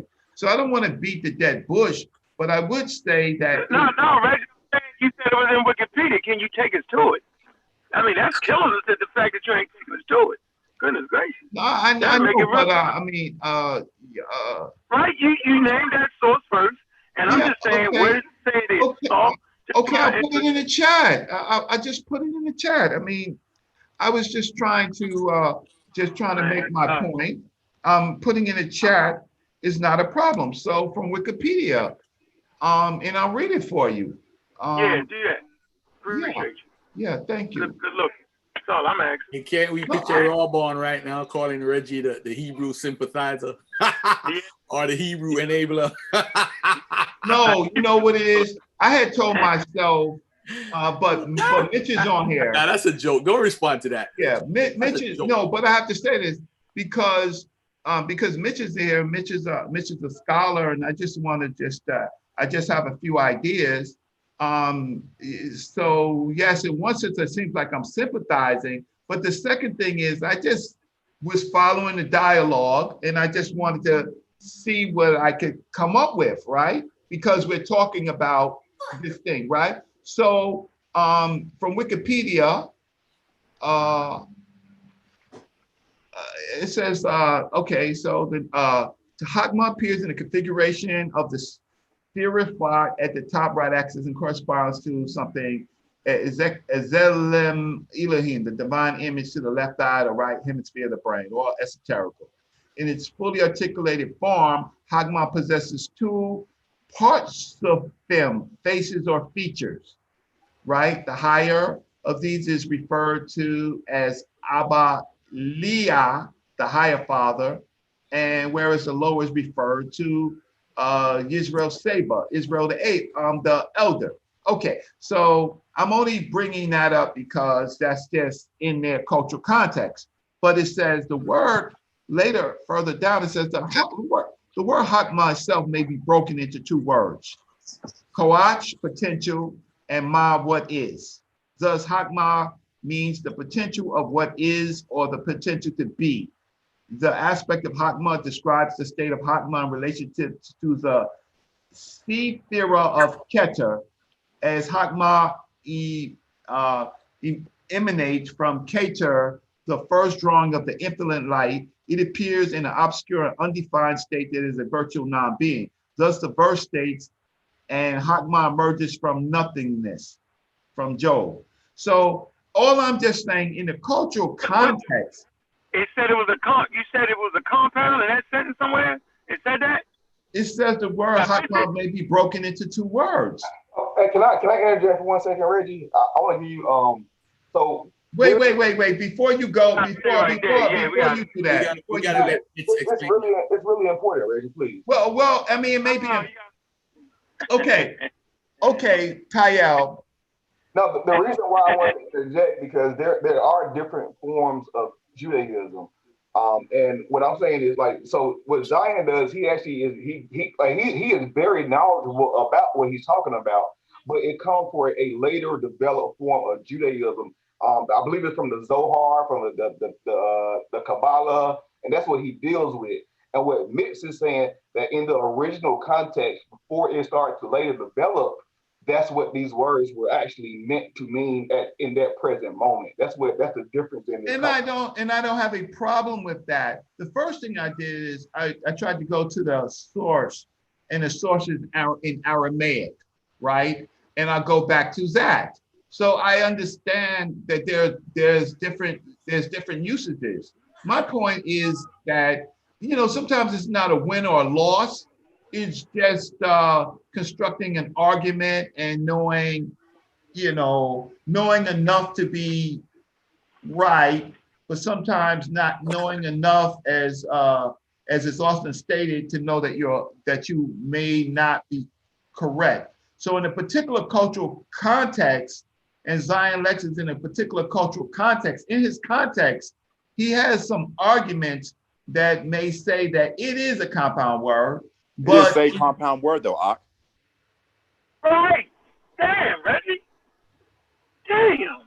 Wait. First of all, let me just talk to Mitch. The fan stuff, just keep it out. Just because he says something, that doesn't mean that I'm not trying to make the point. The only point I'm trying to make, Mitch, is that from what I just said, from the layman sources that I just gave, and there's a couple of other sources that I didn't bring it up.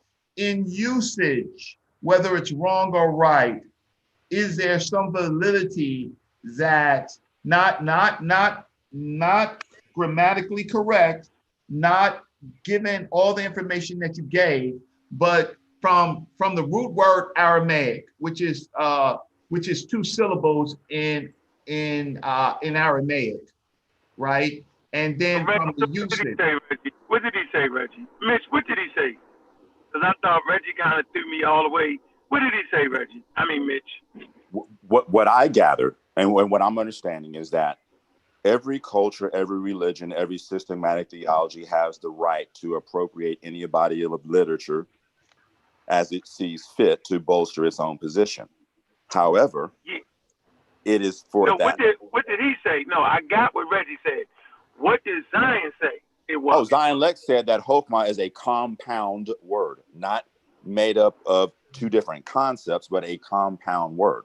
And even if we were just to address the nuance of compound word versus made up of multiple parts, this particular esoteric definition that was put up on Wikipedia doesn't weigh, and we can't leverage it as it relates to the etymology of the word and how it is used in multiple cultures. So yes, we can look at how Chokmah might be utilized or appropriated within the confines of a very specific brand of Talmudic Judaism. Okay. But you know what I'm saying? But Talmudic Judaism didn't even exist in the 10th century BCE. Okay. I don't have a problem with that, and it's just for us to look. So when before one of the first sources that I gave, I said the word Chokmah itself may be broken into 2 words: coach, potential, and ma, what is, right? So is that a compound word? That would be, but the problem with that approach. Okay, that's no. Okay, so I'm gonna stop. I'm gonna stop, Mitch.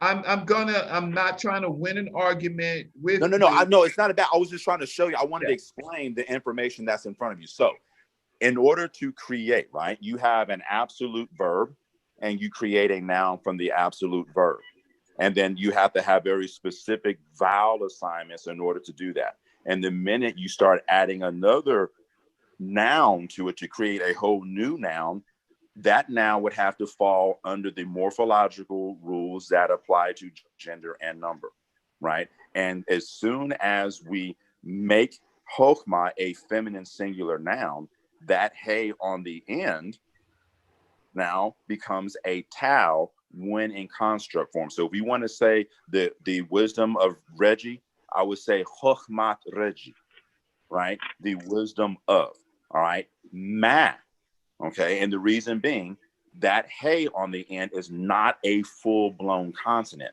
The hey on ma, however, is a full-blown consonant, and we can see the interrogative ma utilized in other Semitic languages, and it is fully declined, you know, and so it's able to reflect the case vowels. So that's how I know that little esoteric thing doesn't work within the scope of even Hebrew grammar.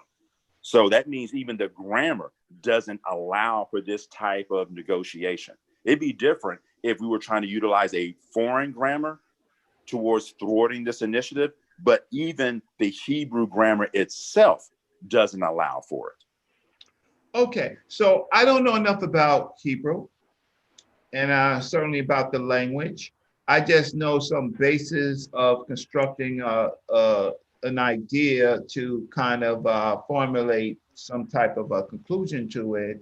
I know that Aramaic Hakma, I would look for Aramaic and Elohim, right? I might look in Hebrew.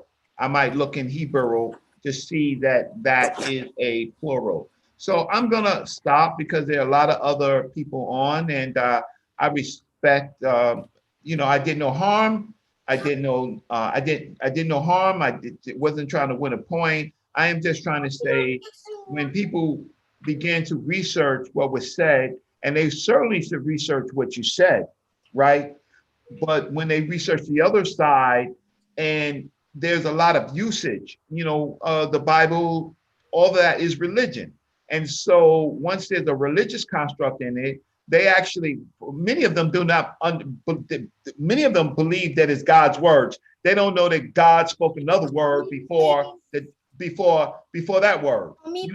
They didn't know that Hakma is in Aramaic, right? Or in Persian, right? Or it's a Persian construct, and it comes from another Semitic root that has nothing to do with the later Hebrew. I'll stop. Thank you so much. I'll listen to the chat. Tried to do no harm. Thanks for it's a pleasure to talk to you. Thank you, Brother Reggie. Hey, let me say this real quick because my time is actually up, but I know a lot of people got some stuff to say, so I'm gonna give everybody the opportunity to ask Mitz a question, or if Mitz want to say something before we go into that. Go ahead, Mitz. All right, I'm sincerely appreciative to the Dagger Squad for your accommodation, your hospitality, to each and every person in attendance and viewers in the future. Please don't allow people to malign you or castigate you, to place you under them based on their level of academic achievement. Don't let people try to make you feel dumb. Don't let people continue to victimize you. You're not dumb. I believe that you are capable of great things. Don't be intimidated by polysyllabic words. Use your smartphones to do smart things. Don't have a problem with asking a person to stop and explain what does that word mean. And it doesn't make you dumb for doing that. And don't ever, under any circumstance, let anyone try to make you feel lesser because they've had opportunities that maybe weren't afforded to you. Don't ever let anyone make you feel lesser, that you've been victimized by the criminal injustice system and maybe opportunities were taken from you. Don't let anyone ever convince you you are lesser because maybe you came out of an abusive nuclear environment. Don't ever let anybody tell you that you don't belong because of, some type of, title that you have or don't have. That's garbage. That's not the way business is done. I believe that each and every one of you have the ability to, in and of yourself, be able to read the text for yourself and comprehend what is in the text for yourself. You don't need someone to tell you what it's saying. You can learn it for yourself. Don't let anyone tell you otherwise. And don't let people enamor you with copious amounts of bovine feces just because it's cheap. Hey, Reggie, why you timing up my boy Craig for? That's the Dagger Squad, man. All right, listen, I'm glad Zion came on, and I changed the name of the show to Zion Lexx Got Exposed on Grammar Daggers. That's what I changed it to. We talk about the real Christianity tomorrow, Unc. We're gonna talk about will the real Christianity stand up tomorrow? But I do want to say this. I want to say shout out to Zion Lexx too, because it takes a lot for him to have a conversation with somebody who is definitely more qualified than him, but he was able to have a conversation, whether he was right or wrong. He ain't gonna admit he's wrong. We know how Zion is already, right? So at the end of the day, you met Zion Lexx's teacher today. This is his teacher as of today. He's been teaching Hebrew since he was 14 years old or learning Hebrew, but he ran into a Big Mac truck today, all right, that was about to run him over. I say that, all right? But listen, let me say this, though. I appreciate Zion for coming on. Thanks for coming on, brother. I just want to say I appreciate that. And if you want to have an intellectual dialogue, you don't throw shots and get the childishness going on. And that one time Mitz fell into that trap. That's how you know Mitz is a true academic. You know what I'm saying? All right. Now, Mitz, I don't know how much time you have left, but I gotta get out of here. So what I'm gonna do is I'm gonna let y'all rock. Black Lion, let me get I know Unc had a question and I cut him off earlier. So let me get Unc out the way. Because you know he's miserable as hell. So let's get him out the way. Go ahead, Unc. Garfield, stupid. Unc, where you at, Unc? All right, Kyle, go ahead. Oh no, I really didn't have anything too much to say. I mean, I really appreciate Mitz's last comment too, because I definitely can see how people that are in the public forefront, they try to manipulate people into believing what they are saying, and like you can just take a step back out of everything and listen to like this how Zion was talking to people. Like I don't see why anyone would want to follow a person with a spirit like that. You know, they're sitting here calling people dumb, disrespecting Right. everybody in the chat. Like, if I don't understand how that's Torah at all. I mean, I do, but I don't. You know, I mean, he really called us all dumb in the chat. Like we really have no, like we really cannot discern bullshit and the truth. And then the fact that he came on here, he thought he was attacking a scholarly brother because of his limited knowledge on him, and I think that just shows his own arrogance and ignorance. And I'm glad today happened because of the people who follow him or believe the stuff he says can see the type of personality he has. Because these are the conversations that everybody that gets blocked by him has with him. We all say, "Hey, bro, how did you come to that conclusion?" And it's all rhetoric and name calling and bashing and, "Oh, you want to fight me?" I can guarantee you, bro. I'm gonna tell you this: you do not want that smoke, homie. I'm gonna be cool with you. Don't even go there, man. Don't go there, Kyle. Bro, don't do Be bigger than that. No, I'm not being. I'm saying I don't want to do that. I'm just saying that you didn't stop him when he was bashing me. Allow me to say I don't even want. Oh yeah, right. I forgot about it. I don't want Go no ahead. smoke. I'm an equal opportunity asshole. So go ahead, man. No, I'm not even gonna be an asshole. Cause I'm sure he's probably at home crying right now, not even watching it. But I don't. That's not the vibe that I came on for today, and that's not the vibe I try to have in my life because I know what happens when I go to that level. But yeah, I mean, I would love I would love to see the brother face to face and shake his hand and tell him keep up the good work, you know, and see can he hold that same energy face to face. And that's pretty much how I feel about that whole situation. But you bigger than that, bro. You way bigger Right, than you that. way bigger than that. You're a scholar. That's what you do. You're into scholarship. So that's where you directed your life towards. So just keep it on that level. Don't let nobody change that from you. Take that from you, bro. My question for By the you, way, too, what I say makes sense. I don't think anybody, I don't think anybody should be in that situation where we got to be talking like that. You know, I remember me and even Rob had a conversation over the phone one day, and I said some things to Rob Bond, boy. Oh man, if I was Rob Bond, I would have wanted to kill me too. So, so sometimes we got to remember something though. We in a community that is so small that everybody pretty much knows everybody, and it's like we family, although we not literally blood family as far as that's my cousin or whatever, but we really distant cousins that's really trying to build. But because of ego, everybody got ego. Ask Black Lion if Garfield got an ego. He tell you. He tell you the goddamn. But talking to y'all know you got an ego. Some people take this ego shit way too far though. It's Real like talk. a whole way too far. Yo, sometimes I'll be on my ego shit, but boy, yo. Oh But man, it never gets personal. It never gets Brother, I have a personal. question, no. Brother Garfield, I have a question, yeah. Yeah, brother. Kaya, you're a big man of immense stature. Yes. A gifted athlete. Matter of fact, you could have played pro ball, but your mind is allowing you to do other things with your exceptional intellectual acuity, in addition to your immense stature, right? Yes. But that being said, man,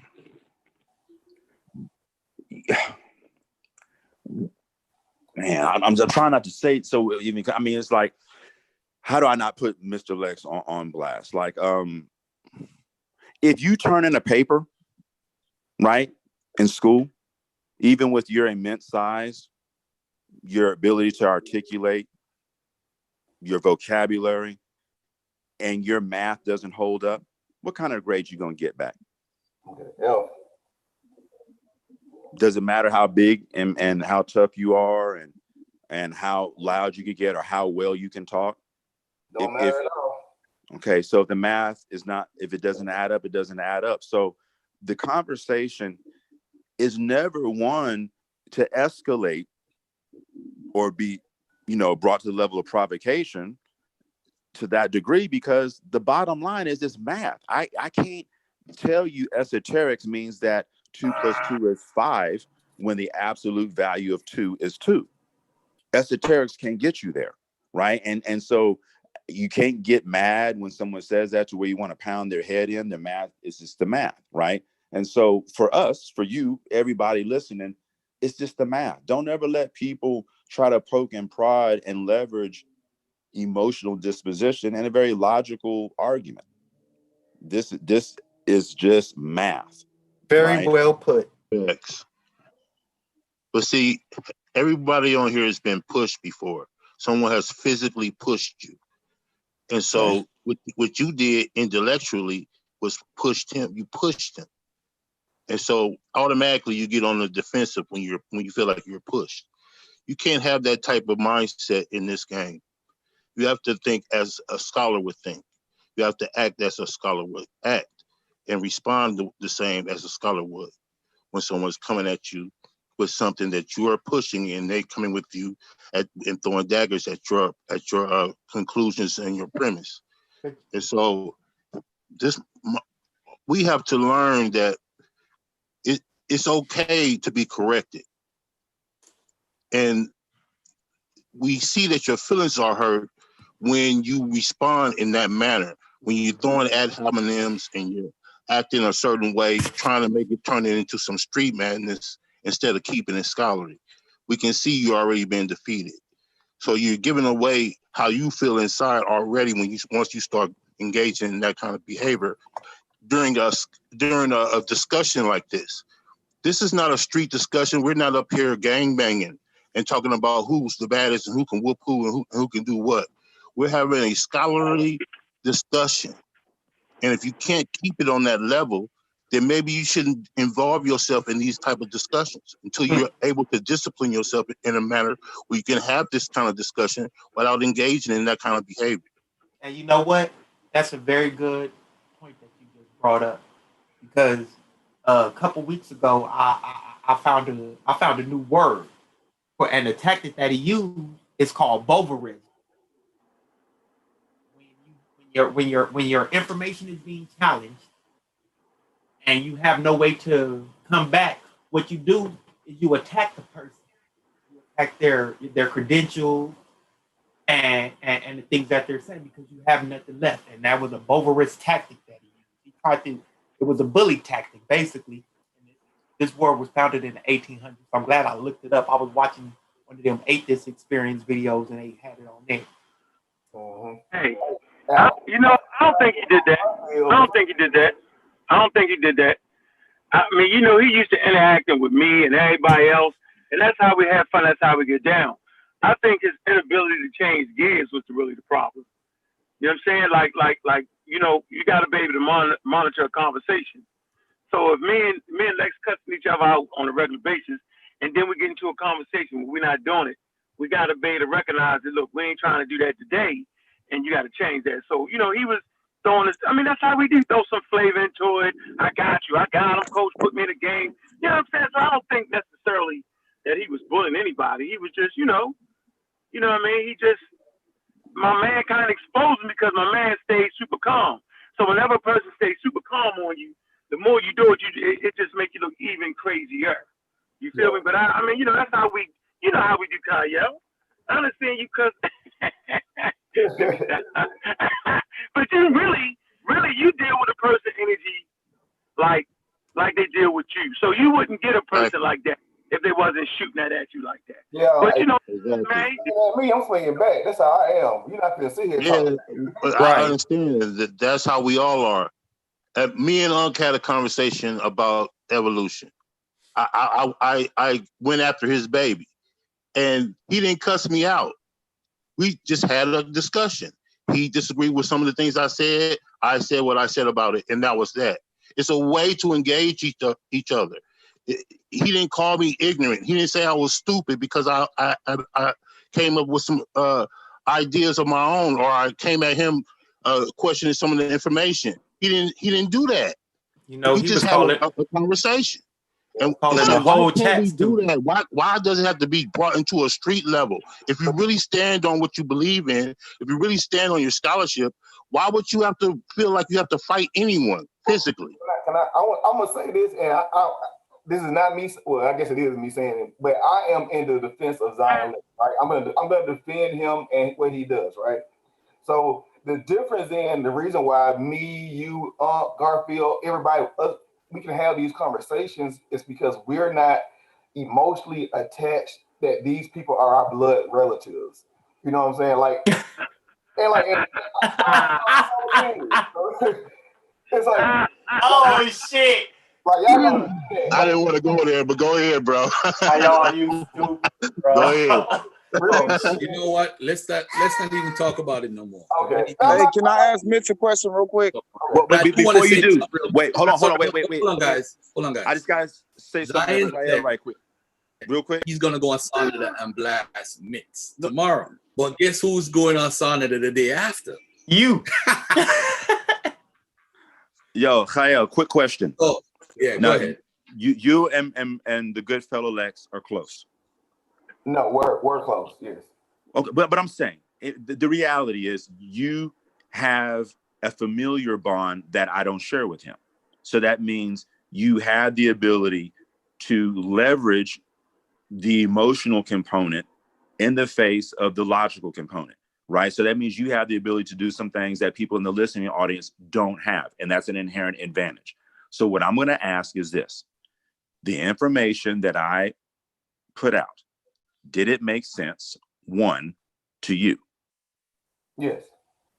Is it, or was it presented in such a way that you think most people with access to the internet and some data can go back and look it up?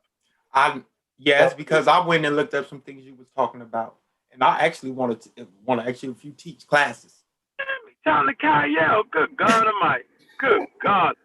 I was able to understand it, and I don't speak Hebrew. That's what I'm saying.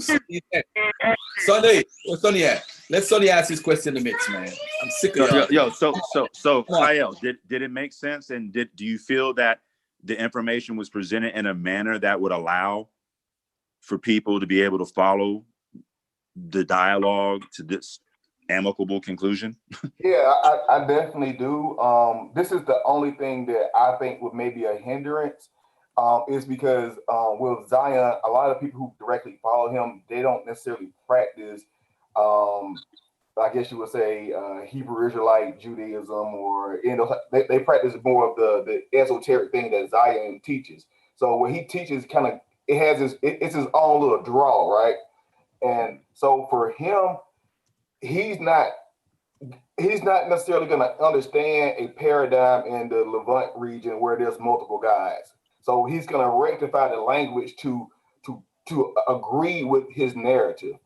The same way with the word hakma, he's manipulating the word to agree with his narrative, and then he found some sources from the Zohar that agrees with that, and so now he's like, okay, I'm definitely right, but he's not looking at the reason why he believes he's right.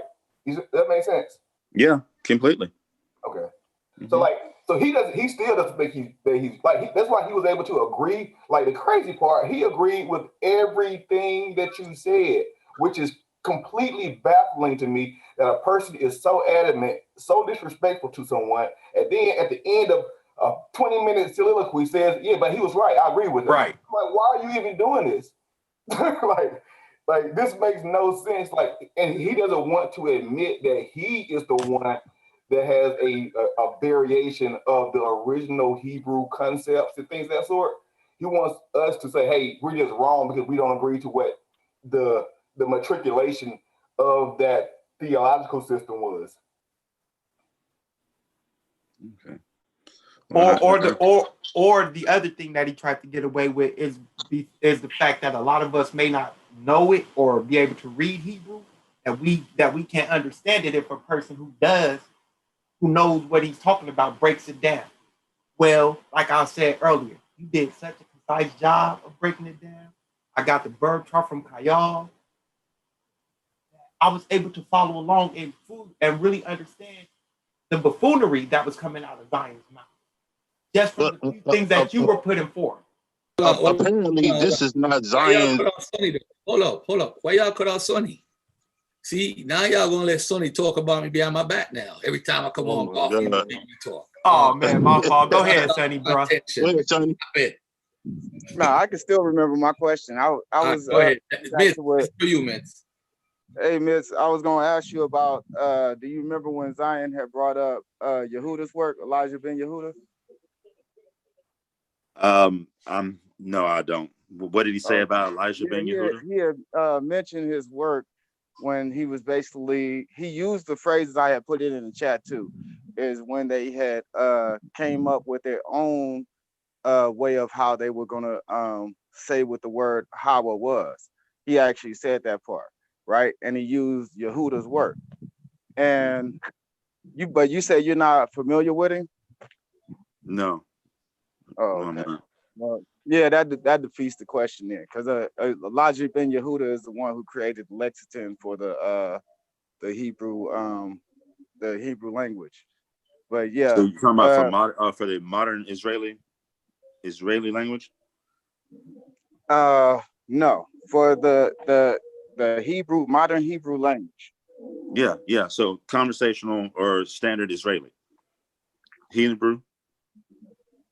Okay. I'm gonna say it like this: if that's what they do say for that, I don't know, because as far as my readings, I haven't came across anything that says modern day. What did you say? Israel? Israeli Hebrew. So standard Israeli Hebrew. Israeli Hebrew. Yeah. No, I haven't read anything that says that, but everything that it talks about when when it was established in the 1800s with him dealt with the Hebrew, modern Hebrew language, and how he formulated it through creating a lexicon.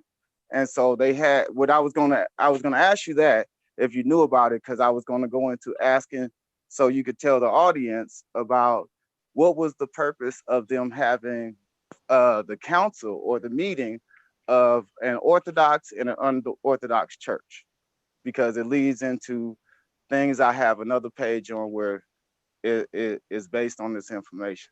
And so since you're professional at it, I was on the page of it'll be better for somebody that's a professional to get a real answer. Yeah, that's not my area though. I'm sorry. I'm completely inept as it relates to that particular line of inquiry. Oh, okay. It's cool. That's all I wanted to ask. Nothing major. All right, appreciate y'all.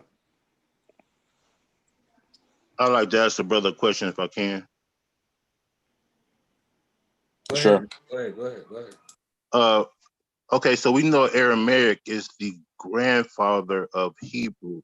So is it possible that this term became a compound word? Wait, time out. Wait. I don't know, man. That you put me in a sticky situation when you say Aramaic is the grandfather of Hebrew. Yeah, you know. Well, I mean, because we have a language family, and can you help me to understand why you say it's the grandfather? How does that work? If you look on the family parent tree, you find Hebrew is in the child section. Then you find Phoenician. Then you find Aramaic, and then there's the Proto-Semitic script, and then there's the hieroglyphs. Okay. Wait, I think I understand what's happening. All right. Time out. Hold on. Wait a minute.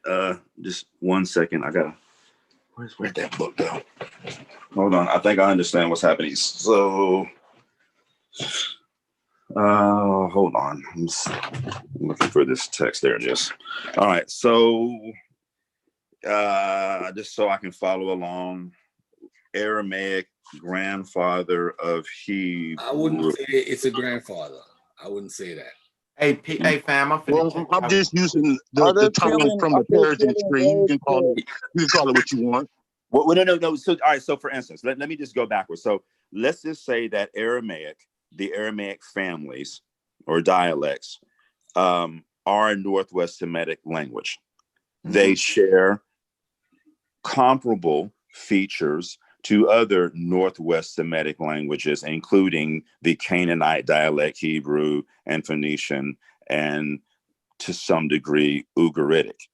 Ugaritic, we're not going to say is an older form of Hebrew. We're just not going to do that, and we're not. And at least me, I'm not willing to hang my arse out the window and say that Hebrew is the grandchild of Aramaic, because No, the other way around. Well, not even that. Someone would say write a paper on it, and it wouldn't hold water. So I know better than to do that. So what I will say is that Aramaic, Hebrew, Phoenician, and Ugaritic are Northwest Semitic languages. I would be inclined to say that from what we can see, Hebrew would qualify to be a Canaanite dialect based on what we see from some other Canaanite languages.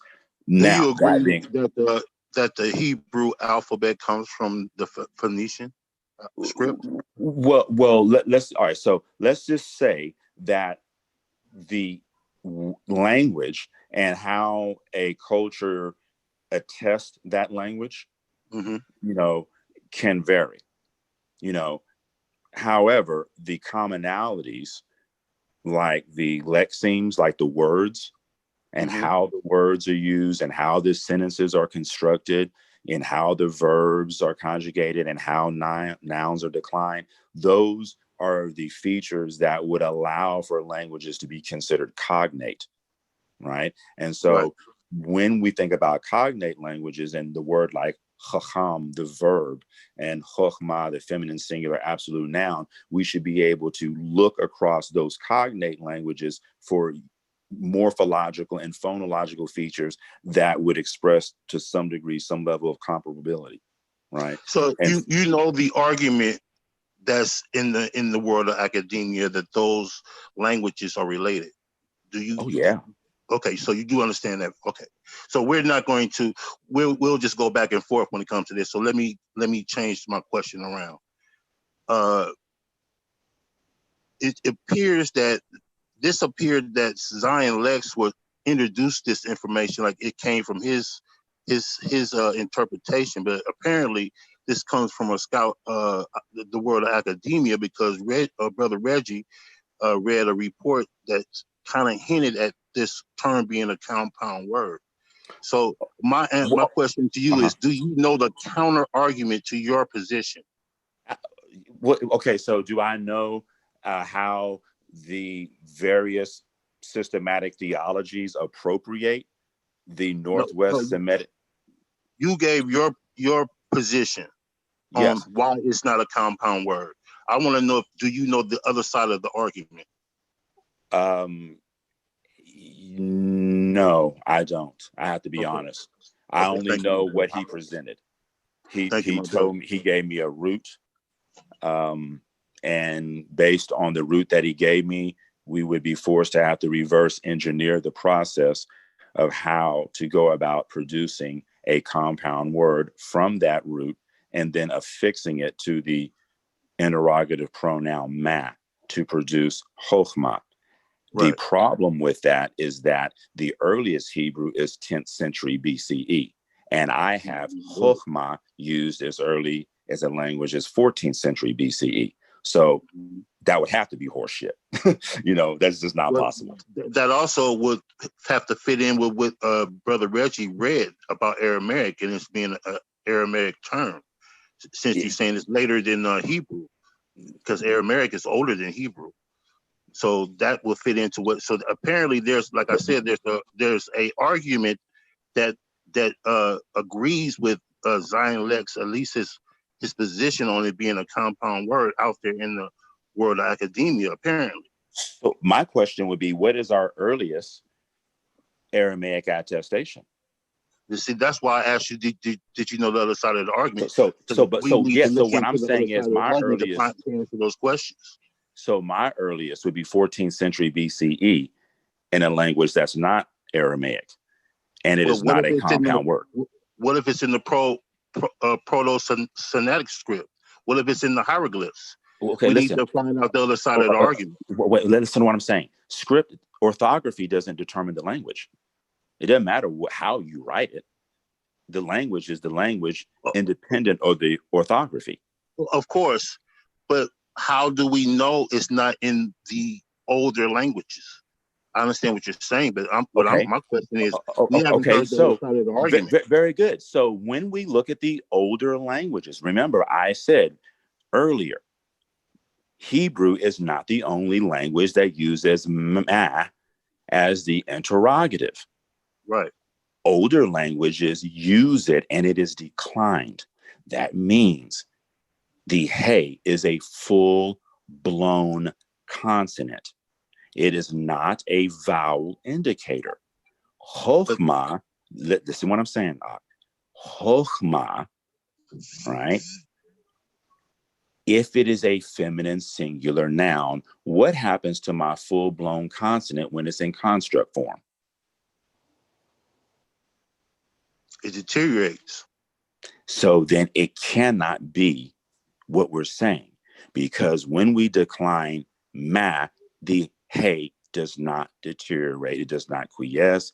It doesn't go anywhere like that. So but that's if we don't know the origin, how do we know it didn't decline from a compound? How do we know it wasn't a compound word and then declined into something else? How do we know? This is why I asked, do you know the other side of the argument? What are they saying about this on the other side? That's the only way we're going to be able to determine if you're correct or not. Zion Lexx said, so the other side, we're going to distill that the verb is going to come from the verb root chachach. Mm-hmm. He is going to produce a noun. Okay. He is going to truncate that noun. He is then going to affix the interrogative pronoun spelled mem he. The he is not matre lectionis. And I keep repeating that because this is important. This means the he must be accounted for and it will exist. So when we decline the noun and we add the appropriate vowels to indicate its case, the he receives that class of vowel. Okay, it would be a two-syllable sound, mahi, mahu, maha. Okay, in the case of chokhmah, in the absolute form, the he is present to indicate the presence of the syllable ultimate A-class vowel. When the noun is in construct, the he goes away and we add the morphological inclusion tau to indicate that this feminine singular noun is in construct. This is not a unique feature. It is pretty much prototypical in the behavior of the language. So this is concerning Hebrew, correct? This is concerning Aramaic as well. Oh, Aramaic as well. And we can look at Arabic because in Iluga Arabi, we have the tar marbuta. And when the noun is in construct, the tar marbuta or the tied ta opens up and becomes an open ta. And then that noun sounds like ta, like jamiat, as opposed to jamia. And you have broken down Zion Lexx position very well. You have given us the answers to what he was saying. My position here is this. I'm not going by Zion Lexx's position. I'm trying to find out the scholarly position in the world of academia when it comes to this. What are they saying? We know what Zion Lexx has said, and you've explained that. What are the other scholars saying about this? We need to find that out. I haven't seen anybody in the field of Northwest Semitics that say this. Somebody's saying it from what Brother Reggie read to us today. Nobody in the field of Northwest Semitic said it. You might have some Talmudic. I'm sorry, I just wanted to chime in. The word that we're overlooking is esoteric. That means that's something that goes against what the norm thinking process is. So like the reason why that's even a thought process is like you were saying with the Talmud and my mind went blank, but the Kabbalah, excuse me, and the mantra. The reason why these things are being introduced because they start going through these texts and they had to try to fit things into their narrative. And the reason why this is what Zion and Lexx taught me 4 or 5 years ago, that the word talked about is a compound word, the geometrical meaning, or the numerical meaning is 631. That breaks down to 365 bad commandments, and Abraham word was 248. And like all of that is all what it is necessary for that belief system. It's not a real belief system. The same way people tell you that the earth is flat, and they can't give you any facts to substantiate that. That's what esoteric is referring to. But that's Zion's position, Kyle. What is the scholarly position? Reggie didn't read esoteric. He never used that term. He read esoteric when he was reading his report. From the wiki page, I believe it was. He went to. Oh, I missed it then. My bad. I'm sorry. I didn't hear him say that. My bad. Oh, you good. So, in summation, you're not going to, let me not say that. That's not even scientific. You would be well served to do an exhaustive search for authorities in Northwest Semitic literature, language, and linguistics to corroborate the assertion that Chokhmah is a compound word. You can do JustStore, EBSCOhost, Society of Biblical Literature. There are a number of avenues to search for articles on the subject and authorities on that subject, but this is real straightforward. This is real simple. This is like for instance, people that want to do a COVID test at home and don't have all the complex things. So if you are looking for a do-it-yourself, like a DIY bovine fecal, measurement device, this is what we do. Right. We can show you how to, in and of yourself, in a very short amount of time, identify bovine feces. But if there's a counter argument, I'll find it and I'll give it to Garfield Hill and I'll have him let you see it. I see why he brags about you all the time and about his teacher teaching him Hebrew and this and that and the third. And I see why he's on the Hebrew click now, because you're brilliant, brother. And I appreciate you sharing the information with us today. Appreciate it very much. I appreciate all that you guys do to enable the community to not be victimized. I think it takes a lot to go against the grain and to dedicate yourselves to fighting against people that systematize victimization and profit from victimization.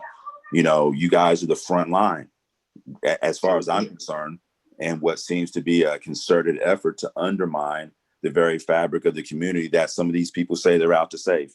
So I'm sincerely appreciative of you and all that you guys do. Appreciate that very much, brother. Thank you. All right, so I got some studying to do. I'll do my best to put up a little video. Hey, I appreciate it, Miss. I appreciate the answer you gave me, though. Before you go, one last thing, because we're gonna get probably around 3,000 to 4,000 views on this video. One last thing, Deuteronomy 28.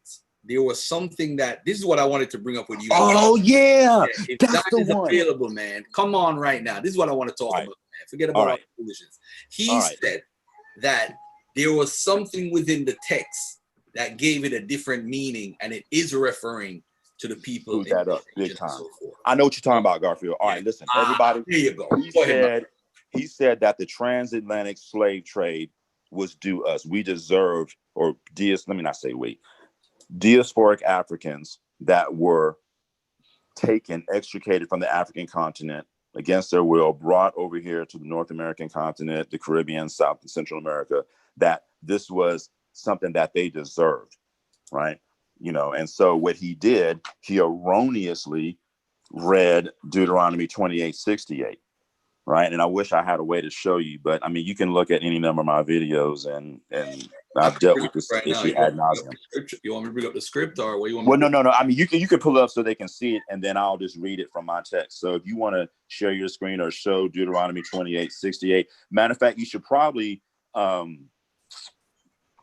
yeah, it's okay. I mean, at some point, I would recommend that someone reference the Biblia Hebraica Stuttgartensia or the Masorah. So if you don't have the copy of the Masorah, which would be the scholarly notes that were compiled by the custodians of the Hebrew textual tradition, if you don't have access, I'm Bible Gateway. Which tradition you want me to put up? Pull up Biblia Hebraica Stuttgartensia, BHS, Biblia Hebraica Stuttgartensia. And the reason I say this is going to be your preeminent scholarly biblical text, Hebrew biblical text, and the reason being it has your scholarly notes. Hebraica what? Biblia Hebraica Stuttgartensia. Stuttgartensia. How do you spell the Stuttgart again? Stuttgart,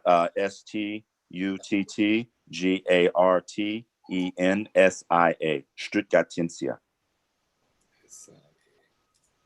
So the backstory is Zion Lexx said that the transatlantic slave trade is what diasporic Africans deserved because they earned it, because they were promised misery, right? And so what he did, he basically said that in the Hebrew text, the text is conspicuously absent a directional lamed or any preposition that would indicate that you would be going towards Egypt, right? However, he didn't reference any other manuscript than what he was looking at, so he made an error because one of the manuscripts utilizes a directional hey. The directional hey is a morphological inclusion that lets you know that there is direction towards that particular noun. Like if I say, let me see, like he fell earthward, so towards the earth. All right. So in this case, let me see. Were you able to find it? Actually have it in front of me, but I don't have the online. I can't get the online version for some reason. I can't see it. All right. So in any case, it reads, Yahweh Mitzrayim be'uniot b'darat asher amarti lecha lo tasif awod lirata. And then it goes on to say, way hit mekartum. And that was a big thing in the Hebrew community because way hit mekartum is basically a DT or the intensive reflexive stem, hit pael.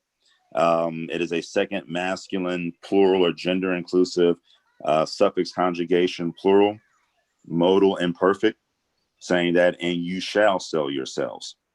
Okay. Now, earlier when it says,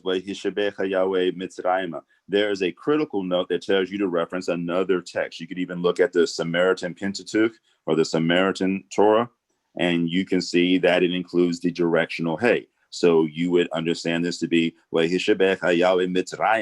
and he shall return you or cause you to be returned. So Hishabeka is going to be your hifil, third masculine singular suffix conjugation, modal imperfect with a second masculine singular pronominal suffix, you. So, and he shall cause you to be returned. And who? This subject is Yahweh. And where? Mitzrayim. And so in your Samaritan text, you're going to see the inclusion of the directional hey. Zion Lexx made a mistake because he didn't know to reference other Hebrew manuscripts. So he came up with a whole doctrine to justify the systematic atrocities perpetrated against African peoples in the name of his God. That's pretty damn sick. Anyway, sorry, I went off on a tangent. So you can go to my page and see the whole video in its entirety, where I talked about it and walked through the grammar and showed you the other text. And, it's there. Maybe I'll try to pull it up and share it again on my timeline. But it shouldn't be hard to find. All right. So there we have it. Yeah, that makes my blood boil every time I think about that. How do you say that, man? Mitch, what you say what the book was called? Statsnatskia? Oh, Biblia. Biblia spelled B-I-B-L-I-A. No, I know how to spell that. I didn't understand the word. Don't worry about that, Sonny. Sonny, don't worry about No, that. I wanted to look it up. That's why I was asking. Don't worry about Oh, Stuttgartensia? Yeah, don't worry about it. Are you asking about Stuttgartensia? Yeah, I was trying to look that up. Yeah. Biblia Hebraica Stuttgartensia. BHS but for Mitch, short. Yeah. Mitch, so the bottom line is, ye shall sell your.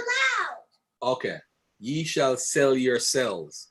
Yes, And not you we shall be came sold. here, and we didn't sell ourselves. So now another argument by the Hebrew Israelites, like Gorilla Hebrew and the ISUPK One West guys, is saying that no one shall buy you is referring to no one shall redeem you, saying that nobody shall come for you. Can you explain that part for us? Yeah, well, Kaf Nun Hey just simply means to acquire. So Wehitna Karatum Shamle Obecha Le Abdim Wedish Puchot We Enkone. And you shall sell yourselves there to your enemies for male servants and for female servants without a purchaser. The Kone, the thematic vowel sequence of Kaf Nun Hey, carries the implication of a G stem active masculine singular participle. It's pretty straightforward. Nothing esoteric about that. It just means no one's going to buy you, no purchaser. So we look at what happened here in terms of the atrocities perpetrated against Africans in North America, Central America, South America, the Caribbean. There was plenty of buyers. No shortage of buyers. Mika, stop it. That's not him sharing. So stop being a cheerleader for Zion. Cut it out. Cut it out. Talk to you like you my child. That's Kyle sharing. Calm down. Oh, he's sharing his screen now. He's sharing his screen now. I'm gonna get you for that, Mika. I'm gonna get you. So it is what. Listen, Sister Mika. Listen. I appreciate you, Sister Mika. I appreciate any sister that's loyal to her brother and loyal to members of her community and are willing to be on the front line and go to battle when members of her community are willing to go to battle. I love that about you. That says volumes about the character of your person. And I mean that. I'm not being facetious. I mean that. Right? I applaud any captain that's willing to go down with his or her ship. Right? I applaud that. But what I don't applaud are people that would systematically undermine or thwart the initiatives that could be employed to better the community that they said or professed to love, esteem, and set out to enable. I am opposed to anybody, anything, any institution that wants to set out and basically continue to undermine women, right, as an institutional minority, meaning that you don't have the same power, political power, economic power, social power as your male counterpart, and to continue to undermine your ability to grow and thrive and ascend to something greater than third-class citizenship. I mean, this is pathetic. Look at in 2020, look at what you guys are dealing with, right? You got people that are locking women in basements, telling women they can't talk, they can't speak, telling women they can't wear pants because thus saith the Lord. I'm like, dude, where does it even say that? Why is no one asking, how are you a Hebrew and you can't read Hebrew? How are you the Torah teacher and you can't read the Torah in Hebrew? Why do you people dress better than you can read? Why? I mean, it's a simple question. Better part. I disagree with you, bro. I don't know about that. I can't. I don't know money, bro. You spreading lies, Mitch. I can't rock with that part, bro. Not the dress. I'm just saying, if we spend more money on Hebrew clothes than Hebrew books, or if we spend more money on Hebrew clothes than Hebrew language and literature instruction, there is something fundamentally wrong. Okay? I'm not knocking the hustle of people that make clothes. I'm not doing that. I think clothing is very important. And I think the way you look affects the way you feel about yourself. And we can take control of how you look and how you feel about yourself. You're in the first step to recovery. But the next step of recovery is recognizing that pudding doesn't have corn kernels. That's the next step. Because if you have gastrointestinal issues, if you have parasites that are causing bouts of inflammation and dysentery and fever, you got to start looking at what you're eating. At some point, you have to associate the sickness with your dietary intake. And when you eat copious amounts of bovine feces, you are bound to be riddled with parasites, bacteria. I mean, come on, man. So all I'm saying is, it's just real straightforward, sister. I appreciate your love for that brother. I really do. I appreciate it. But you should ask him to account for the things that he accounted for. Ask him, hey, brother, did you reference the other Hebrew manuscripts before you decided to wholesale tell the entire world that Black people deserve the atrocities perpetrated against them in the name of God? How sick is that? That's some cult shit. Yep. Lock you in the basement and sexually abuse you type garbage. Hey, Mitch, before you leave, can I talk about your conference for a second? When's your next conference, by the way? We're working on COVID protocols because everyone that attends a live, so I'm trying to do it before the end of the year. And so in order to do that, there are some things that I have to do to ensure the safety of participants. So we're looking to do it before the end of the year, and we're going to try to find a place that doesn't have ridiculous rules about coming in and out. And so we're going to keep everyone abreast. You know, your wife, man, is a brilliant sister. Y'all think this dude's smart? Oh man, what is what? Can I talk about what your wife presented? Is it sure? Okay. Yeah. All right. His wife is an archaeologist who has actually worked with archaeologists in Israel and so forth, all over the world. All right. Now, she brought stuff like ostracons for us to like put together, and like we try to figure it out and translate it and all that stuff. And her presentation was just so cool. You felt like you were an archaeologist. That's the feeling me and 93 and Sister Alexis, we all felt like we were like, yo, I remember the next day I was talking like, yo, I'm official. I'm an archaeologist right now. You should have heard me, miss. I was like, I'm an archaeologist right now, man. I got credentials. But I just want to say that you're valuable, but I'm glad you're not trying to be out there like that, because that's what Zion Lexx thinks. He thinks you're trying to get popular. He thinks he's this popular guy either. Ain't nobody knows Zion Lexx like that.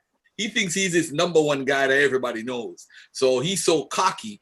But I'm telling you, when you see the conference that they have, it's unbelievable. You know, learning Hebrew and the whole fun thing about we was fighting to put stuff together, and it was just fun. The whole thing was just fun. It was worth it. And I trust me, the next one you have, I'm just going for the fun, man. I'm just going there to have fun. I'm going there to have fun, man. This is you know. Hey, why somebody put Anjay in timeout? What happened with Anjay now? Got Anjay texting me. Hey, so Sister Mika. But I guess I want to say one thing before I go. Sister Mika, like in the sound business, you might have some people that love bass. I see some people that love IDs, some people that love Jaro, some people that love who they love, right? And so if a selector say, hey, Garfield, my 27 years in the business, you expect that selector to be able to play some tune, right? You don't expect to be hearing 45s at 12 midnight, 45 shot lock off, right? You want to hear tune, right? So if he's 27 years in the sound business, he should be able to play Buchu from 19 How Long, Bounty from 19 How Long, Cocoa Tea, Tenasa, Nitty Grit. He should have tune for days, right? So think about that. If you go hear Bass Odyssey, you go hear Stone Love, you go hear IDs, or any of the sounds, the veteran sounds that have been playing for 20 plus years, what do you expect to hear? It's just really simple. Hey, you should be able to hear big tunes from the 90s. Let me ask you this. I propose a theory for Deuteronomy 28:68. Amir, you got to turn that down and go in the room. Thank you. I propose a theory. Deuteronomy 28:68 is actually referring to the time period that it was basically written in. During the Assyrian time period in the 7th century BC. we find a connection with Deuteronomy 28 and Deuteronomy 13 with the Esarhaddon Treaty, right? Some of it word for word, some of it the same type of concept and so forth. As far as in the Assyrian text, they are telling the vassal kingdoms, we are going to do this to you if you don't follow what we say in Assar's name, Ashur's name, which is it's a phone. okay, in Ashur's name. But in the Bible, it's switched that Yahweh is going to punish you if you don't follow the laws, right? Hold on, Pops, relax. Okay. All right. Now, I propose that Deuteronomy 28:68 has to do with the whole Assyrian and transporting people by ships and so forth. So it's written like it's a curse. It's not a prophecy. It's written as a punishment. And what we do find in the archaeology, what I dug up and I found places in Israel where they were docking slaves, because that was the easiest way to transport slaves or workers, because they really wasn't kidnapping Israelis as slaves. Amir, go over there, man, and turn it down. Okay, go over there. Okay, you're making noise. I'm live on the air. All right. So what we do find is that Assyrians did take the Israelites, but the issue is they didn't take them as slaves, because we now found records of Israelites in the army of the Assyrians, and we find them living in the areas where it's documented in 2 Kings. But what I am saying is that Deuteronomy 28:68, referring to a boat and going back to Egypt, is the Assyrians taking them to Egypt or some ship, and there's evidence of ships taking folks to Egypt when the Assyrians were in control of the ancient Near East. So that's a theory I'm putting forward, because there's really no reason why Mizraim is mentioned. There's really no reason unless it's actually referring to the actual place. What do you think about that? Hey, I don't have anything to the contrary. I'm just a grammar guy. I don't, I know better than to put myself in a situation where I'm going to have to manage the historicity of the Deuteronomy text, given that the Deuteronomy text could have been composed during the time of that king's reign. So, I'm really reluctant to hang my behind out on the line on issues like that. I'm my favorite phrase is, I don't know. All right. But anyway, we out of here, man. I want to say peace and love to everybody. I can't believe we're on the air so long. Shout out to Zion. And I want you to call my name because I haven't been on Sonnet in a while. So let's start some controversy, Zion. I want to debate you after I put away Jabari out of his misery and bring him back to life. I'm going to resurrect Jabari. And after I resurrect Jabari, I'm going to deal with Zion Lexx. Well, you know what's funny? I'm going to be wearing all white. All white for my debate with Jabari, because they say white in Kemet is for funerals. Because, like a sound man clash, you're going to full set of black like Bounty Killer. We're going to full white for deal with Jabari. Full suit of white. The whole thing you just said is ridiculous. They pick and choose which curse they want to follow. They only want that part of the curse. Why don't they talk about the curse where Yahweh divorces himself from them completely? Why don't they talk about that? Why is it just the curse of slavery? I still want to deal with the Exodus 34. That's baffling to me. Like the fact that I missed that my entire life. What happened? So the Exodus 34, the reference to the redemption process of the firstborn. Yeah. They don't think it's about child sacrifice, but I have Yeah, you know what? But that this is, see, I think we should allow comparative literary study to be a completely isolated conversation so that everyone can have time to at least do little tags and trailers prior to doing that type of show, so people can have time to at least visit some of the sources and understand the broader scope of ancient Near Eastern literature. That then it would make a lot more sense. Out of context, it's like someone pooping in the punch bowl. you know. So yeah, that's pretty much the reaction I get when I kind of break it down to people. They're like, man, you're crazy, get out of here. That's not what that means. There's no way that would be in there. I don't ever think it's prudent to have conversations that only one that's literate could come to that conclusion. Like if you're able to read something and come up with a conclusion that only literate people can come up with, you're not going to be well served to introduce that conclusion until you've gotten the people to where they can see what you see. Okay. That story in English is definitely pointing at child sacrifice. Definitely. Now in Hebrew, I don't know, but in English, it's definitely pointing there. There's no getting around it. I gotta run, guys. But all right, appreciate y'all, man. Thank y'all for staying on Okay, this long. I appreciate your mitts, and we gonna do what we gonna do, man. All right. Thanks for coming on, bro. Appreciate you. You know what I want to set up? I want to set up a debate between Zion and Chris Harris. That's what I want to talk about. Zion, I get Zion, and then Zion could pick his moderator. You ready? Go outside today. Yeah, I'm going. That's why I'm getting off the air. We going outside right now. Yes. What's popping? Yeah. All right. Son, I bad me up. My 5-year-old, I bad me up, y'all. All right. So anyway, family, peace and love. Mitz, thank you a million times. I know there's gonna be a lot of comments in the chat, a lot of haters. Zion won. Come back, brother. Come back. Don't let this be the last time. Come on back. Mitz ain't coming back. He's like a thief in the night, man. He's like Jesus, like a thief. Lord, Horrible Jesus. Oh man.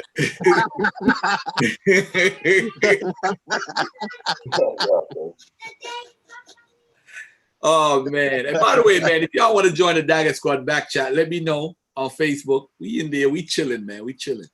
We chilling right now. It's everybody against me and Courtney. All right. Come get the smoke. Come get all the smoke. Oh man. All right, man. So hey, so peace and love to y'all. And everybody enjoy yourselves and